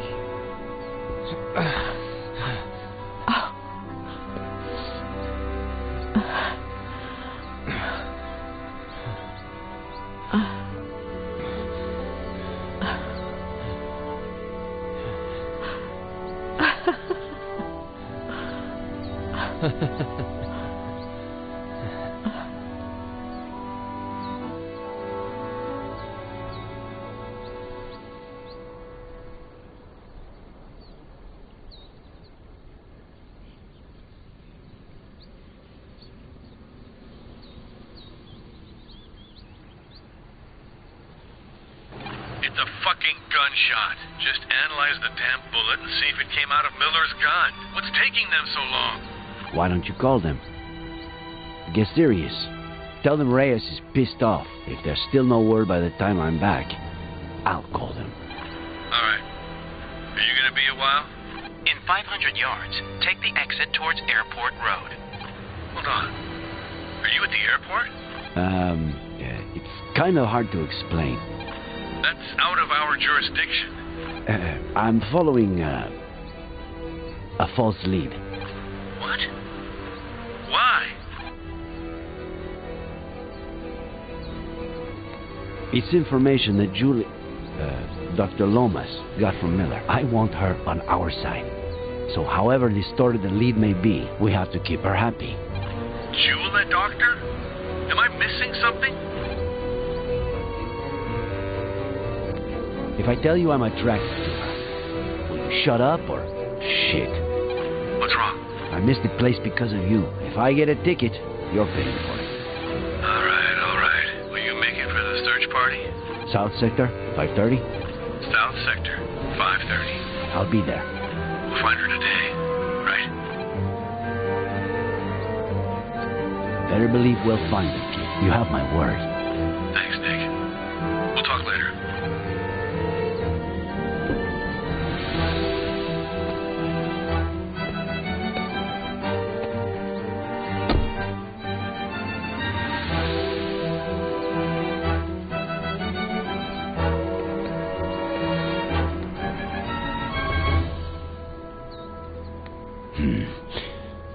What if the alarm goes off?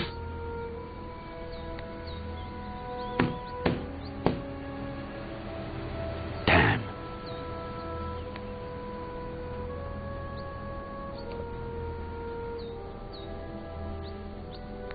Did they leave? The owner and the mechanic?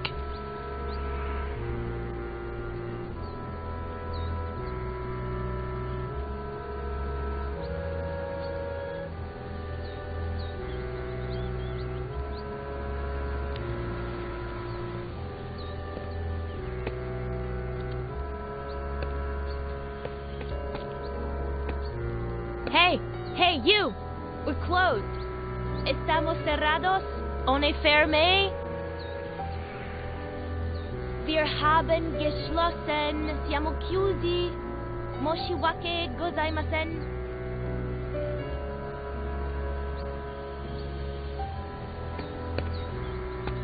Sorry, sir. Do you speak my language? We're out of cars, comprende? I do. I can't rent you a car. They're all booked. 0 cars available. Well, I should say I have -1 car available, since this one broke down, and they're supposed to pick it up in 2 hours.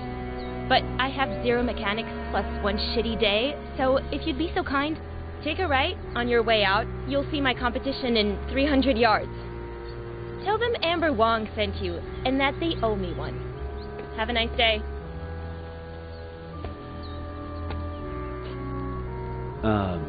I wasn't planning on renting a car. I'm Sheriff Nick Reyes, and I need your help. Any other day I'd be happy to help you, Sheriff. Just not today. Plus, you're not in uniform, which makes me think you're either outside of your jurisdiction or this is unofficial business. So, God bless America and have a nice day. Unless you're a skilled mechanic. Know anything about motors? You think you could fix this car? Please say yes. You're gonna say yes.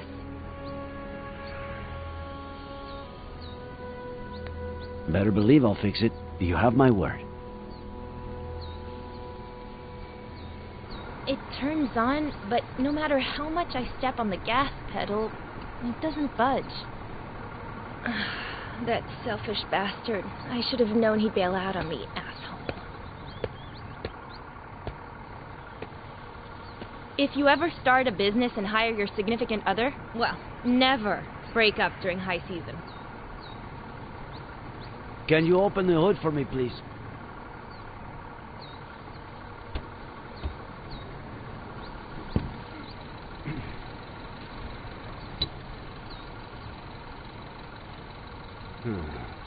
What? I don't know yet. Wow, that's a great start. Try turning the key in the ignition, please. Can you press the accelerator? I just told you the car won't budge no matter how much I press that pedal. Are you sure you know how these things work? Ugh, I can't believe you gave me your word. Put the car in drive. What? It's what I thought. That's why I asked you to put it in drive. The clutch cable is loose.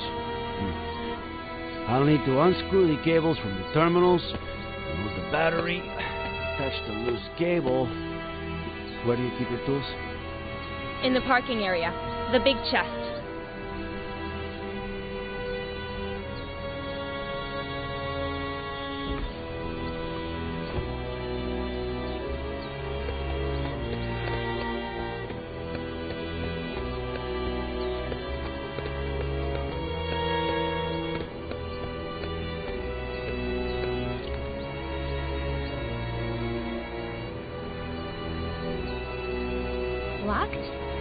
Locked. No worries. The keys are in No. No. That son of a bitch took them. And he hasn't answered any of my calls or messages since we broke up. Just wait till I find him. You. Break it, smash it, burn it, bomb it if you have to. Just open the damn box.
It's the customer for this car. I was just about to tell him my grandmother died so he'd cancel. I should tell him to come, right?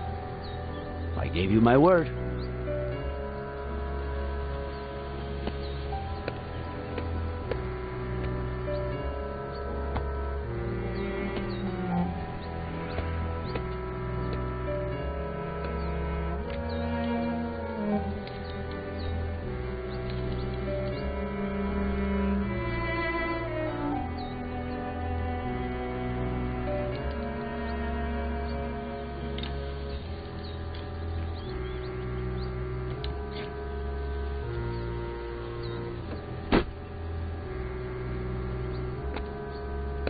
Give it to me yourself.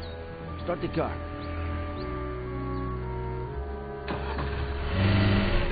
Hey! Sorry. You okay? Like I said, this isn't my day. Sorry, I'm so sorry. Are you alright? You know what I'm gonna do? Study mechanics for emergencies like this. I've got 2 college degrees. It can't be harder than making sense of a spreadsheet. I just can't do it all on my own. You know how hard it is to run a business like this? I'm gonna need somebody.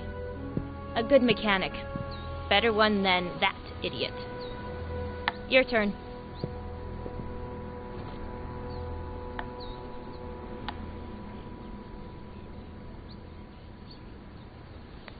I appreciate the offer, but I'm not a mechanic, and I'm not looking for a job. And I didn't offer you one. Are you serious? We both know you just got lucky. I mean, about what you told me before. So tell me, how can I help you? I'm looking for a woman in her 20s, Caucasian, blonde, green eyes. You rented her a car last year, between the 7th and 8th of October. She might have been coming from the airport. If I could check your records.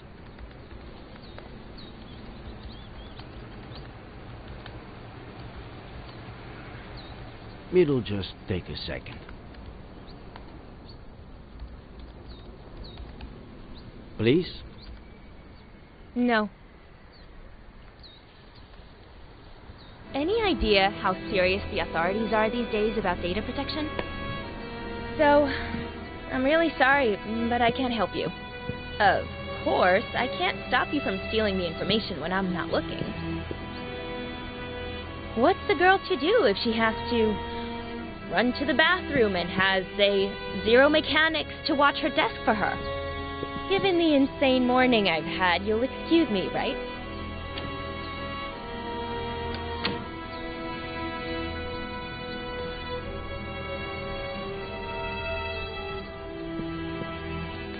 A list of customers who rented a car between the 7th and 8th of October of last year.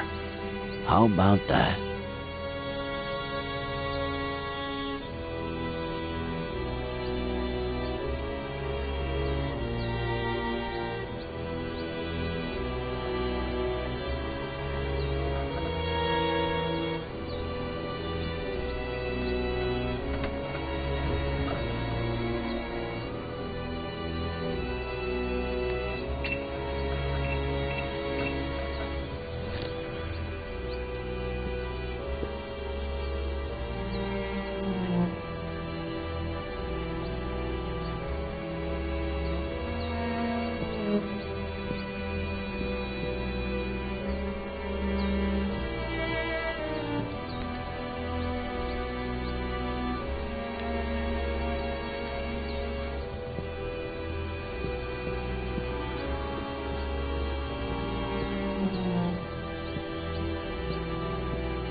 hope you find your mechanic soon. And I hope you find that girl, Sheriff. One last thing.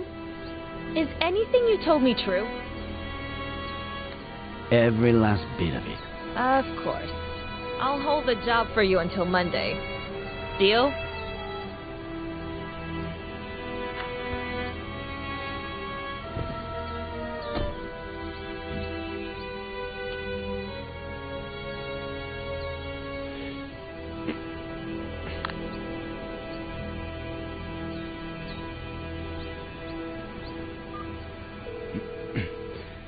I'm all ears. Where the hell were you? I told you I was working, didn't I? We got him, Nick.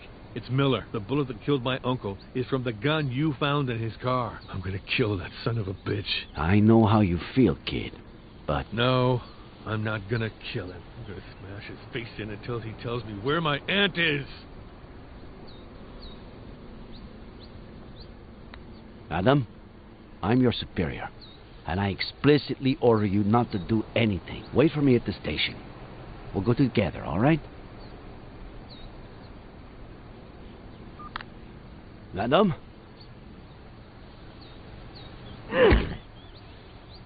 Shit.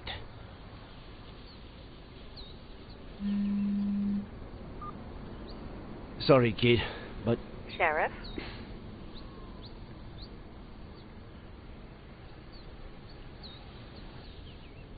I just received some crucial information. Not only does Faye exist, but... I'm going to arrest Miller. What? No. The gun from his glove compartment killed Samuel Franklin. No, Ed didn't kill anybody. It is what it is. Please, listen to me, please. Okay, go ahead. Talk.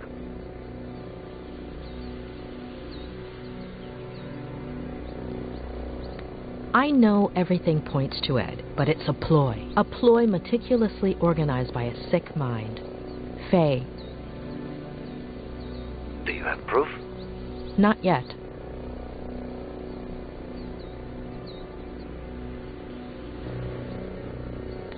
Nor do you have evidence that the gun belonged to Ed, let alone that he was the one who shot it. Not yet. So, that makes two of us.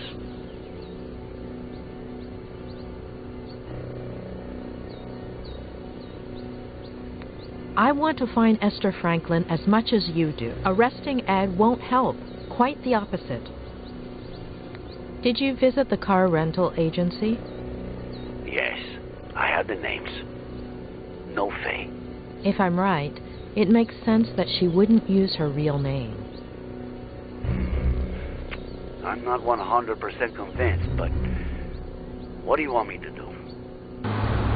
Could you meet me at the Brody Canyon Bridge in an hour? Okay. Sure. See you there.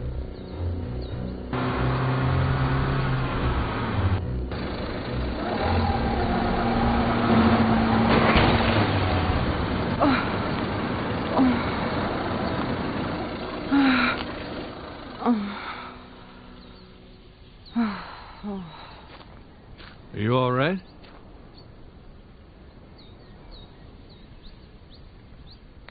What is wrong with you?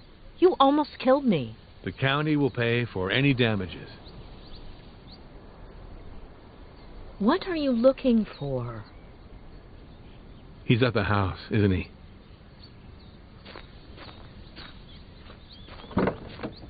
Adam Franklin.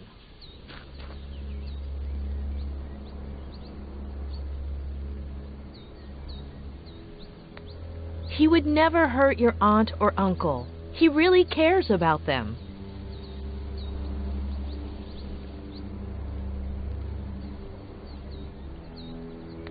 He can't help you find your aunt, but I can.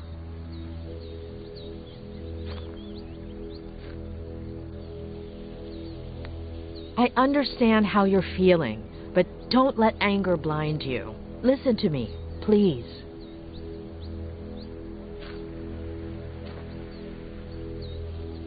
I have to stop by my motel first, but in 45 minutes, we're going to do a little experiment on the Brody Canyon Bridge.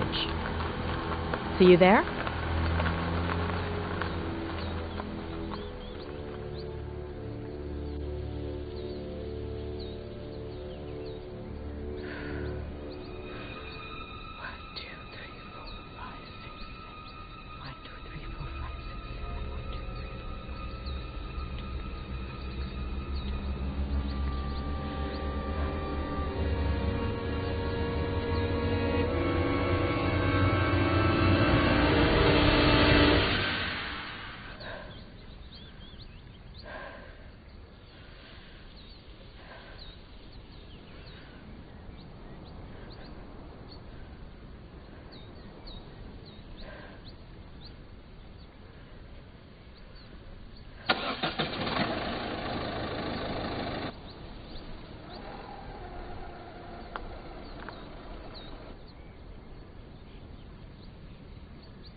I had to make sure. You ready? All those precautions, and now you won't even check that it's really me?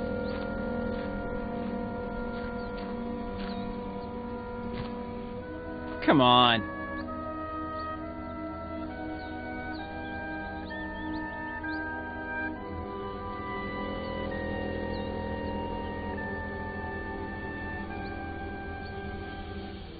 Okay. This is where you'll see what I see, which is what the drone sees, but without VR.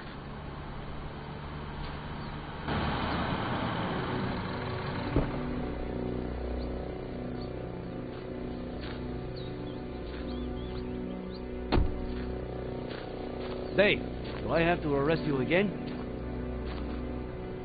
Oh, God, what the fuck? I'm not Are a you cop, a cop? and nobody's arresting anybody.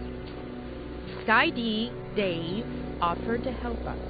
The images his drone provides will help us test out a theory, and we'll see everything from here. Okay?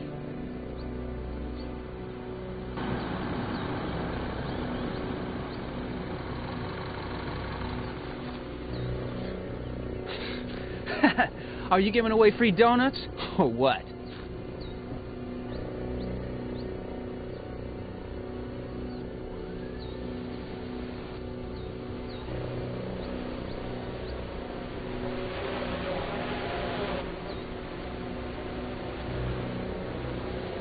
Your call, boss. Where do I send the bird? I think Ed did see someone jump off the bridge, but I also believe that person made a pit stop before hitting the ground. Can you fly to the middle of the bridge and hover right beneath it?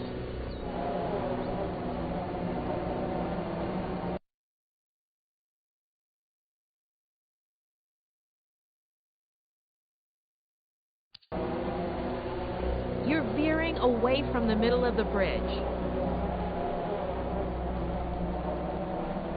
Not so far up. It's in the middle of the bridge, just under the road.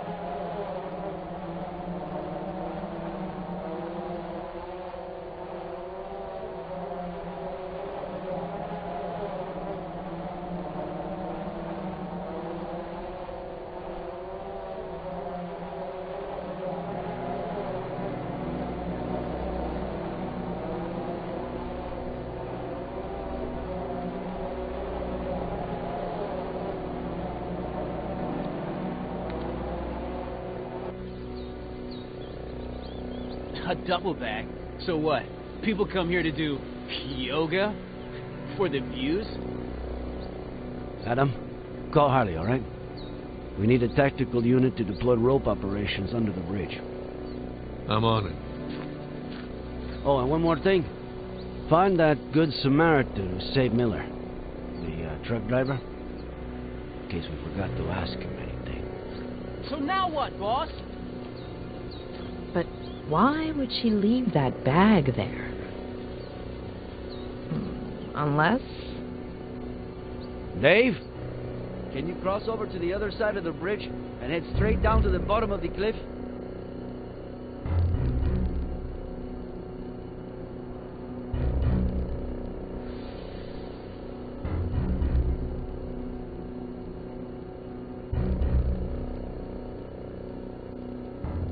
Keep descending. You need to almost touch the ground.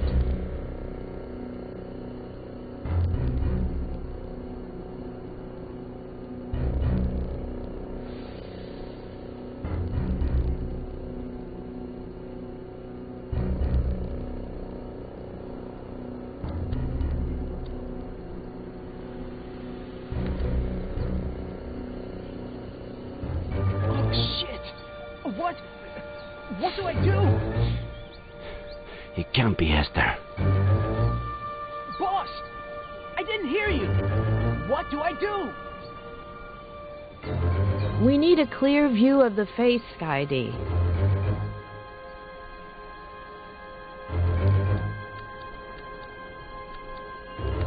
Are you seeing this?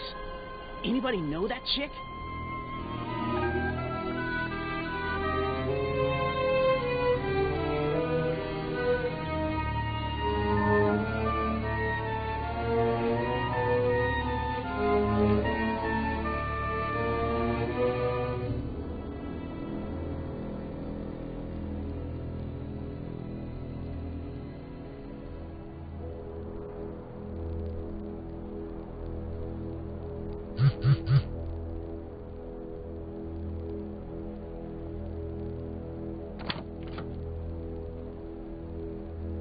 Sorry, the medical examiner was late. Let's hope she doesn't take too long to determine the cause and day of death. Although, it looks pretty obvious, right?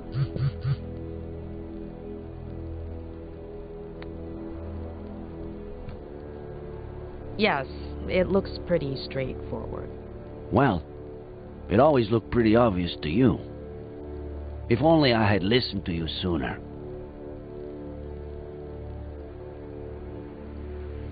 Thank you. I accept your apology. Did I apologize? Let's say you did. Should we examine it all? Please. I honestly don't know where to start.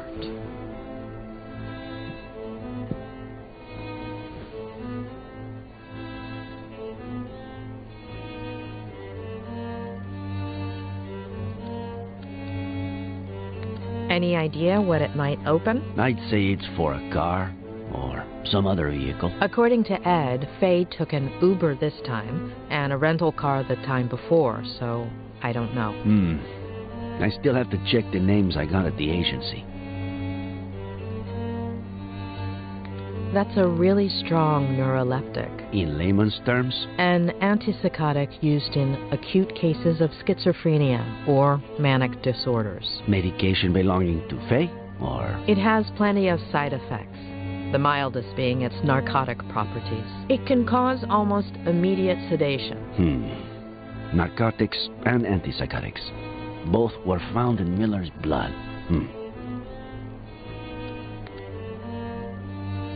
Our hacking specialist unlocked it. Plus, we also got her fingerprints, which are being cross-checked as we speak.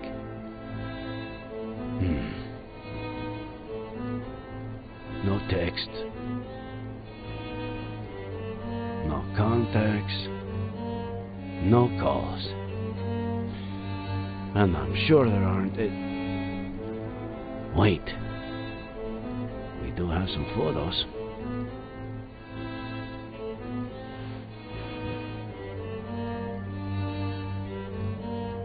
Miller sleeping.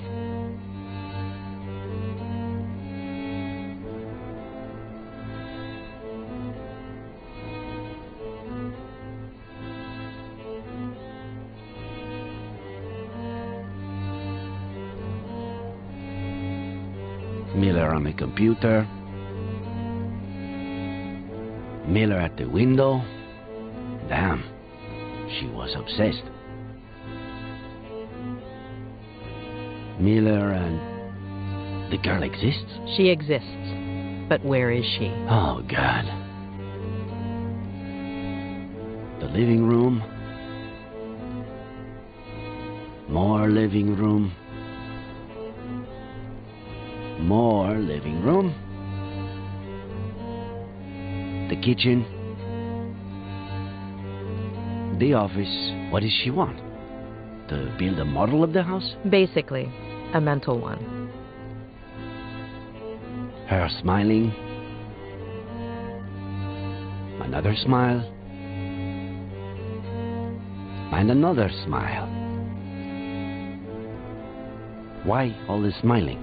She's practicing. She may have had difficulty reading facial expressions in others, and therefore reproducing them herself. Seems like a classic psychopath. Lack of empathy, right? There are many causes. Neurodegenerative diseases, autism spectrum disorders. In many cases, the right education might have compensated for this type of condition. Almost all of those who suffer from it are perfectly adapted to and contributing members of our society, and no less happy than you or me. But, yes, in this case, seems like your classic psychopath.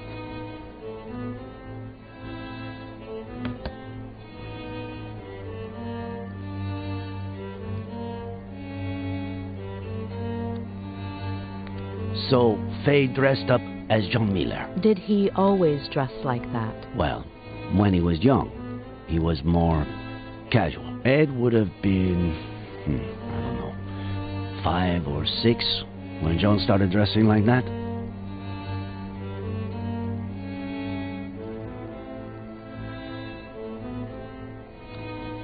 Are we sure that Faye used that to pretend she jumped off the cliff when she was actually lowering herself down to the landing where we found the bag? As sure as we can be that the body is Faye's. Wait, you finally convinced me. And now you want me to question it all again? We'd need Ed to confirm, but from what he told me, it's just the kind of clothing Faye wore.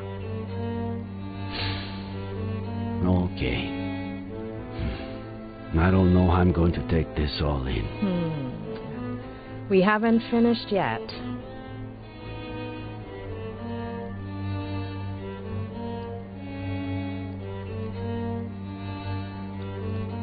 It was in the glove compartment of his car, but I guess at this point, that doesn't mean much. I found it in Miller's car, but I could have sworn he hated whiskey. He has his reasons. Believe him.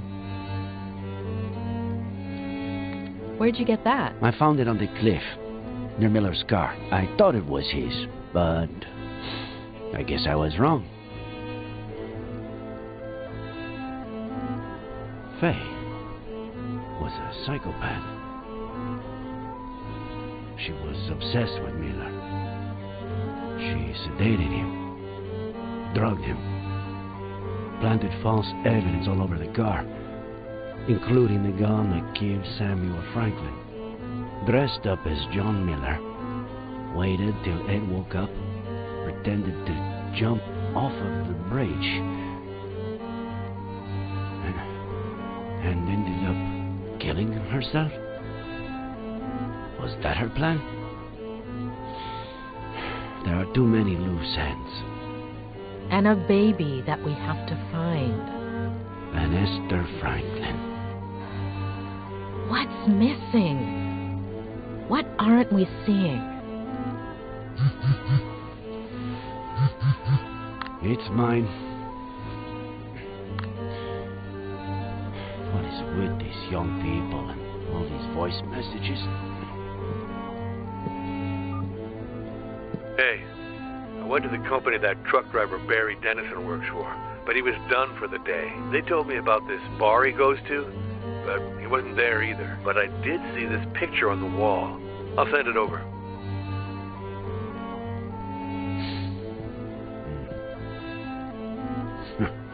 What? Now I know what I'm doing tomorrow.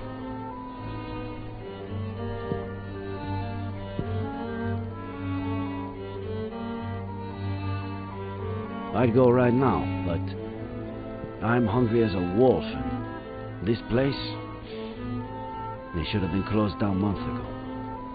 Actually, I know some much better places to eat out in this town. Yeah, it's getting late, and I'm tired. I should get back to the motel. Yeah, you're right. It's getting late. Should we continue tomorrow? We could go through the list of drivers together. Maybe in the afternoon? Yes, let's continue tomorrow.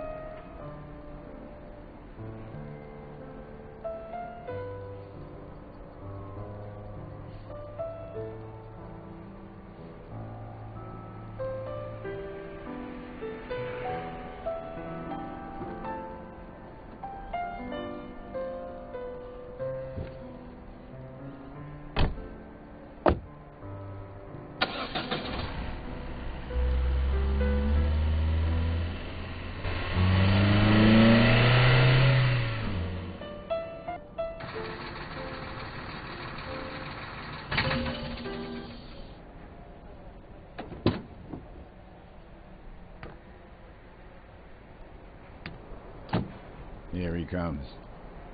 Careful there, old geezer. Late again, Dennison. I had a rough night. Okay? If this happens one more It won't. I'll hook on the trailer and be out in a second. Hand over the routing sheet.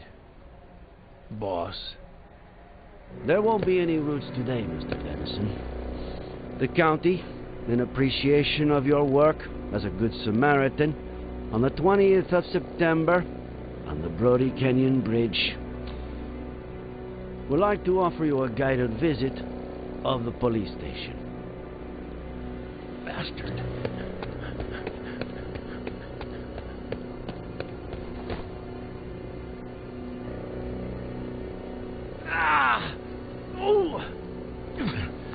I am an American citizen.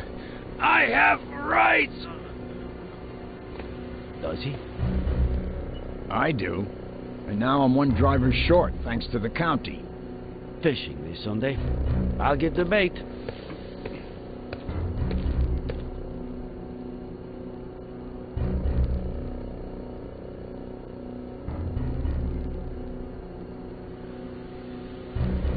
Normally, in these cases, my assistant plays good cop and I play bad cop. But unfortunately, since you two started off on the wrong foot, I've got to do it all. So, it's your pick. Which role would you like to see me in? In the role of a beaner? See?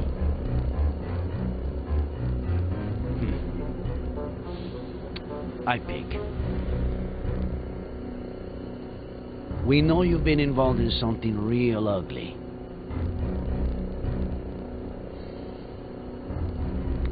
If you cooperate and tell us everything that happened at the bridge that morning, well, I can't make any promises, but you'll probably get off scot-free, or just about.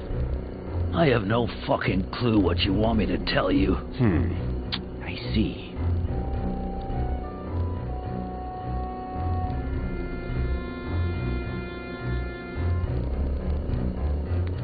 My buddy Ben, your boss, doesn't seem to like you very much.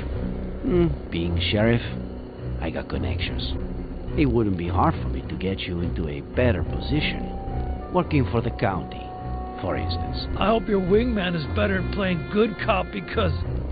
unfucking believable. We found the cap at the bottom of Brody Canyon. Are you going to deny that it's yours? Must have fallen when I was saving a goddamn life. I found it over 200 yards from where you held Miller down. It was windy, for Christ's sake. True. A little. Blowing the other way, though. I'm surprised you haven't said the thing about talking to a lawyer first. I don't talk to lawyers. Okay. I'll do the talking if you want. They're all a bunch of... Hey, what are you doing with my phone there?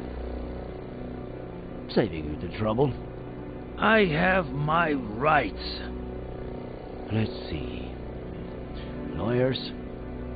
That's illegal. I'll report you. Now you need a lawyer for that. Many favorites in your contacts? Son of a bitch. I'll pick again. In fact, I have a few candidates right here.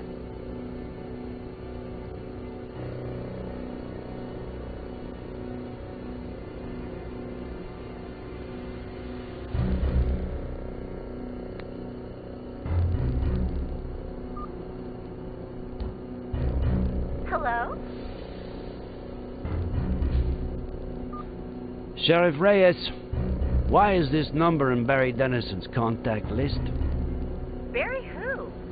Oh, he looked decent on the app. I deleted his number after the first date. Bitch.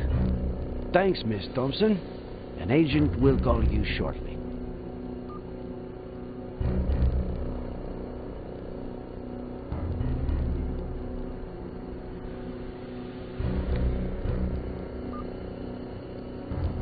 Hey, how's my favorite customer?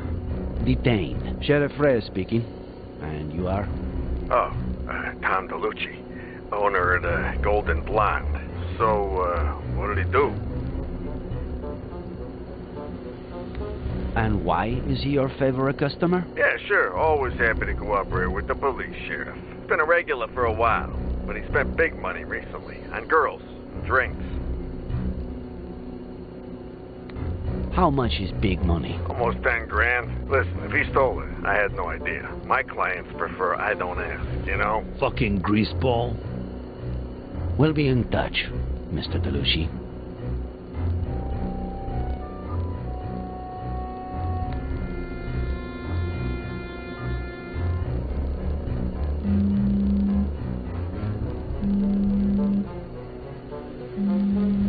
What do you think it is?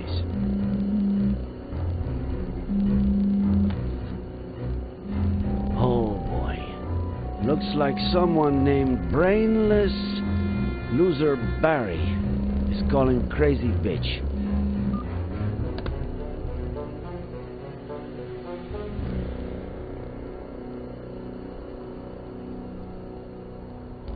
We found your hat where it shouldn't be. Your number where it shouldn't be. Maybe we should stop playing games, huh?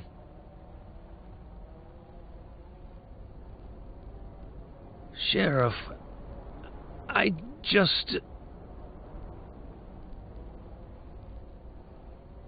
I've got your lady friend's body over in the morgue.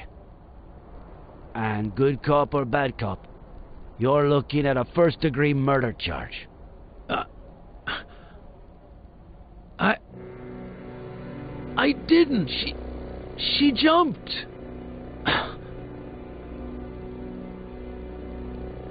From the beginning, Dennison.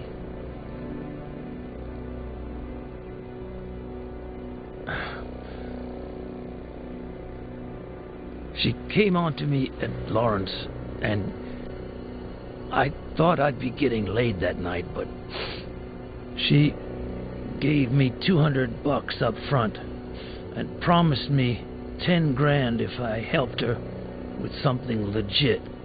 No strings attached. I had to be at the Brody Canyon Bridge a few days later at 4:30 a.m.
What the hell? Is that a stiff?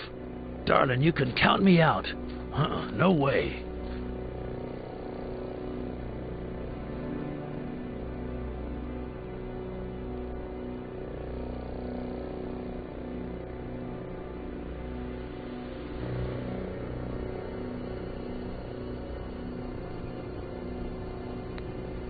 Are you sure you want me to count you out? Because there's no stiff here. Yet. Hey, whoa there. No, darling. Count me in. All the way. 100%. Yeah. Is he asleep? Sort of. I just wanna scare him a little. Make him pay. What? What did he do to you?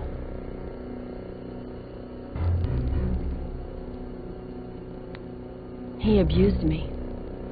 But I don't want to talk about that. Oh, sure, yeah. All right. What do I have to do? Wait.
What is it?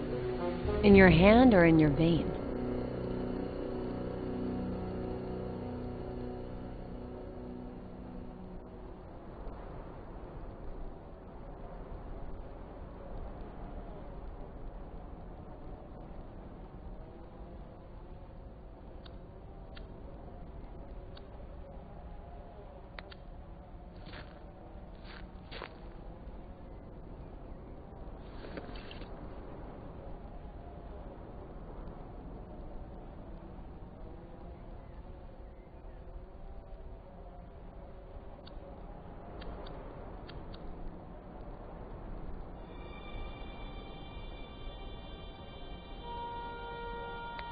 A toast? Consider it my way of saying thank you.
See you in the insane asylum, sweetie.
It's a lot of money.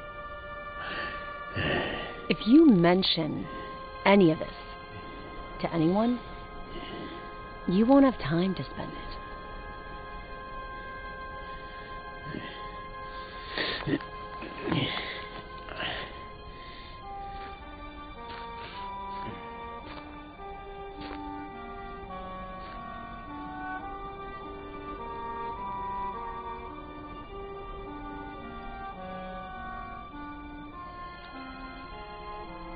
There's no sign of any babies or this Fey woman.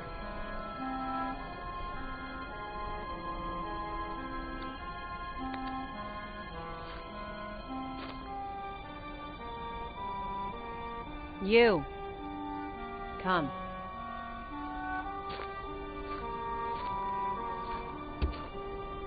Push.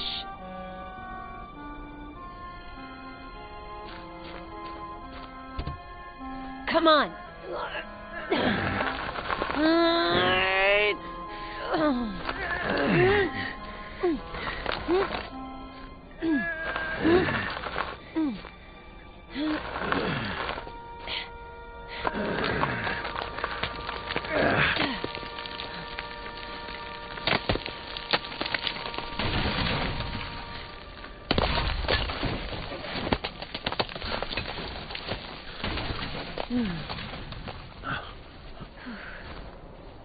Oh, shit, that's my favorite. Forget it. Wait here.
He'll wake up.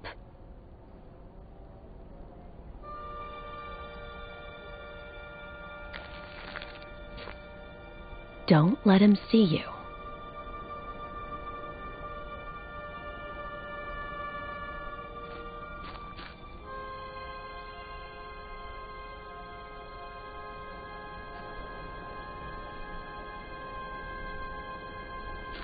He'll end up coming towards me. Follow him.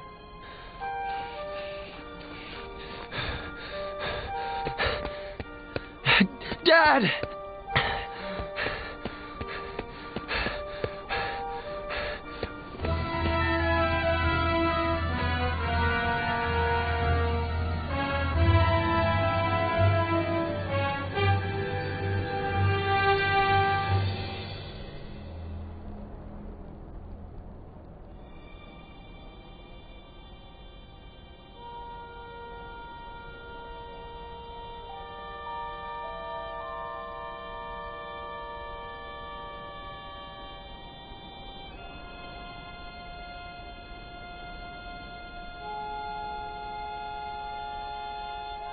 Make sure he doesn't kill himself.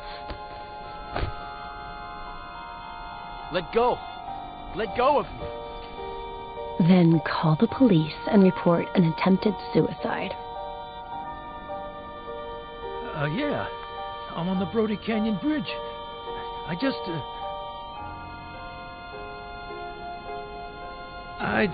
saved the life of some guy who was trying to jump off the bridge. And,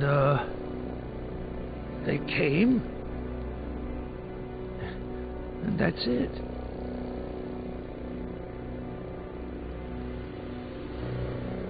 You know what, Dennison? I believe you. So, I'm clean? Innocent?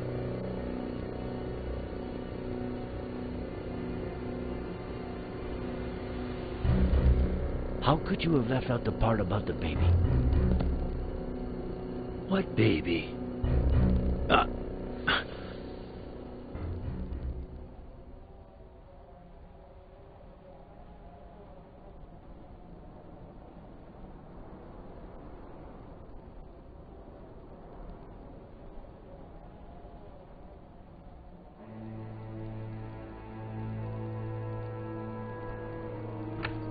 Sorry I always keep you waiting. Harley was still printing the Horowitz file for me. Whose file? Lisa E. Horowitz. One of the 3 women to rent a car at Wong's just before Faye popped up at Miller's place. And considering her age, the only one who could be our buddy. I asked Harley to get us some details on her. We can take a look at it, if you want. And I thought this only happened in movies. Welcome to my life. Would you rather take one last look at the board before reading her file? Do a run-through of the investigation?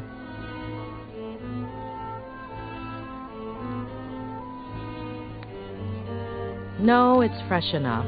Let's move on to Horowitz. Well, I'd say I've got a pretty clear picture. Let's look at the file. Great.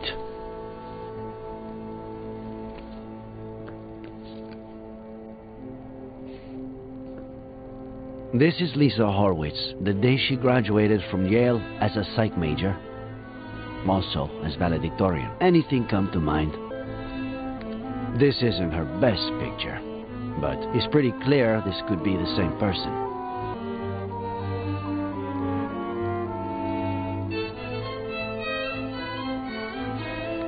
Faye told Ed that she just graduated as a psych major. So, it all adds up. Her studies would explain why she had knowledge of the narcotic effects of that drug, wouldn't it? Maybe. Let's see what the file says. Daughter of Peter and Marlene Horowitz. Upper middle class.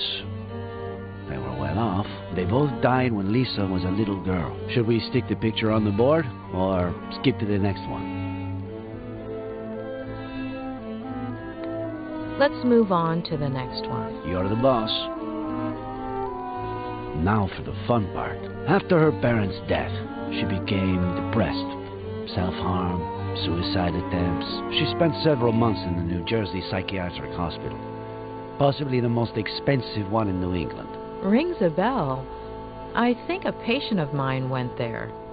Who was it? The night before she was going to be released, her best friend from the hospital got drunk and jumped off the roof of the building.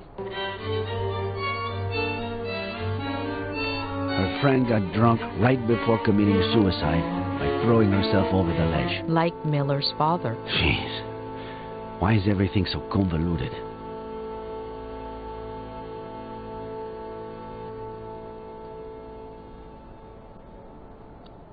Did Ed Miller, after everything that happened to him as a kid, never go to a psych hospital? He almost did, but his Aunt Claire kept it from happening. She took him home to San Bernardino and essentially brainwashed him, burying most of his negative memories. Isn't it odd that her best friend from the hospital killed herself by jumping off a building and that she ended up the same way? Yes. Maybe she jumped too. Maybe she was trying to emulate her. But why? Isn't it ironic that a former psychiatric patient would pursue psychiatry? It makes sense.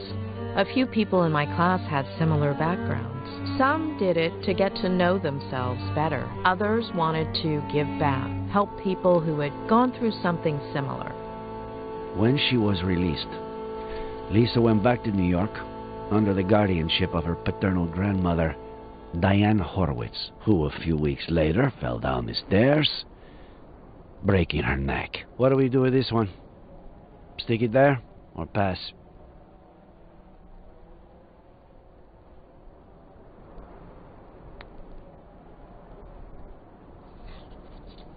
Let's move on to the next one. This is from a couple of years ago. A climbing wall in her neighborhood in New York.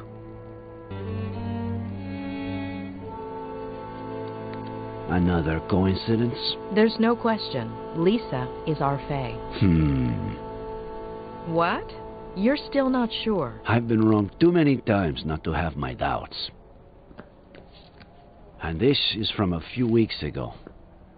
Lisa Horowitz applied for a position as a psychiatrist in training at the only psychiatric hospital in our county, and she got it. She's supposed to be starting at the end of the month, though I doubt she will. Why would a wealthy young woman from New York with an outstanding academic record want to work at a hospital with such a poor reputation and so far from home? The doctor who was assigned to Ed at the hospital before Robert Kerrigan hired me to treat him was quite inclined to admitting him to a mental institution. The mental institution where Lisa was going to work is almost certainly the same one Ed would have been admitted to. Are you saying that? That was the last part of the plan. Become his psychiatrist and torture him. Let's take a look at her medical record. She weighed almost 9 pounds when she was born. At age 11, her appendix was removed. What is it?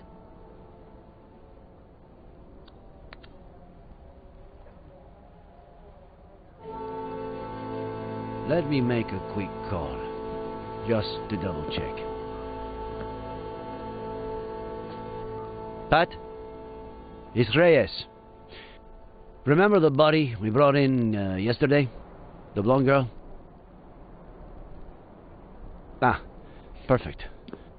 Can you tell me if she has a scar? The kind you would have from getting your appendix removed?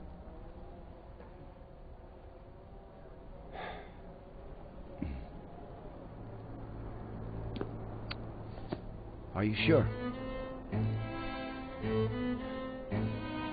Okay. Thanks, Patty. I can't believe it. It has to be her. It's her. But no. No. We were so close. I'm sorry. It happens a lot. You think you have a bite, you tug at the line, and all you have to do is reel it in, but just at the last minute.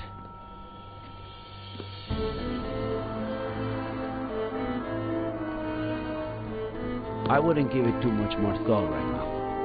We should get some rest.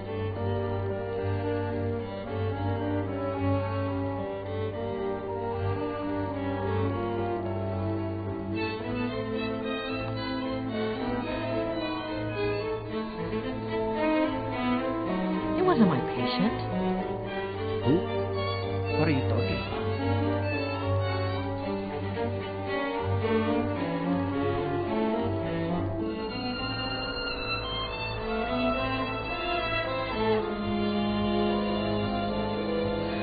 How long ago was Lisa Horowitz released? Why is that important? 8 years? 8 years. What was her friend's name? The one who committed suicide. Veronica Garrigan.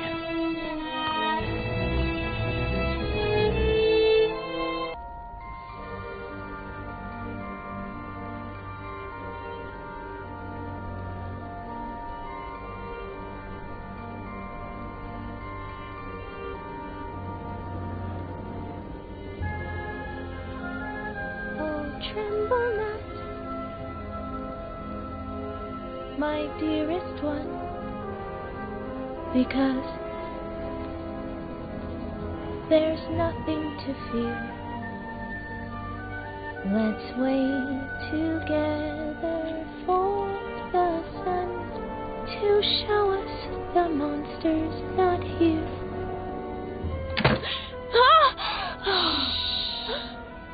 They're gonna find me. You scared me to death. How'd you get in? I stole this from Mr. Fatbutt. What if he notices it's missing?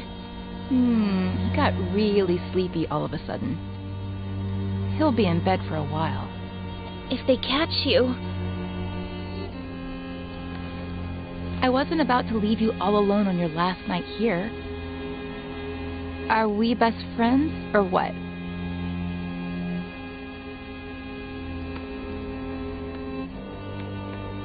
Besides, I've got a surprise for you. Come on, follow me. But I'm not sure if...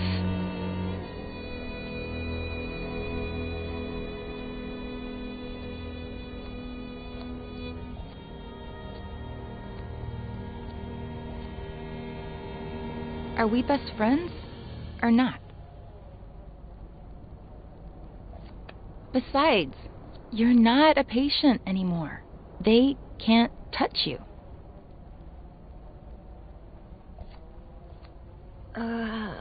All right. But I have to finish writing my diary entry for today. It's my routine. It's your routine. I'll wait for you.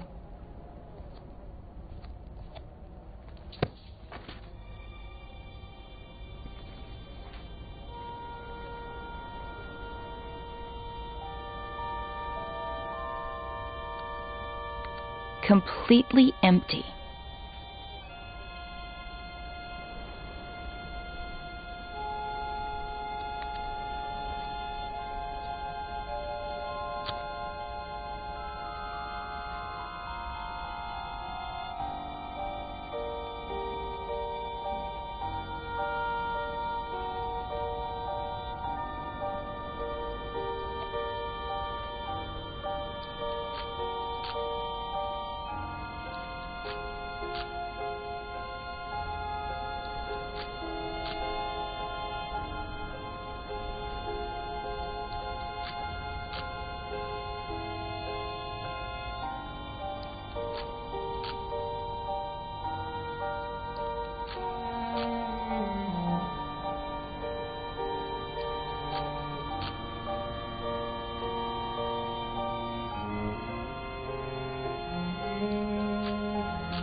Are you almost done with that yet?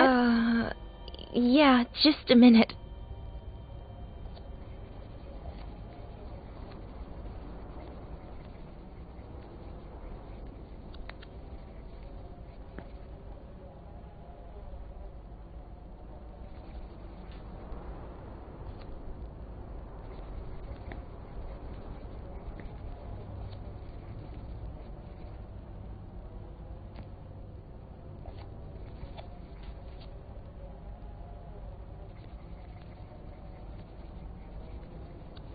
We're the same age, aren't we? You're 15 too, right? Why? No reason.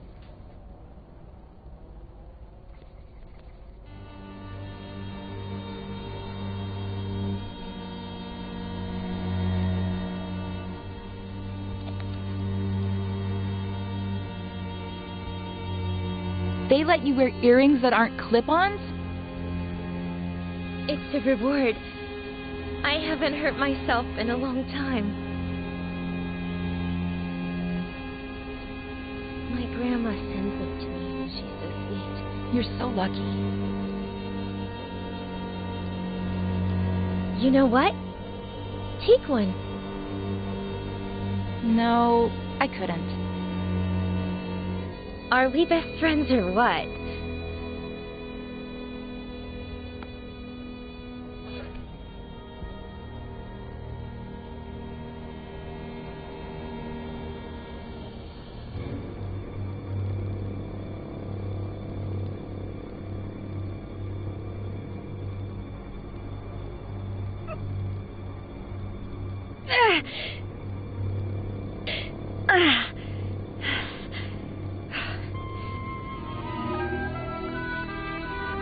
So? You're so brave.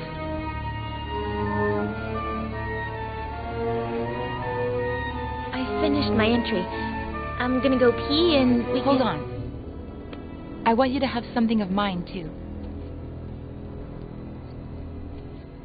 It's my lucky pendant. Nothing bad can happen to you as long as it's around your neck. But... Are we best friends, or what?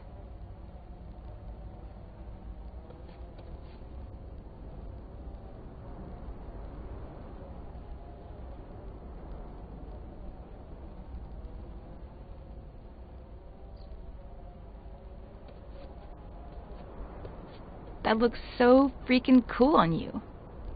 It's beautiful. All right. Do what you gotta do and I'll show you the surprise. Oh, tremble not, my dearest one, because there's nothing to fear. Let's wait together for the sun to show us the monster's not here.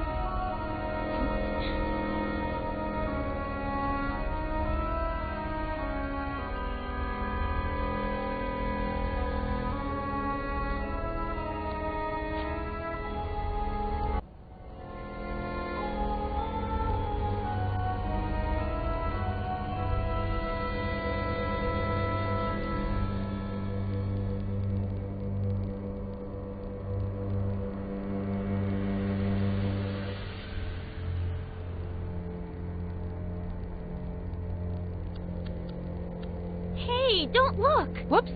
Sorry.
Starting tonight, you're my new best friend.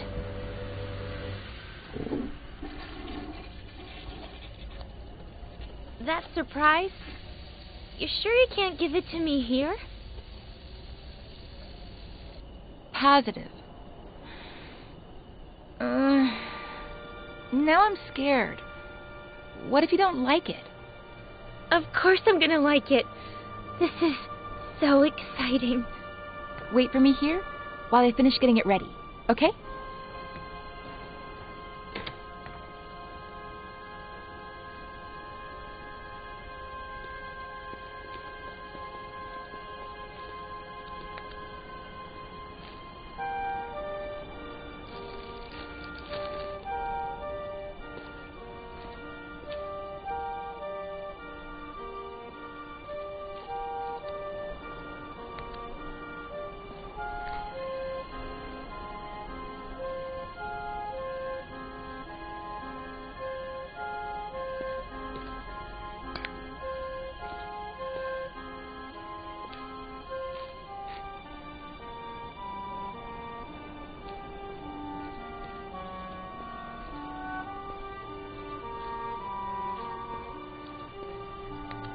Still missing a few things.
Not here.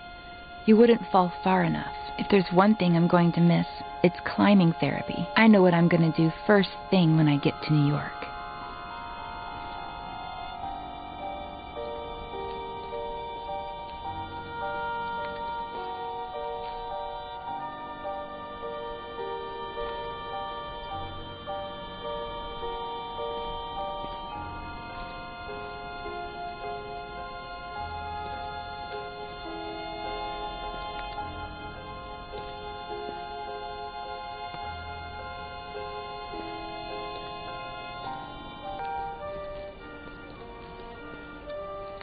This is the spot.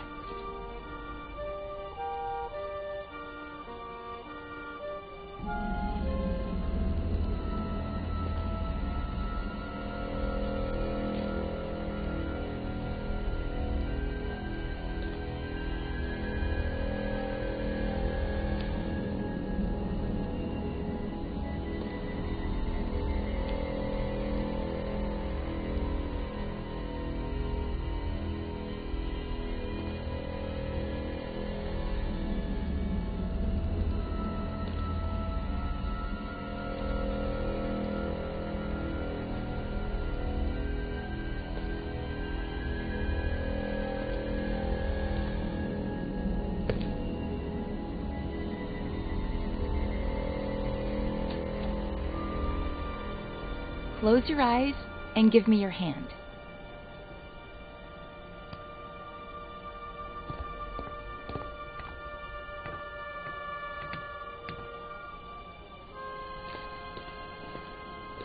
Don't open your eyes yet. Go ahead and sit down. Here. On the ground. Mm-hmm.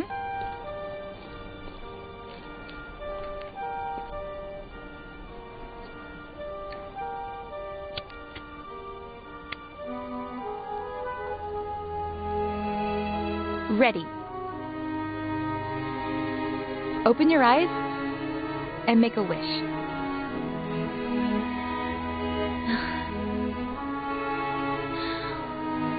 I'm gonna miss you so much.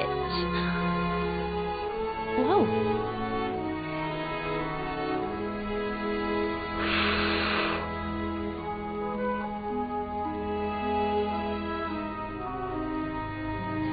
Seriously, why did I meet you so late when I already knew I was leaving?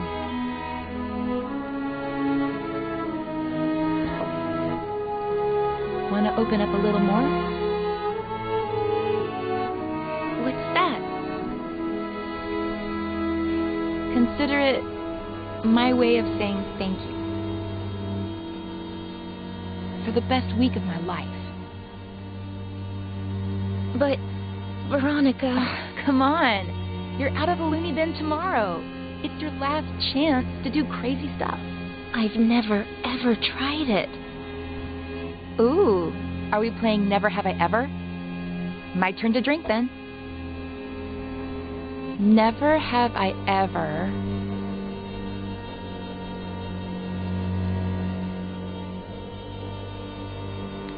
been to New York. Cheater! Guilty! Well, you know.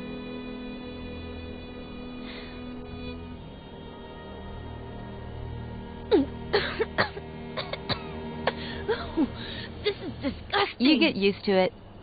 Your turn. Never have I ever kissed a boy. What about a girl? Veronica! Well, either way, really.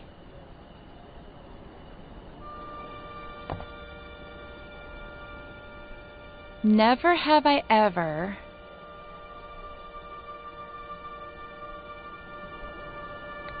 missed my friends from school. Dang, I have.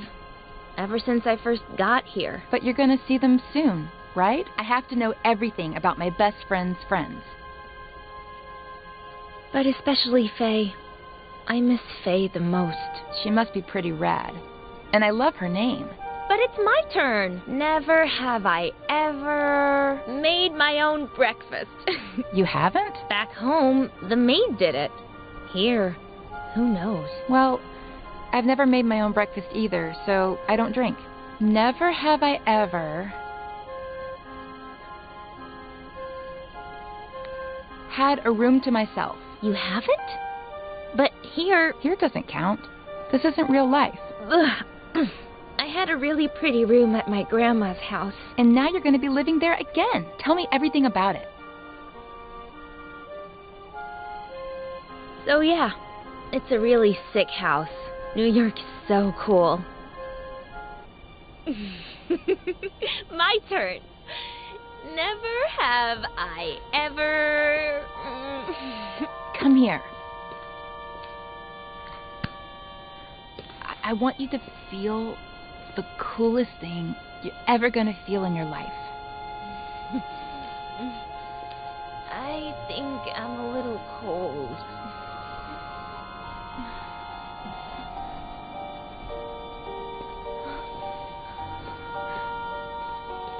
Follow me.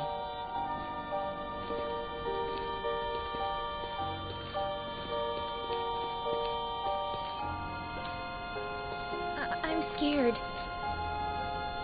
Take your shoes off. You'll grip onto the beam better.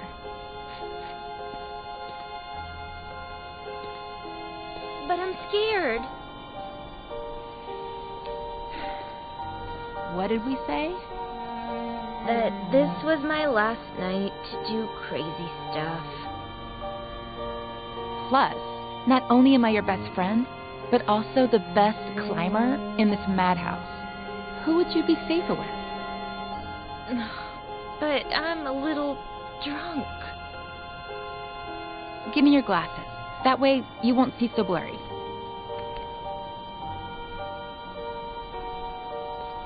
I'll be right behind you, holding on to you. Each step you take will be like flying over everything that ever hurt you.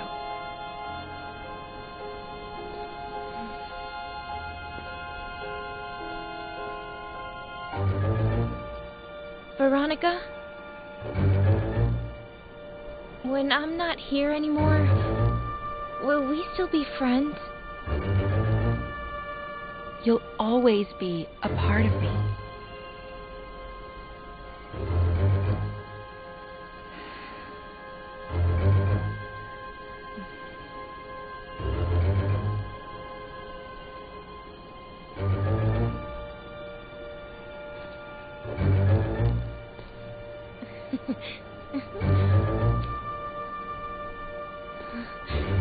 You were right. It's like flying.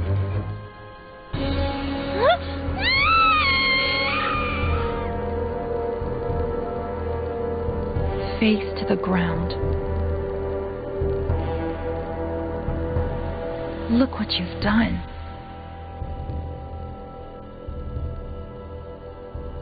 I hate you.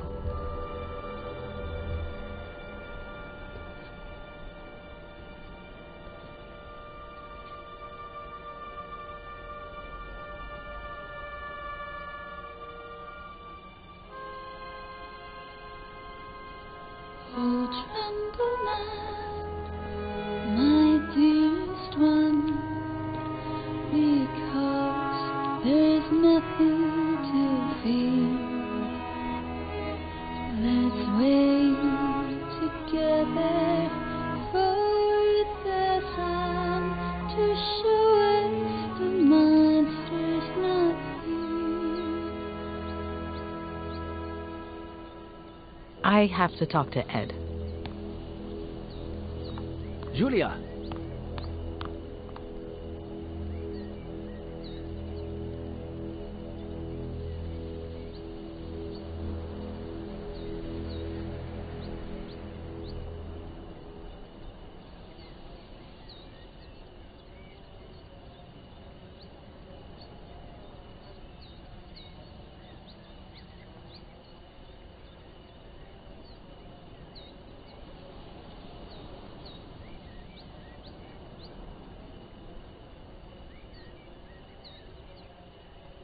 Wait, let me see if I'm following this. All of the girls on this list are random hookups or fans that may possibly have something against you, with reason? Oh, no. Oh, no. No. No way. Oh, I was worried there. It's 3 pages long. Those are the ones I remember. I've lost contact with a lot of the others or forgotten their names. The number on the left is my guess for how angry they are, if that helps. Doesn't help, does it? Anyway, there was something important you had to tell me? I don't know what the best way to put this is, but...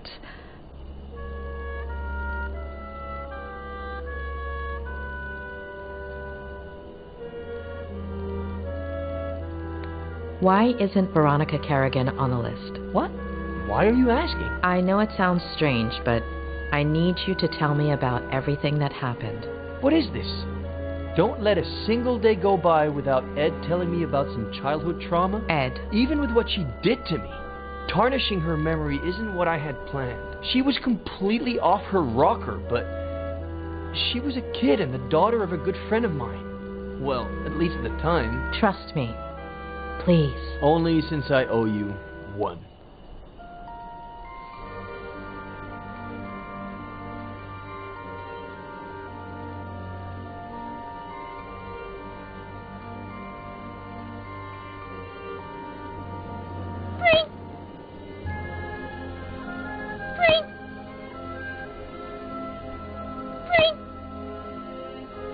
Sweetheart, what did the bread do to make you want to torture it like that? I don't know. It's fun. Can we go to the movies? Yeah, sure. If you take your medicine, we can go this weekend. Dad. What did the doctor say?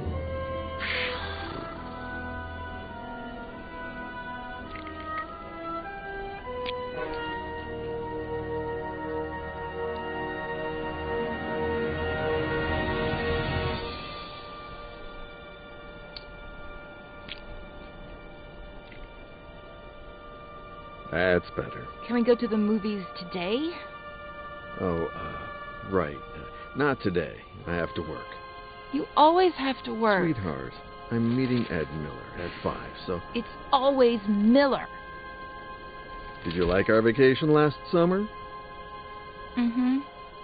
Well, we wouldn't have gone to Paris or Rome if it hadn't been for Miller's book tour.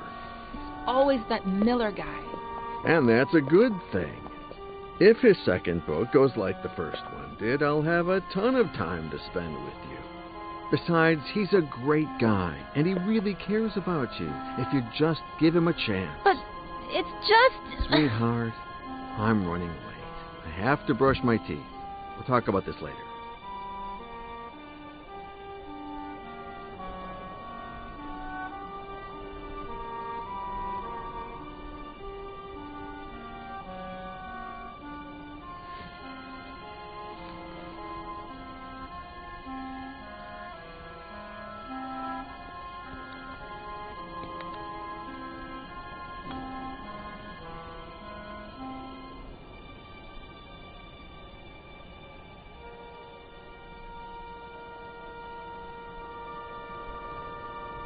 Veronica, baby girl, it's not Ed's fault that you got cut. It wasn't his job to pick up the broken glass. Better think of a different plan.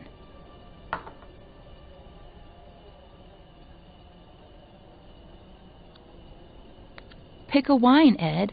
We have to work late anyway, so why not enjoy it? You should get to bed, Veronica. It's late.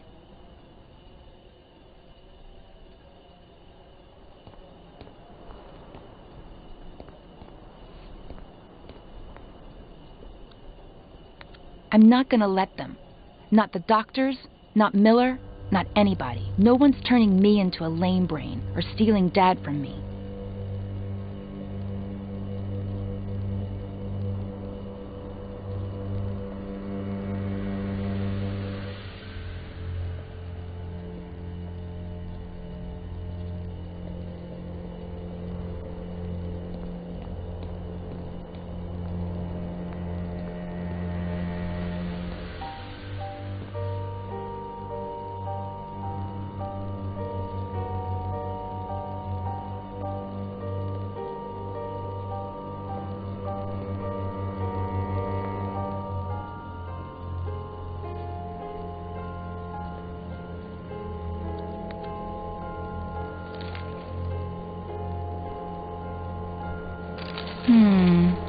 No.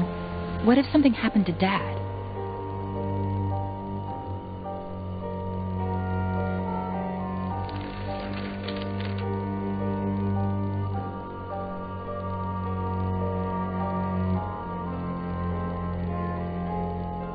I have plenty of pills, but they'd know they were mine.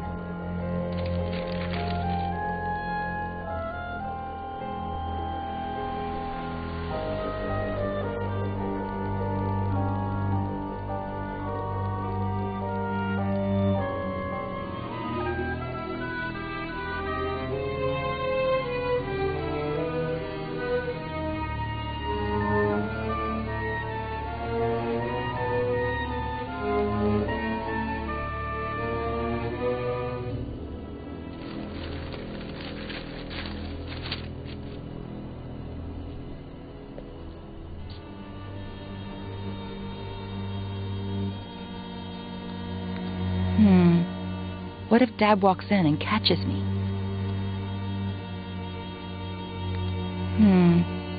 What if Dad walks in and catches me?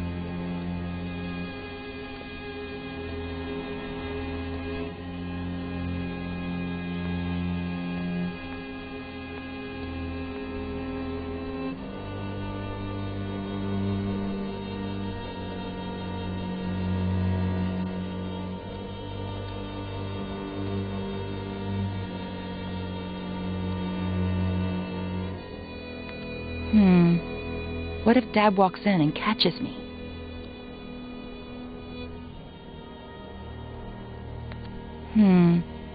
What if Dad walks in and catches me?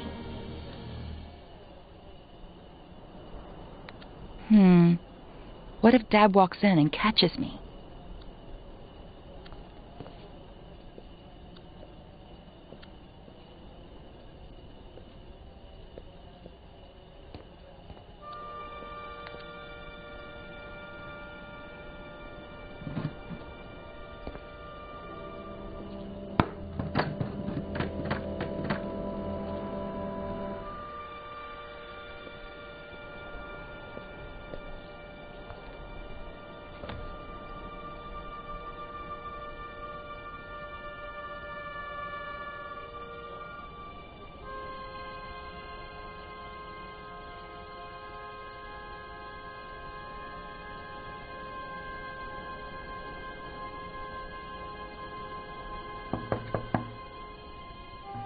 What the?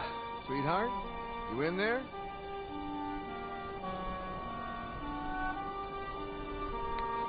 Yes, Dad? I think this door is stuck. Can you open it from your side? Dad, I don't know which way to turn it. I don't know, sweetie. Try to the left. To the left, it doesn't do anything. Then try to the right.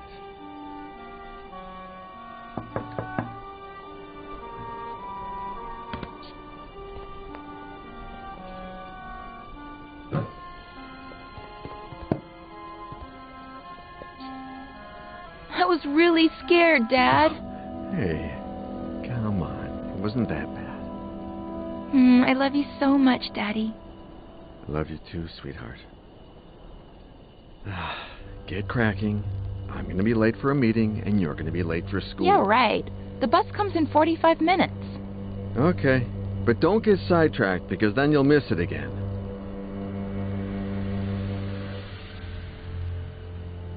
Don't stare at it like that. Be patient. 10 months till your birthday, and a promise is a promise. Who's Daddy's pretty little girl? Veronica. Be good, sweetie. Of course.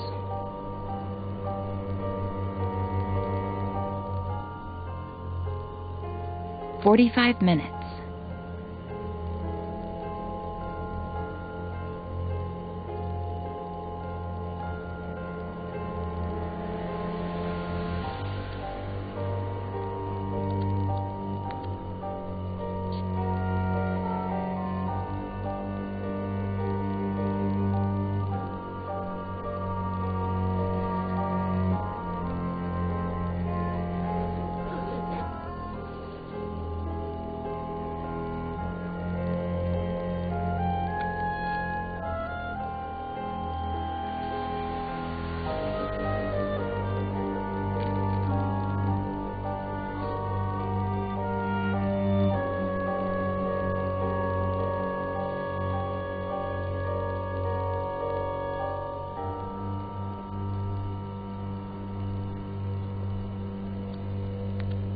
You're the only one who knows what really happened to Mary. Yeah, I know I barely talk to you anymore, but I've grown up.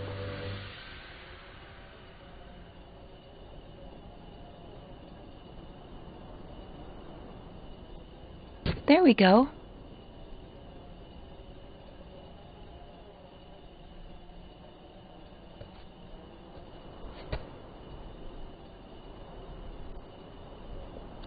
I'll save the photos there later.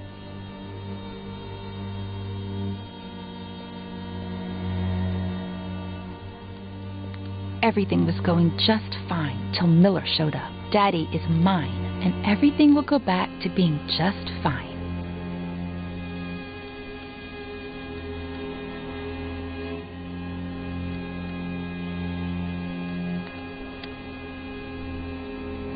Maybe not. It has to look like he took the pictures.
Miss Veronica!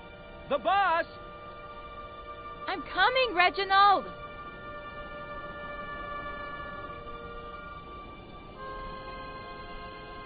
You're going to miss it again! School's going to go by so slowly today.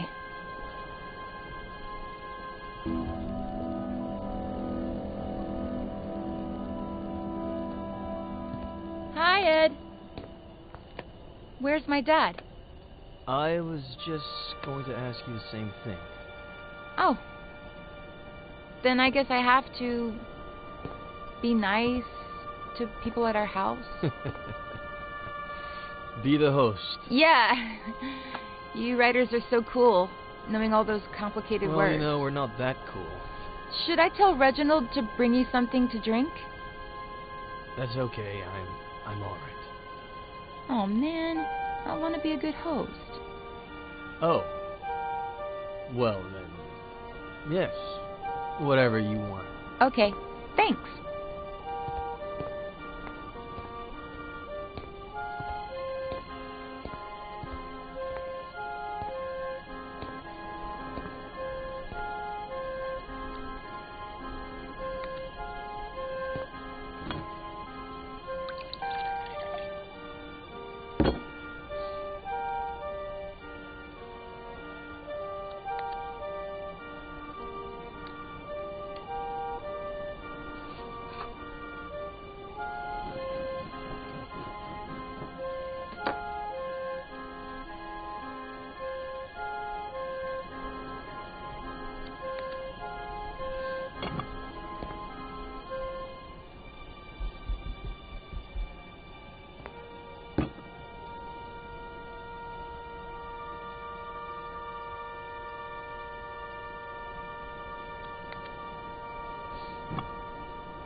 I brought you the whole pitcher, in case you want more.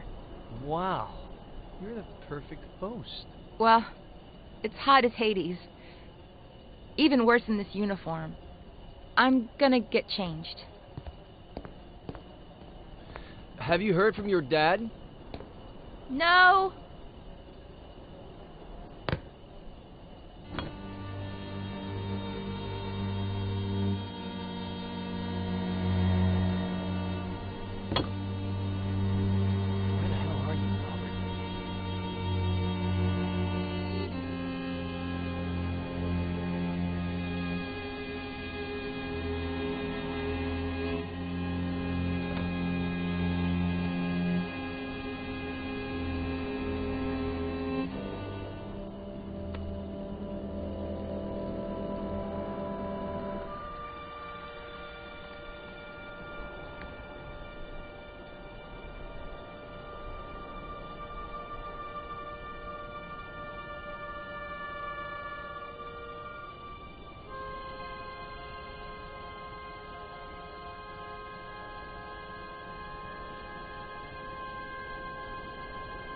cool. It'll be our little secret. I won't tell a single soul. Huh? Oh, Robert. Finally. Dad! I didn't think you'd be here so early. You told me... What are you two up to? What's your little secret? Secret? Veronica? Ed got here a little early because he wanted some pictures of me in my school uniform for something in his book. And he just took them on his phone, and they turned out super, super cool. You want to see them, Daddy?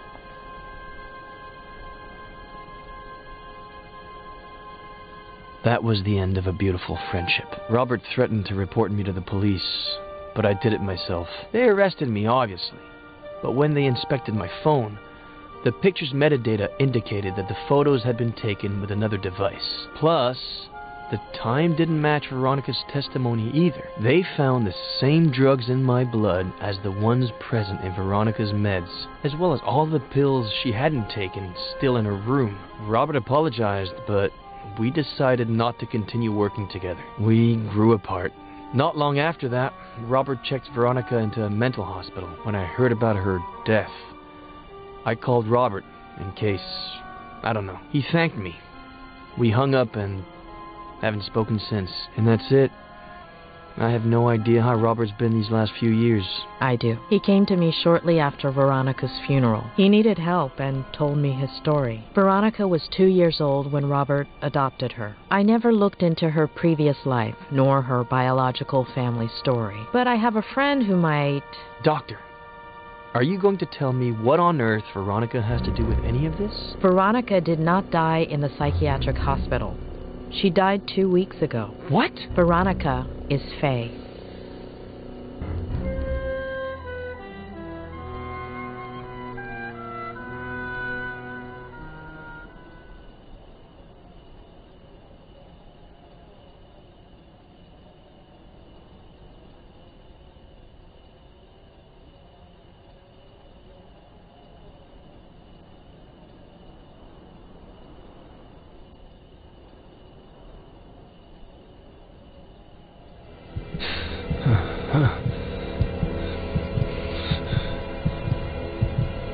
As a kid, I'd pretend I was a pirate and unearth buried treasures. As a kid, I'd play spy games and discover classified information. As a kid, I made up a character I could talk to. As an adult, I buried my childhood. As an adult, I covered up my childhood. As an adult, the character I created took my place and never let me speak. My father succumbed to alcohol. My father got lost in obsession. My father lost sight of the world. My father became a stranger. My father was the reason my mother was unhappy. My mother couldn't put up with him anymore and searched. My mother's only way of coping was to search outside the home. My mother didn't deserve to be treated the way she was at home, so... My sister Jenny was a product of that search. My sister Jenny wasn't supposed to be born into my family. My sister Jenny was the only thing that... My father reacted in the worst possible way. My father caused an accident that killed. My father deliberately killed my mother, and alcohol led my father to cause an accident. Obsession caused my father to react. My mother and my sister died at the Brody Canyon. My mother and my sister were murdered at the Brody Canyon. My father wanted to liberate himself jumping off of that scene. My father didn't have the spine to own up to what he'd done and jumped off of that scene. Remorse led my father to jump off of that scene. I've forgotten how I felt. Did I feel furious, afraid, sad? Did I feel hatred? Did I feel alone? Did I feel nothing? Did I feel everything? My Aunt Claire took care of me when I was left all alone. My Aunt Claire helped me forget. My Aunt Claire forced me to forget. My Aunt Claire buried my childhood. My Aunt Claire covered up my childhood. As a kid, I'd pretend I was a pirate and unearth buried treasures. As an adult, I buried my childhood. My father got lost in obsession. My mother didn't deserve to be treated the way she was at home, so... My sister Jenny was a product of that search. My father caused an accident that killed. Remorse led my father to jump off of that scene. My Aunt Claire buried my childhood. I'd forgotten how I felt.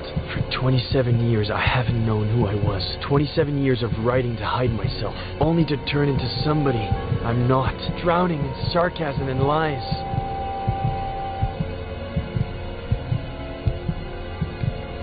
It's over.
Did you see that? I drank a glass of water this big in one gulp.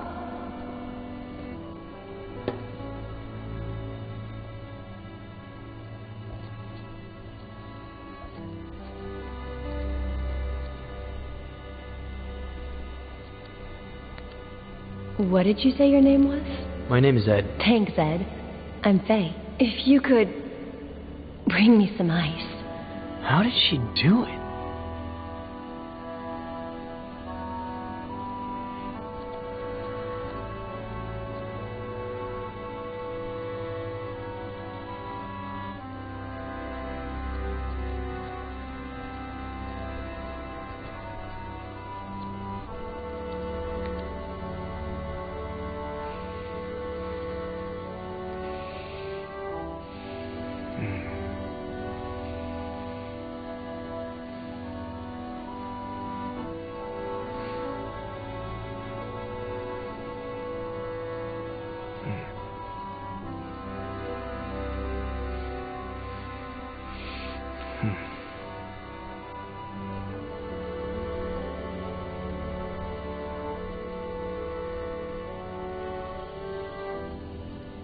A pleasure meeting you, Ed. I'm Dr. Lawrence. Doctor in what exactly? Doctor? You got 1 hour. One. Pathetic.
I'm not ready to ride a motorcycle yet.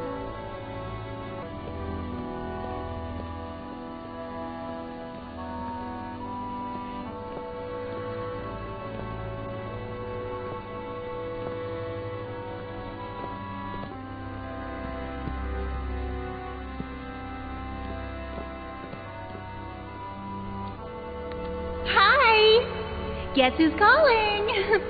The thing is, I'd like to see you again. Oh, and I think I lost an earring. If you find it, can you give me a call?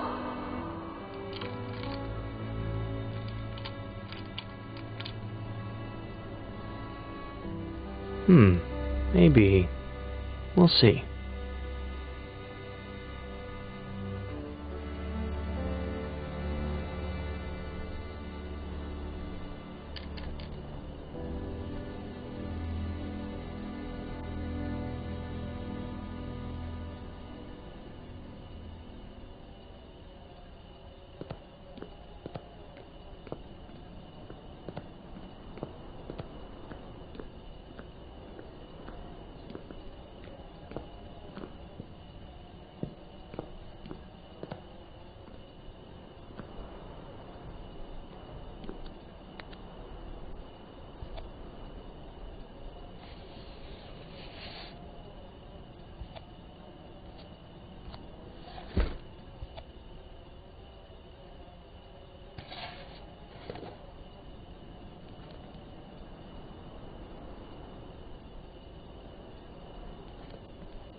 Mom, I'm sorry.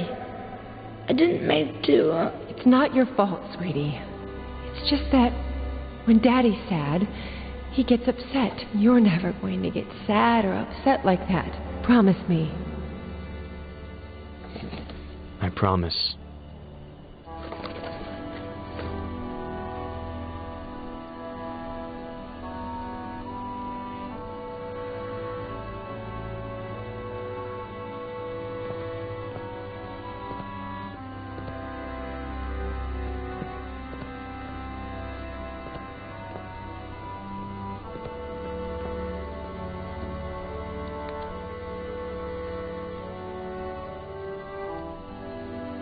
Knight to B6, Sam. You're still screwed.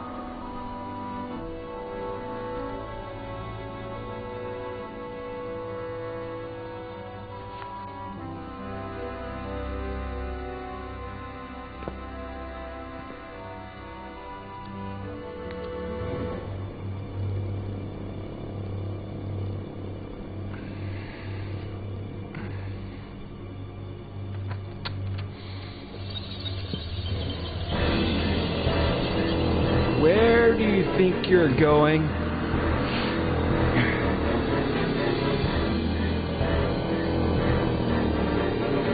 I asked you a question, Eddie. Where do you think you're going? You think going out there and facing the world will make you someone? The hell it will.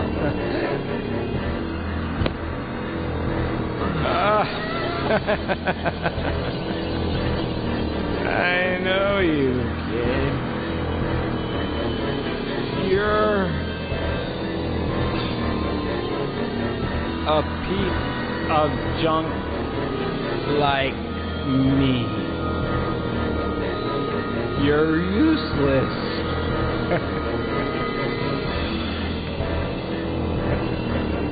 You don't know how to love without hurting people.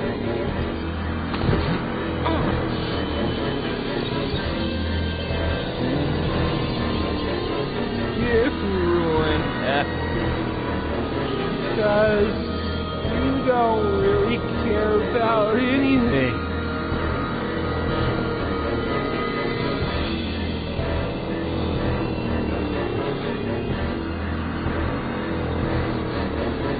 I'm not going to let you go around hurting people like I did. Just end your miserable life.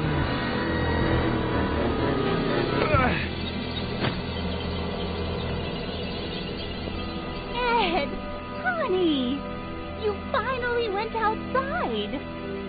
Come and give your aunt a kiss.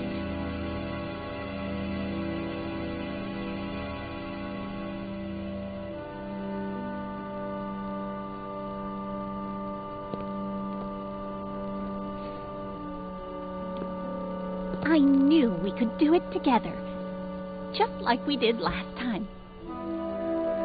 The victory isn't ours. It's Dr. Lomas's. Eddie, honey, we've already talked about that. Maybe you should lie down for a little bit. I'm fine. I don't need to lie down. It's just I'd like to talk about... Did you have breakfast? Do you want a little juice and some toast? The doctor helped me remember everything that happened. What Dad did.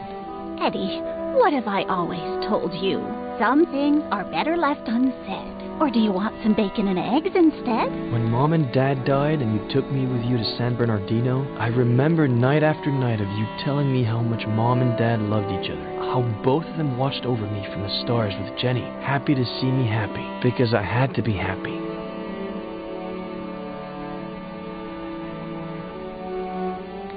You brainwashed me so I'd only remember the good things and bury the rest of it.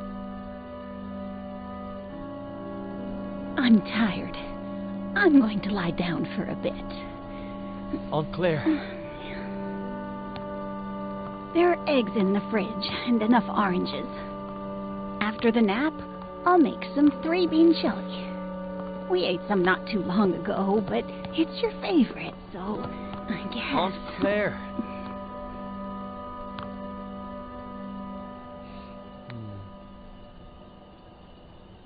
Please, Aunt Claire. I don't know what happened to your dad. I don't, or why he changed like that. It happened so fast, over the course of a few months. 2 years before the end. No reason or explanation. Your mother and I, we tried everything. We talked to him. We asked him. We begged him. We supported him. We got him help. But in the end, we lost him.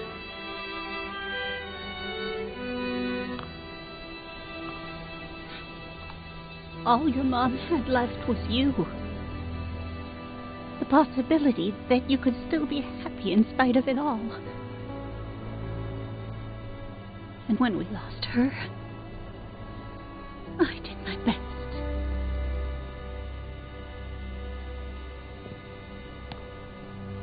I'd better lie down for a little bit.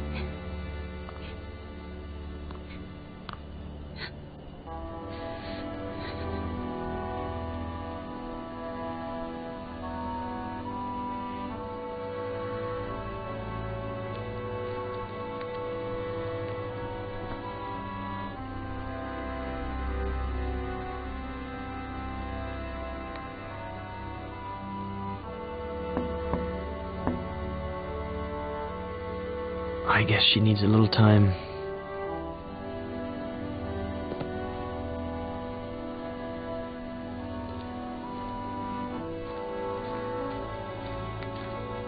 Boss, we pulled the ivy off the wall.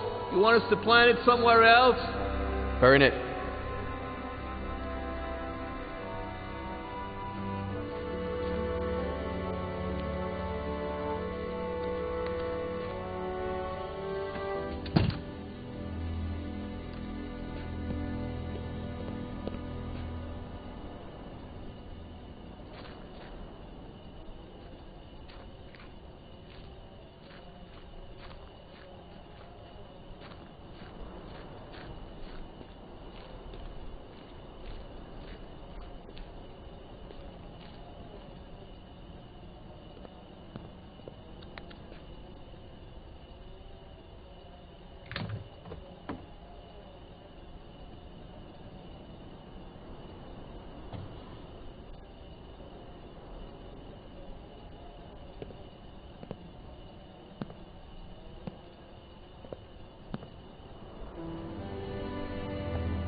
Night to B6, Sam.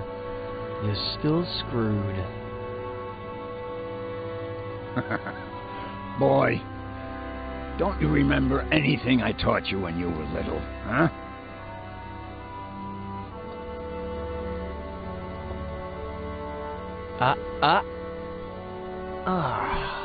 Why do I always forget about castling? You always defend by attacking, okay? The trick is, always have a safe place for your most valuable pieces. No fun if there's no risk involved. No game if there are no pieces.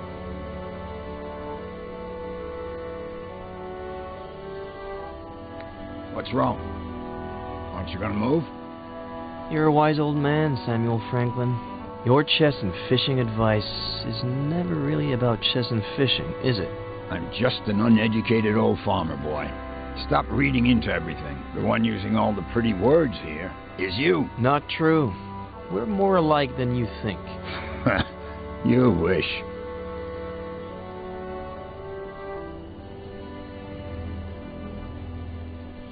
By the way, I know it's not your birthday or anything, but I saw this the other day in the window at the antique store on East Main, and I thought, well, Frankie Lane, chess, so, I don't know.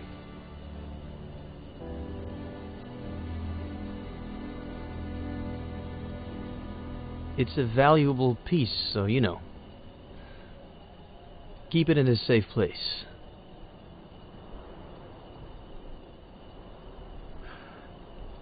Know what? In the early 80s, I was convinced that the Russians were going to fry us all with a nuclear bomb. So I built a bomb shelter under the ranch. I built it myself, with no help from anybody.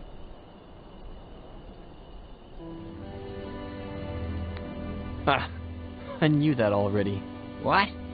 How? Sorry, joking.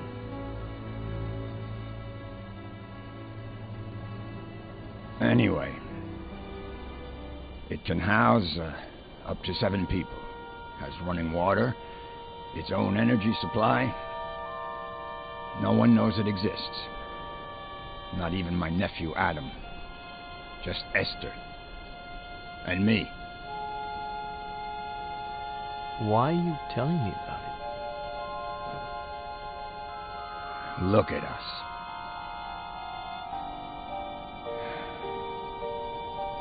Look at us what? Neither one of us has. I mean,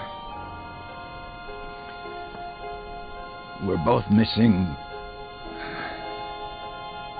We're family.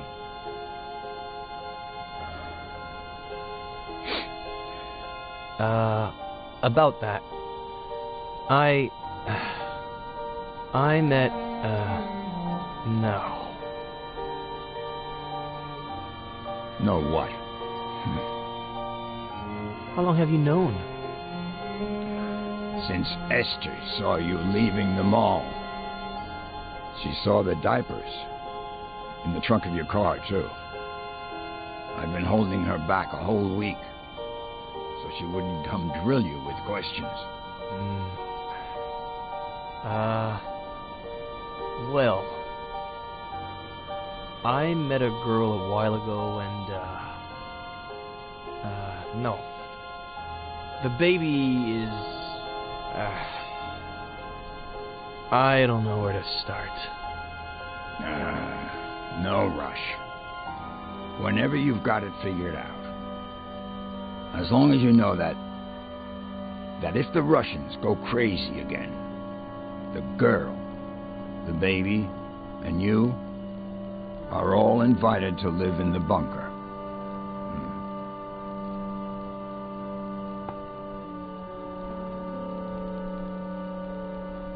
Anyway, boy, your turn. Are you gonna make a move or what?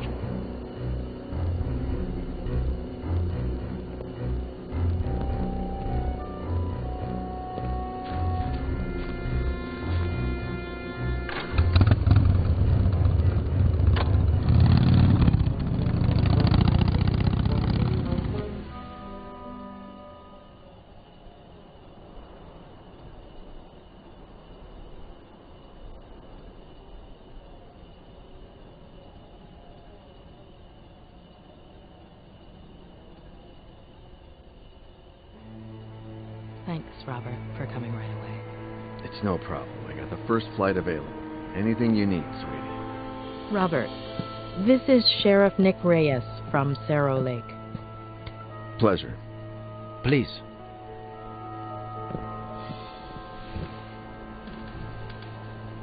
So, why the urgency?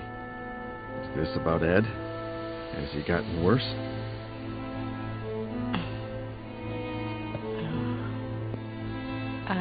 Robert, this might seem a little odd, but do you remember if Veronica had an unusual scar? What? I don't know. Why would you ask that, sweetie? Mr. Carrigan, we're asking about a very particular scar on the right glute.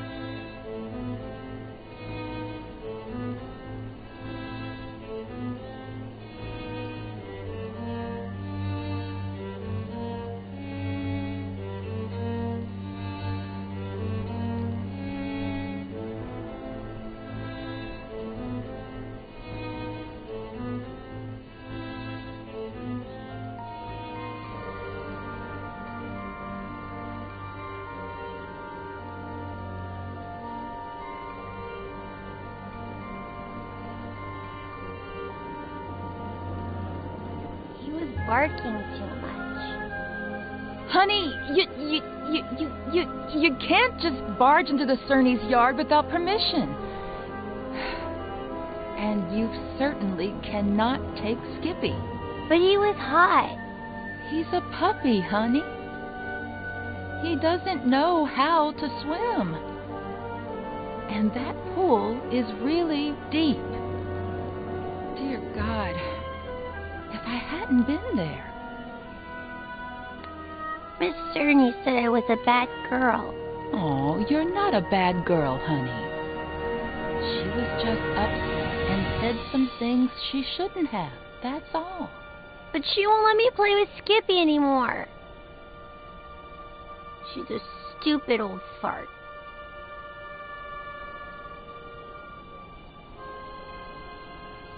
Sweetie, they were only scared, that's all.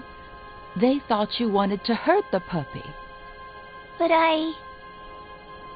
Just put yourself in their shoes for a moment. Imagine if someone took you to the park without your dad's permission when he wasn't around. And let's just say that, God forbid, you fell off the slide and hurt yourself. Wouldn't your daddy tell that person that they couldn't take you to the park anymore?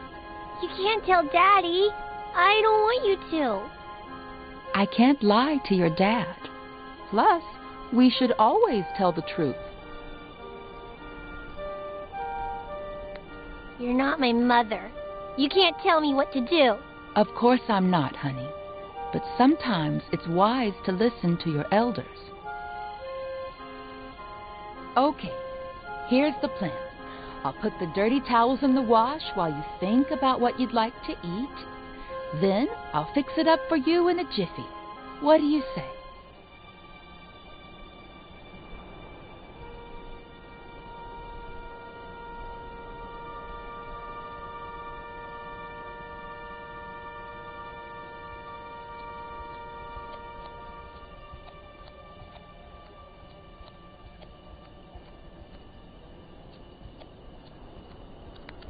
And let's just say that, God forbid, you fell off the slide and hurt yourself. Wouldn't your daddy tell that person that they couldn't take you to the park anymore?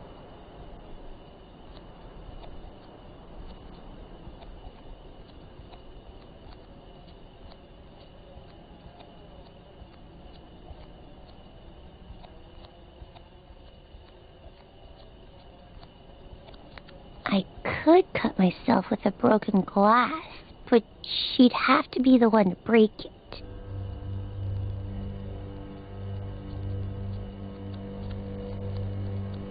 Yes, a nice big cut would do, but it'd be hard to blame her for it.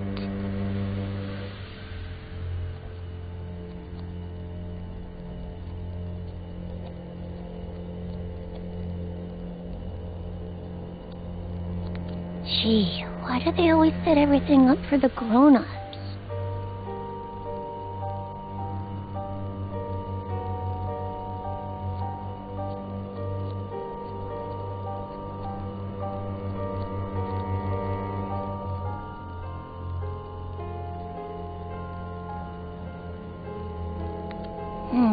It wouldn't hurt me that bad, and how would I blame her?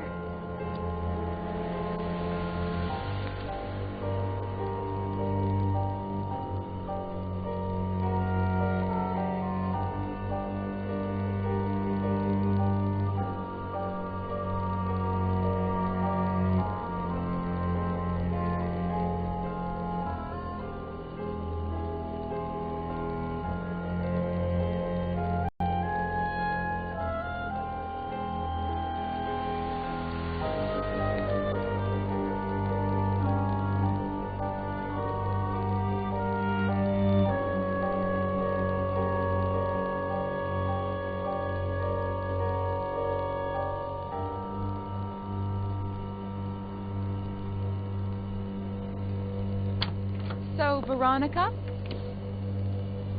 what would you like to eat? I want a PBJ and a juicy red in my fruity. Oh, a PBJ and a juicy red in the fruity glass. Everything tastes better in that fruity glass, doesn't it? Oh, what a klutz.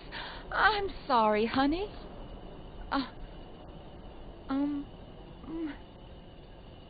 Let me get the broom. Don't you move a finger until I clean this all up, okay?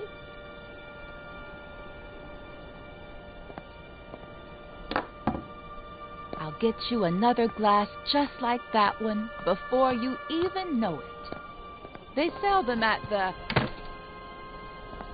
Oh, look! That must be your daddy.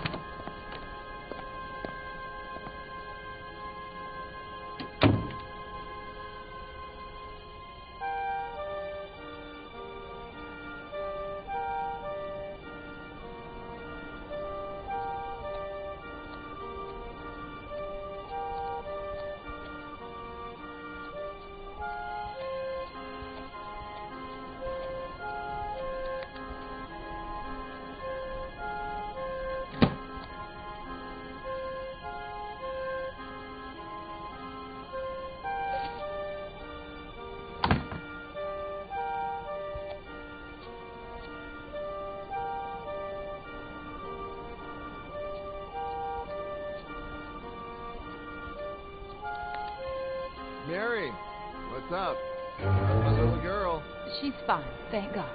But I need to talk to you about something a bit, well, a bit sensitive.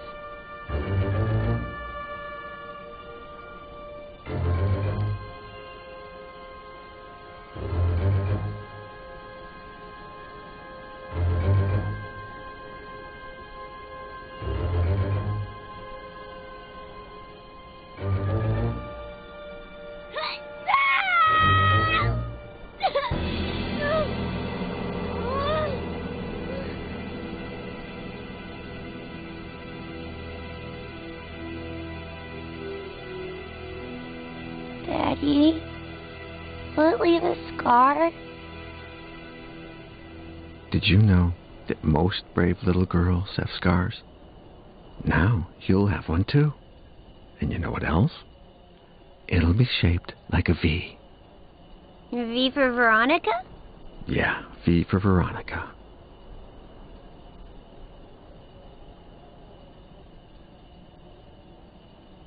Daddy, is Mary bad? No. It's just... Don't you worry about it, honey. We'll find a better babysitter. No one will ever scold you again without a good reason. I love you so much, Daddy.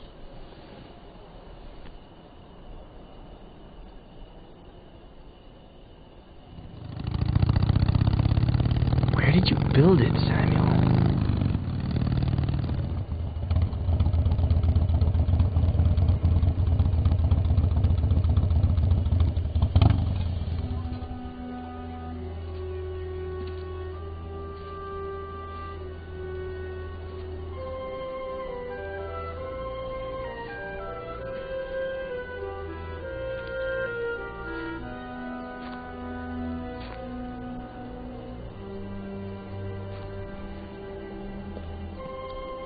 I still can't believe you built a bunker on the ranch.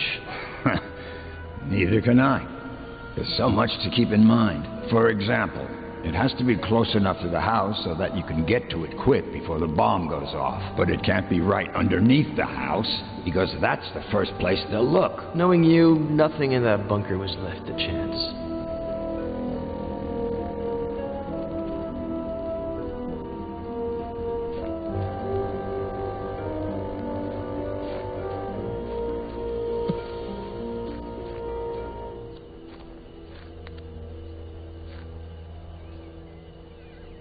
Bunker entrance could be anywhere. Can't hurt to try.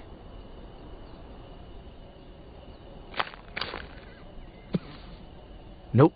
Doesn't sound hollow or metallic.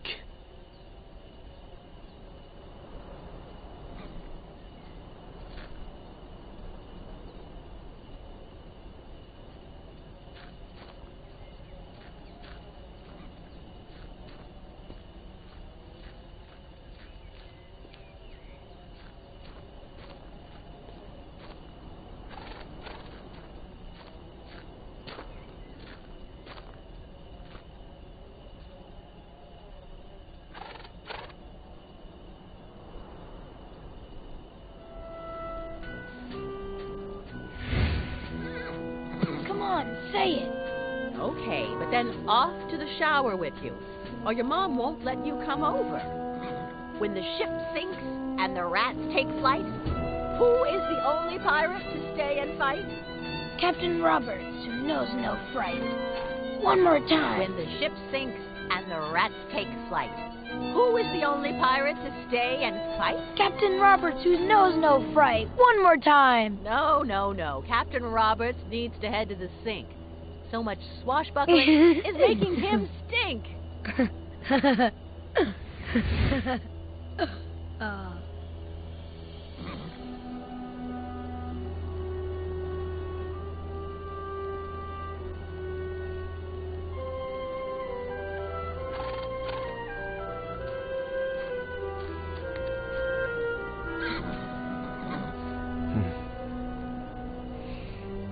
You miss them too, don't you, old pal? You look well.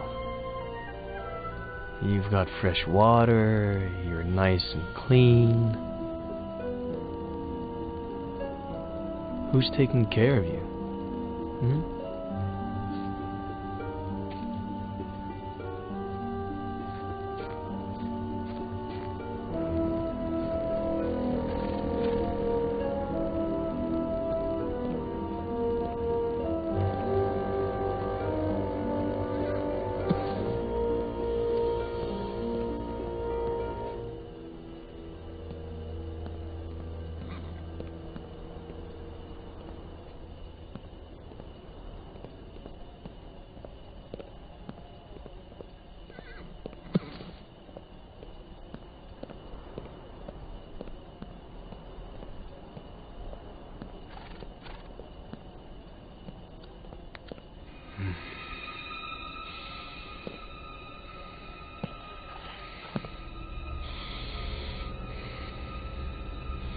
Where is it, Samuel?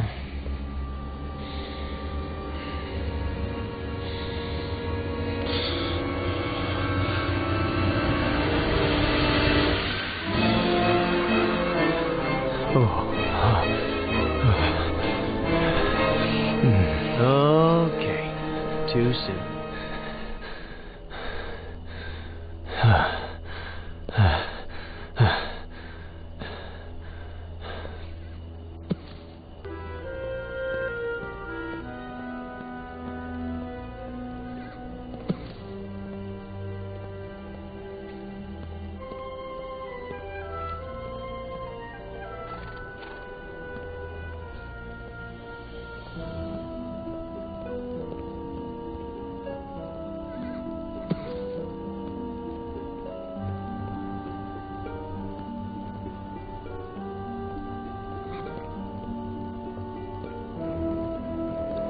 I think those blueprints are still somewhere in the barn.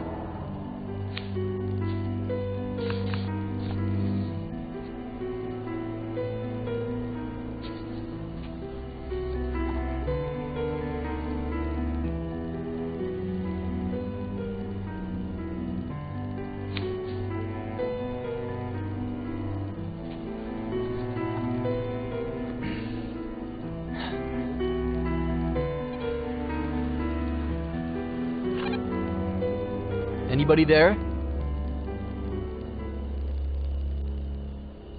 Sheriff?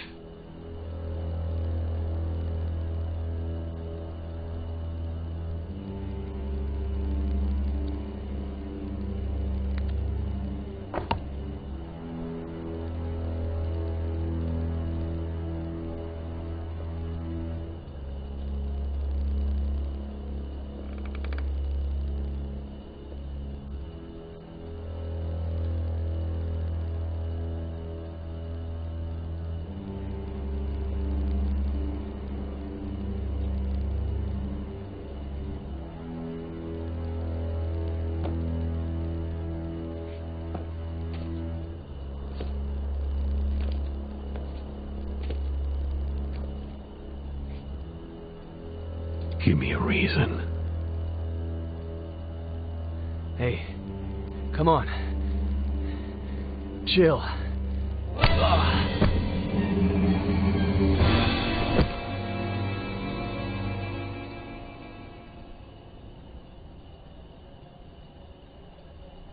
Robert. She was 2 years old when I adopted her. I had always thought I'd be compensated somehow for not seeing her birth. And yet, I've seen her die twice. Mr. Carrigan, I beg you. You don't know what it's like to lose your daughter, Sheriff.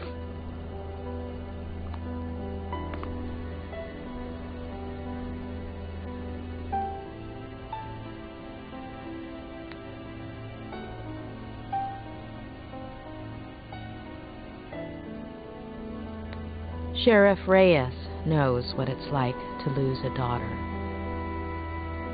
In fact, he relived the experience not too long ago. Sorry. I can't, Julia. I just can't. This whole time, she was alive. Not a single call in 8 years. It can't be her. Robert. No. Why would she call me? She hated me ever since I had her committed. How did she die? What was she doing all these years? Was she happy?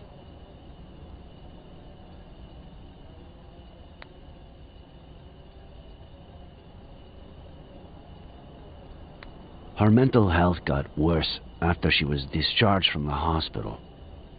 She spent all those years planning her revenge against Miller. She had no qualms about removing anyone who got in her way. She wanted to drive him crazy, but her plan failed. As for how it all ended, we're still not sure why, but she fell off the Brody Canyon Bridge, and due to the extreme height and the fact that it took us a while to find her body, her face might... No. Perhaps the scar we mentioned might be more helpful when it comes to identifying her. That's really all we need.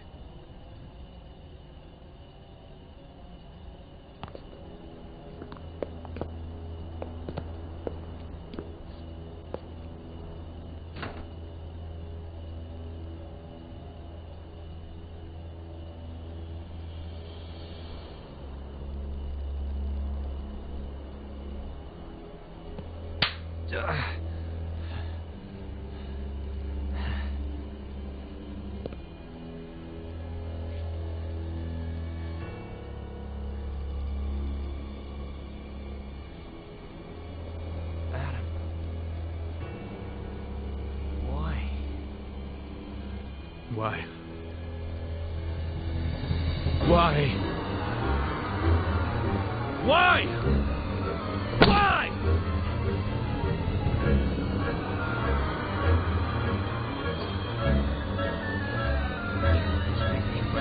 You better start explaining why.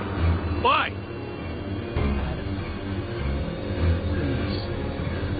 Why did you kill my uncle?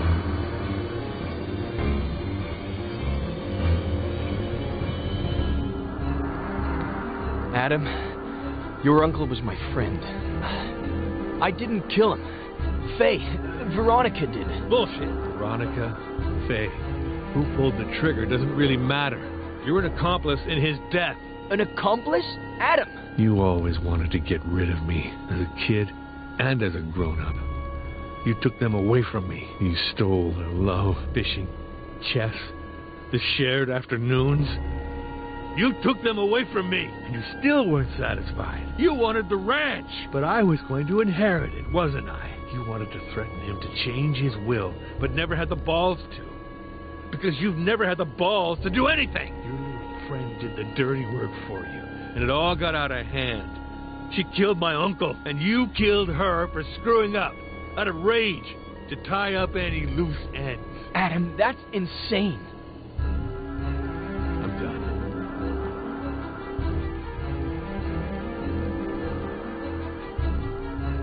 Did you kill my uncle? Adam, I didn't. I don't care who pulled the trigger. Did you kill my uncle? I know where you're... Did you kill my uncle? No! I had nothing to do with his death. Nothing. You just won't give up, will you? All right. Tell me what I want to know before I lose it. 3. Please, I beg you. Don't cut my finger, Adam. Please. I'm about to lose it.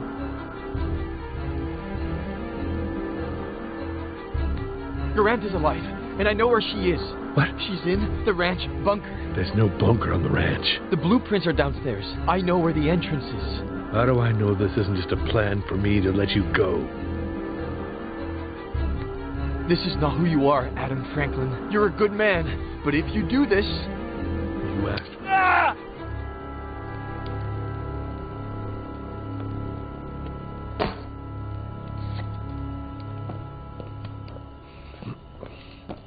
There's a bunker. You prove it. According to the blueprints, it should be here.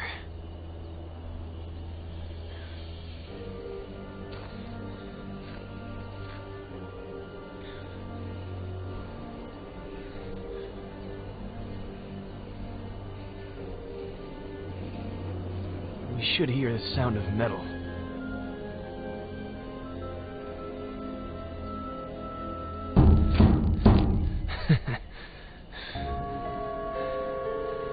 It's right here. There's no doubt about it.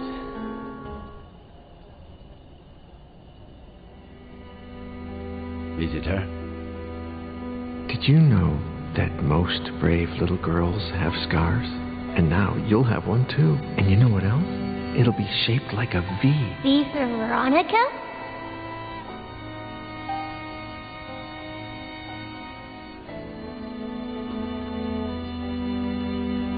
Thank you, Mr. Kerrigan.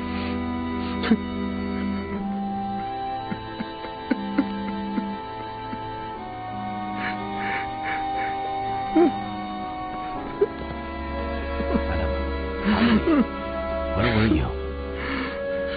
What? With Miller? Please tell me you didn't...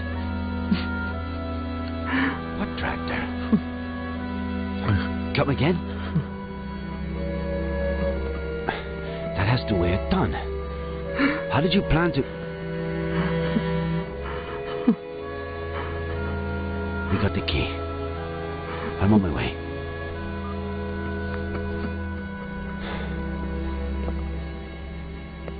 I need to go to the Franklin Ranch. Let's catch up later. Sheriff, can I stay a little longer with my daughter? Mr. Kerrigan, perhaps... Would you like to meet your granddaughter?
Honey Esther?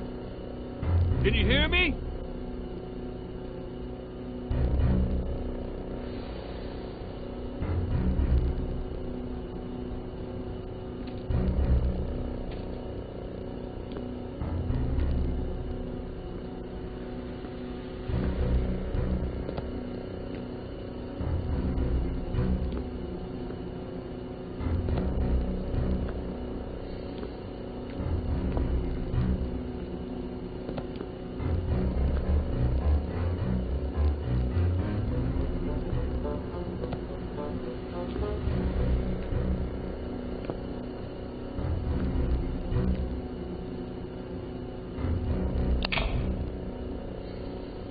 Monty? We're going to get you out of there!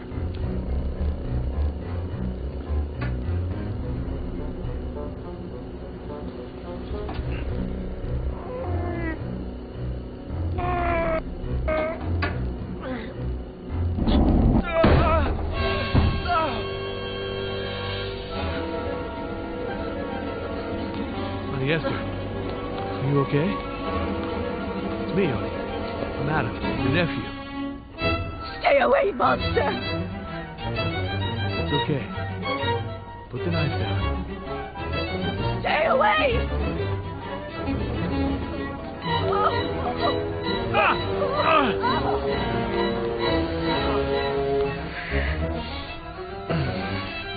Go get her.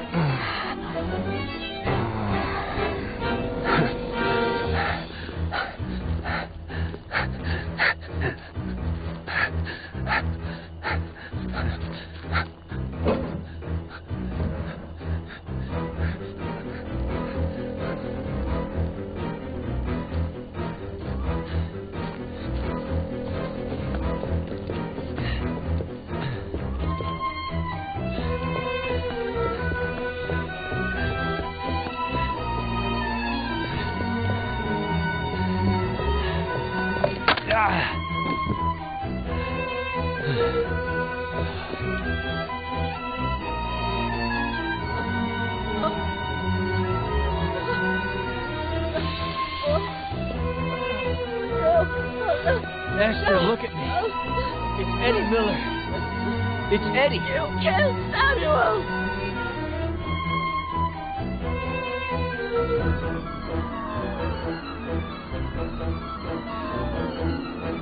When the ship sinks and the rats take flight, who's the only pirate to stay and fight? Stay away from her, you monster!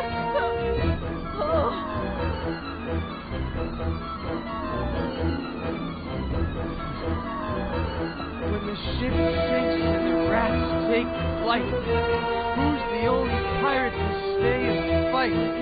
Captain Robert, who knows not trust.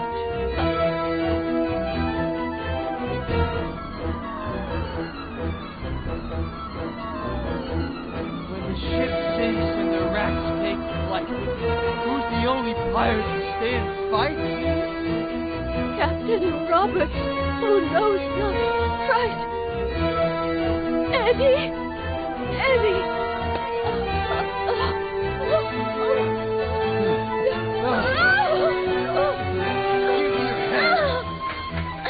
Esther! Give me your hand!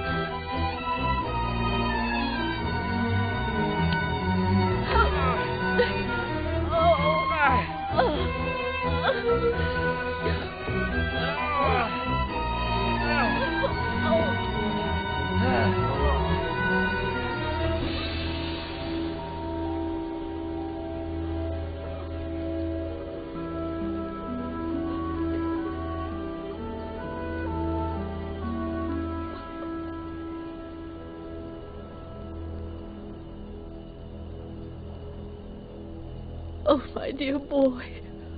What did I do to you? It'll heal fast. Don't worry. The ambulance is on its way. They'll have to run some tests and... We had all kinds of things.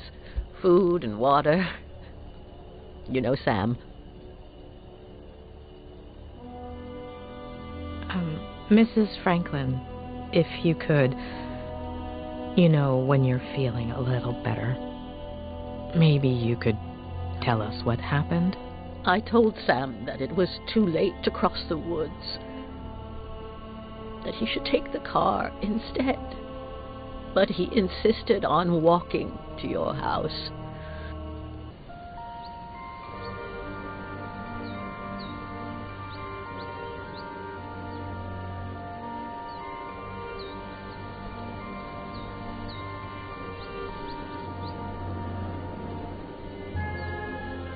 He said he wanted to remind you about your fishing plans.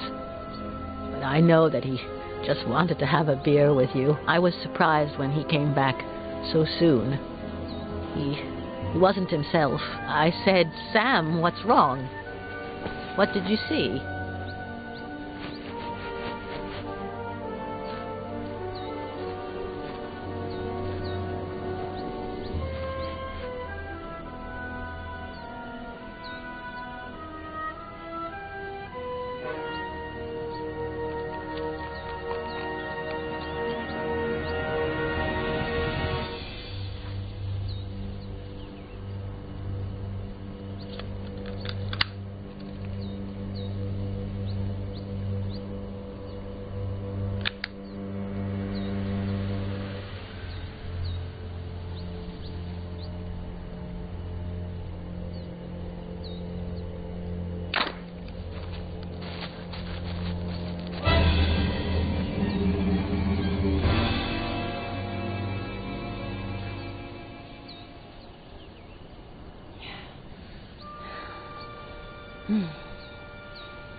Let's do this tonight.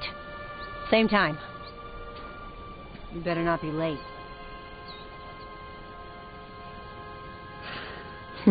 Well played, Kitty.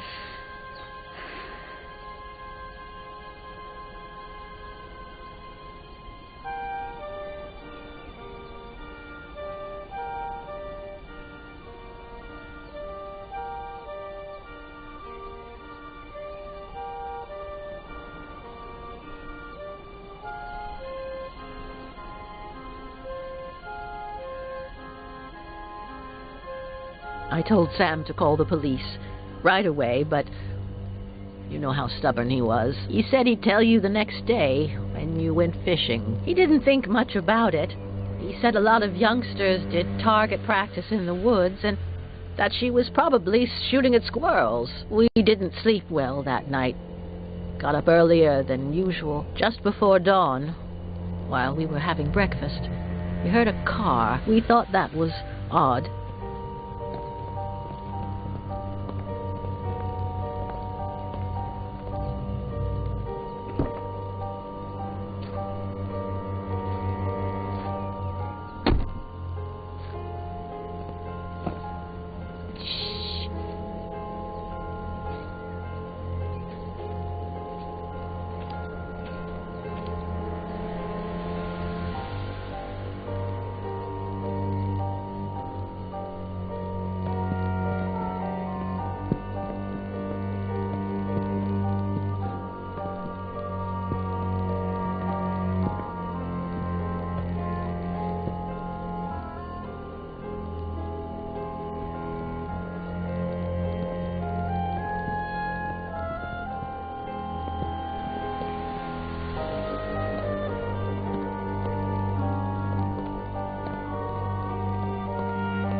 But that wasn't the case.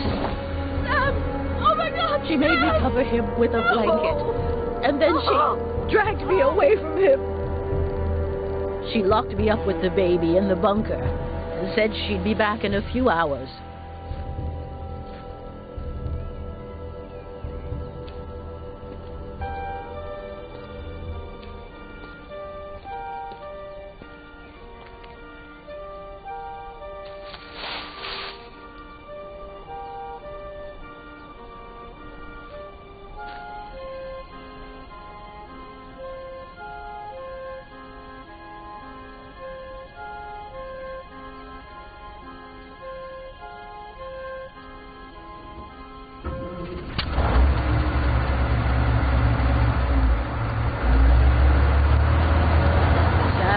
Installed a phone down there.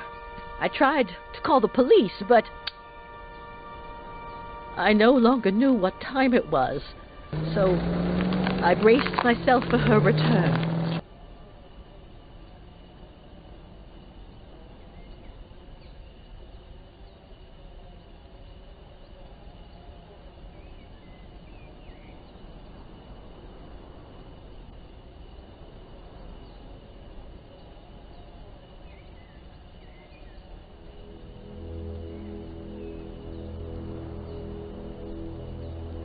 How am I going to live without him, Adam? What will I do? Well, you could get ready for dinner. Otherwise, Jenny will be asleep when her grandma gets there. Oh, I forgot about Eddie's apple pie. I hope I didn't burn it.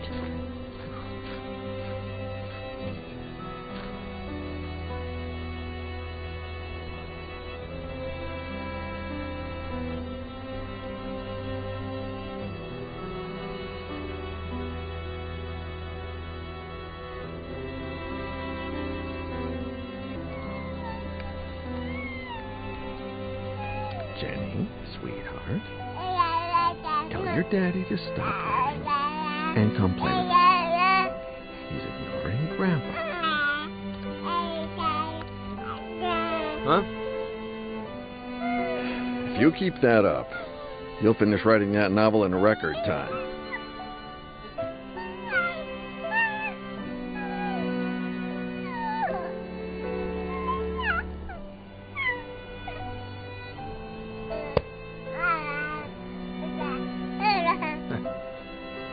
Maybe. Does 10 years sound record-breaking to you?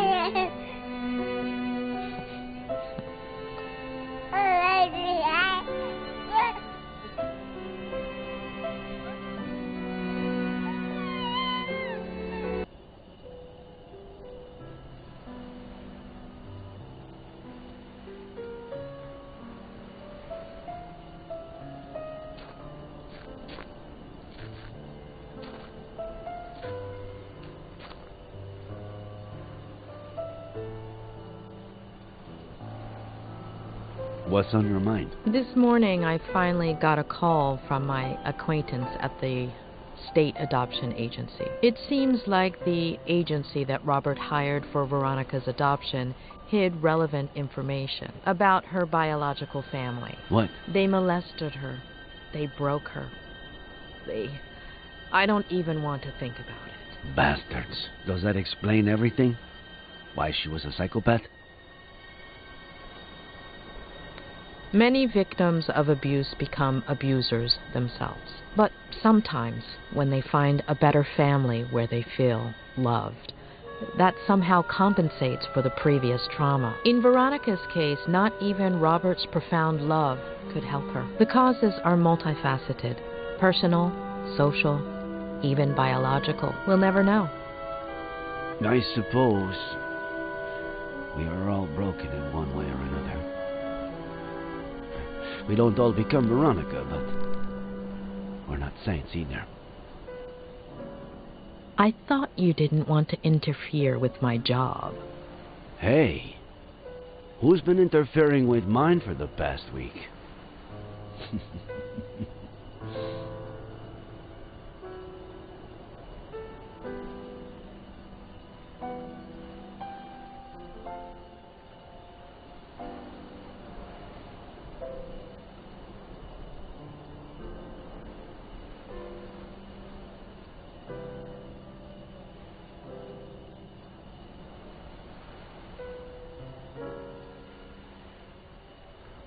When are you leaving? This afternoon.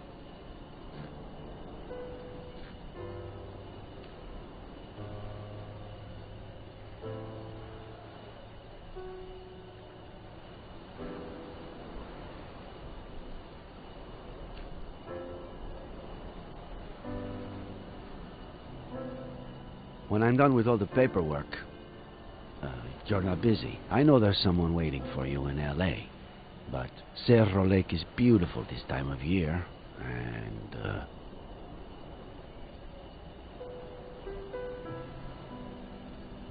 There is someone, but I've given him far too many opportunities, and none to Cerro Lake. We could go back to Mama Louise. There are so many things I haven't tried yet.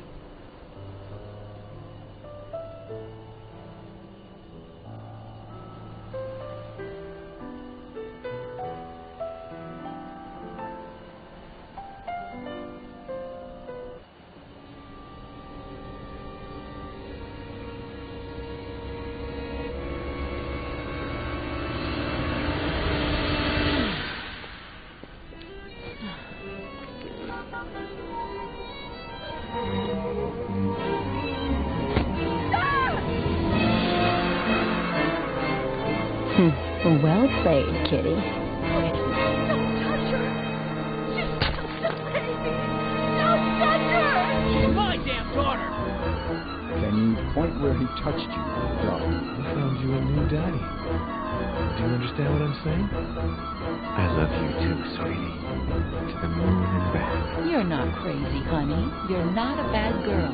Will we still be friends when I'm gone? She's your daughter, Ed. Shut up.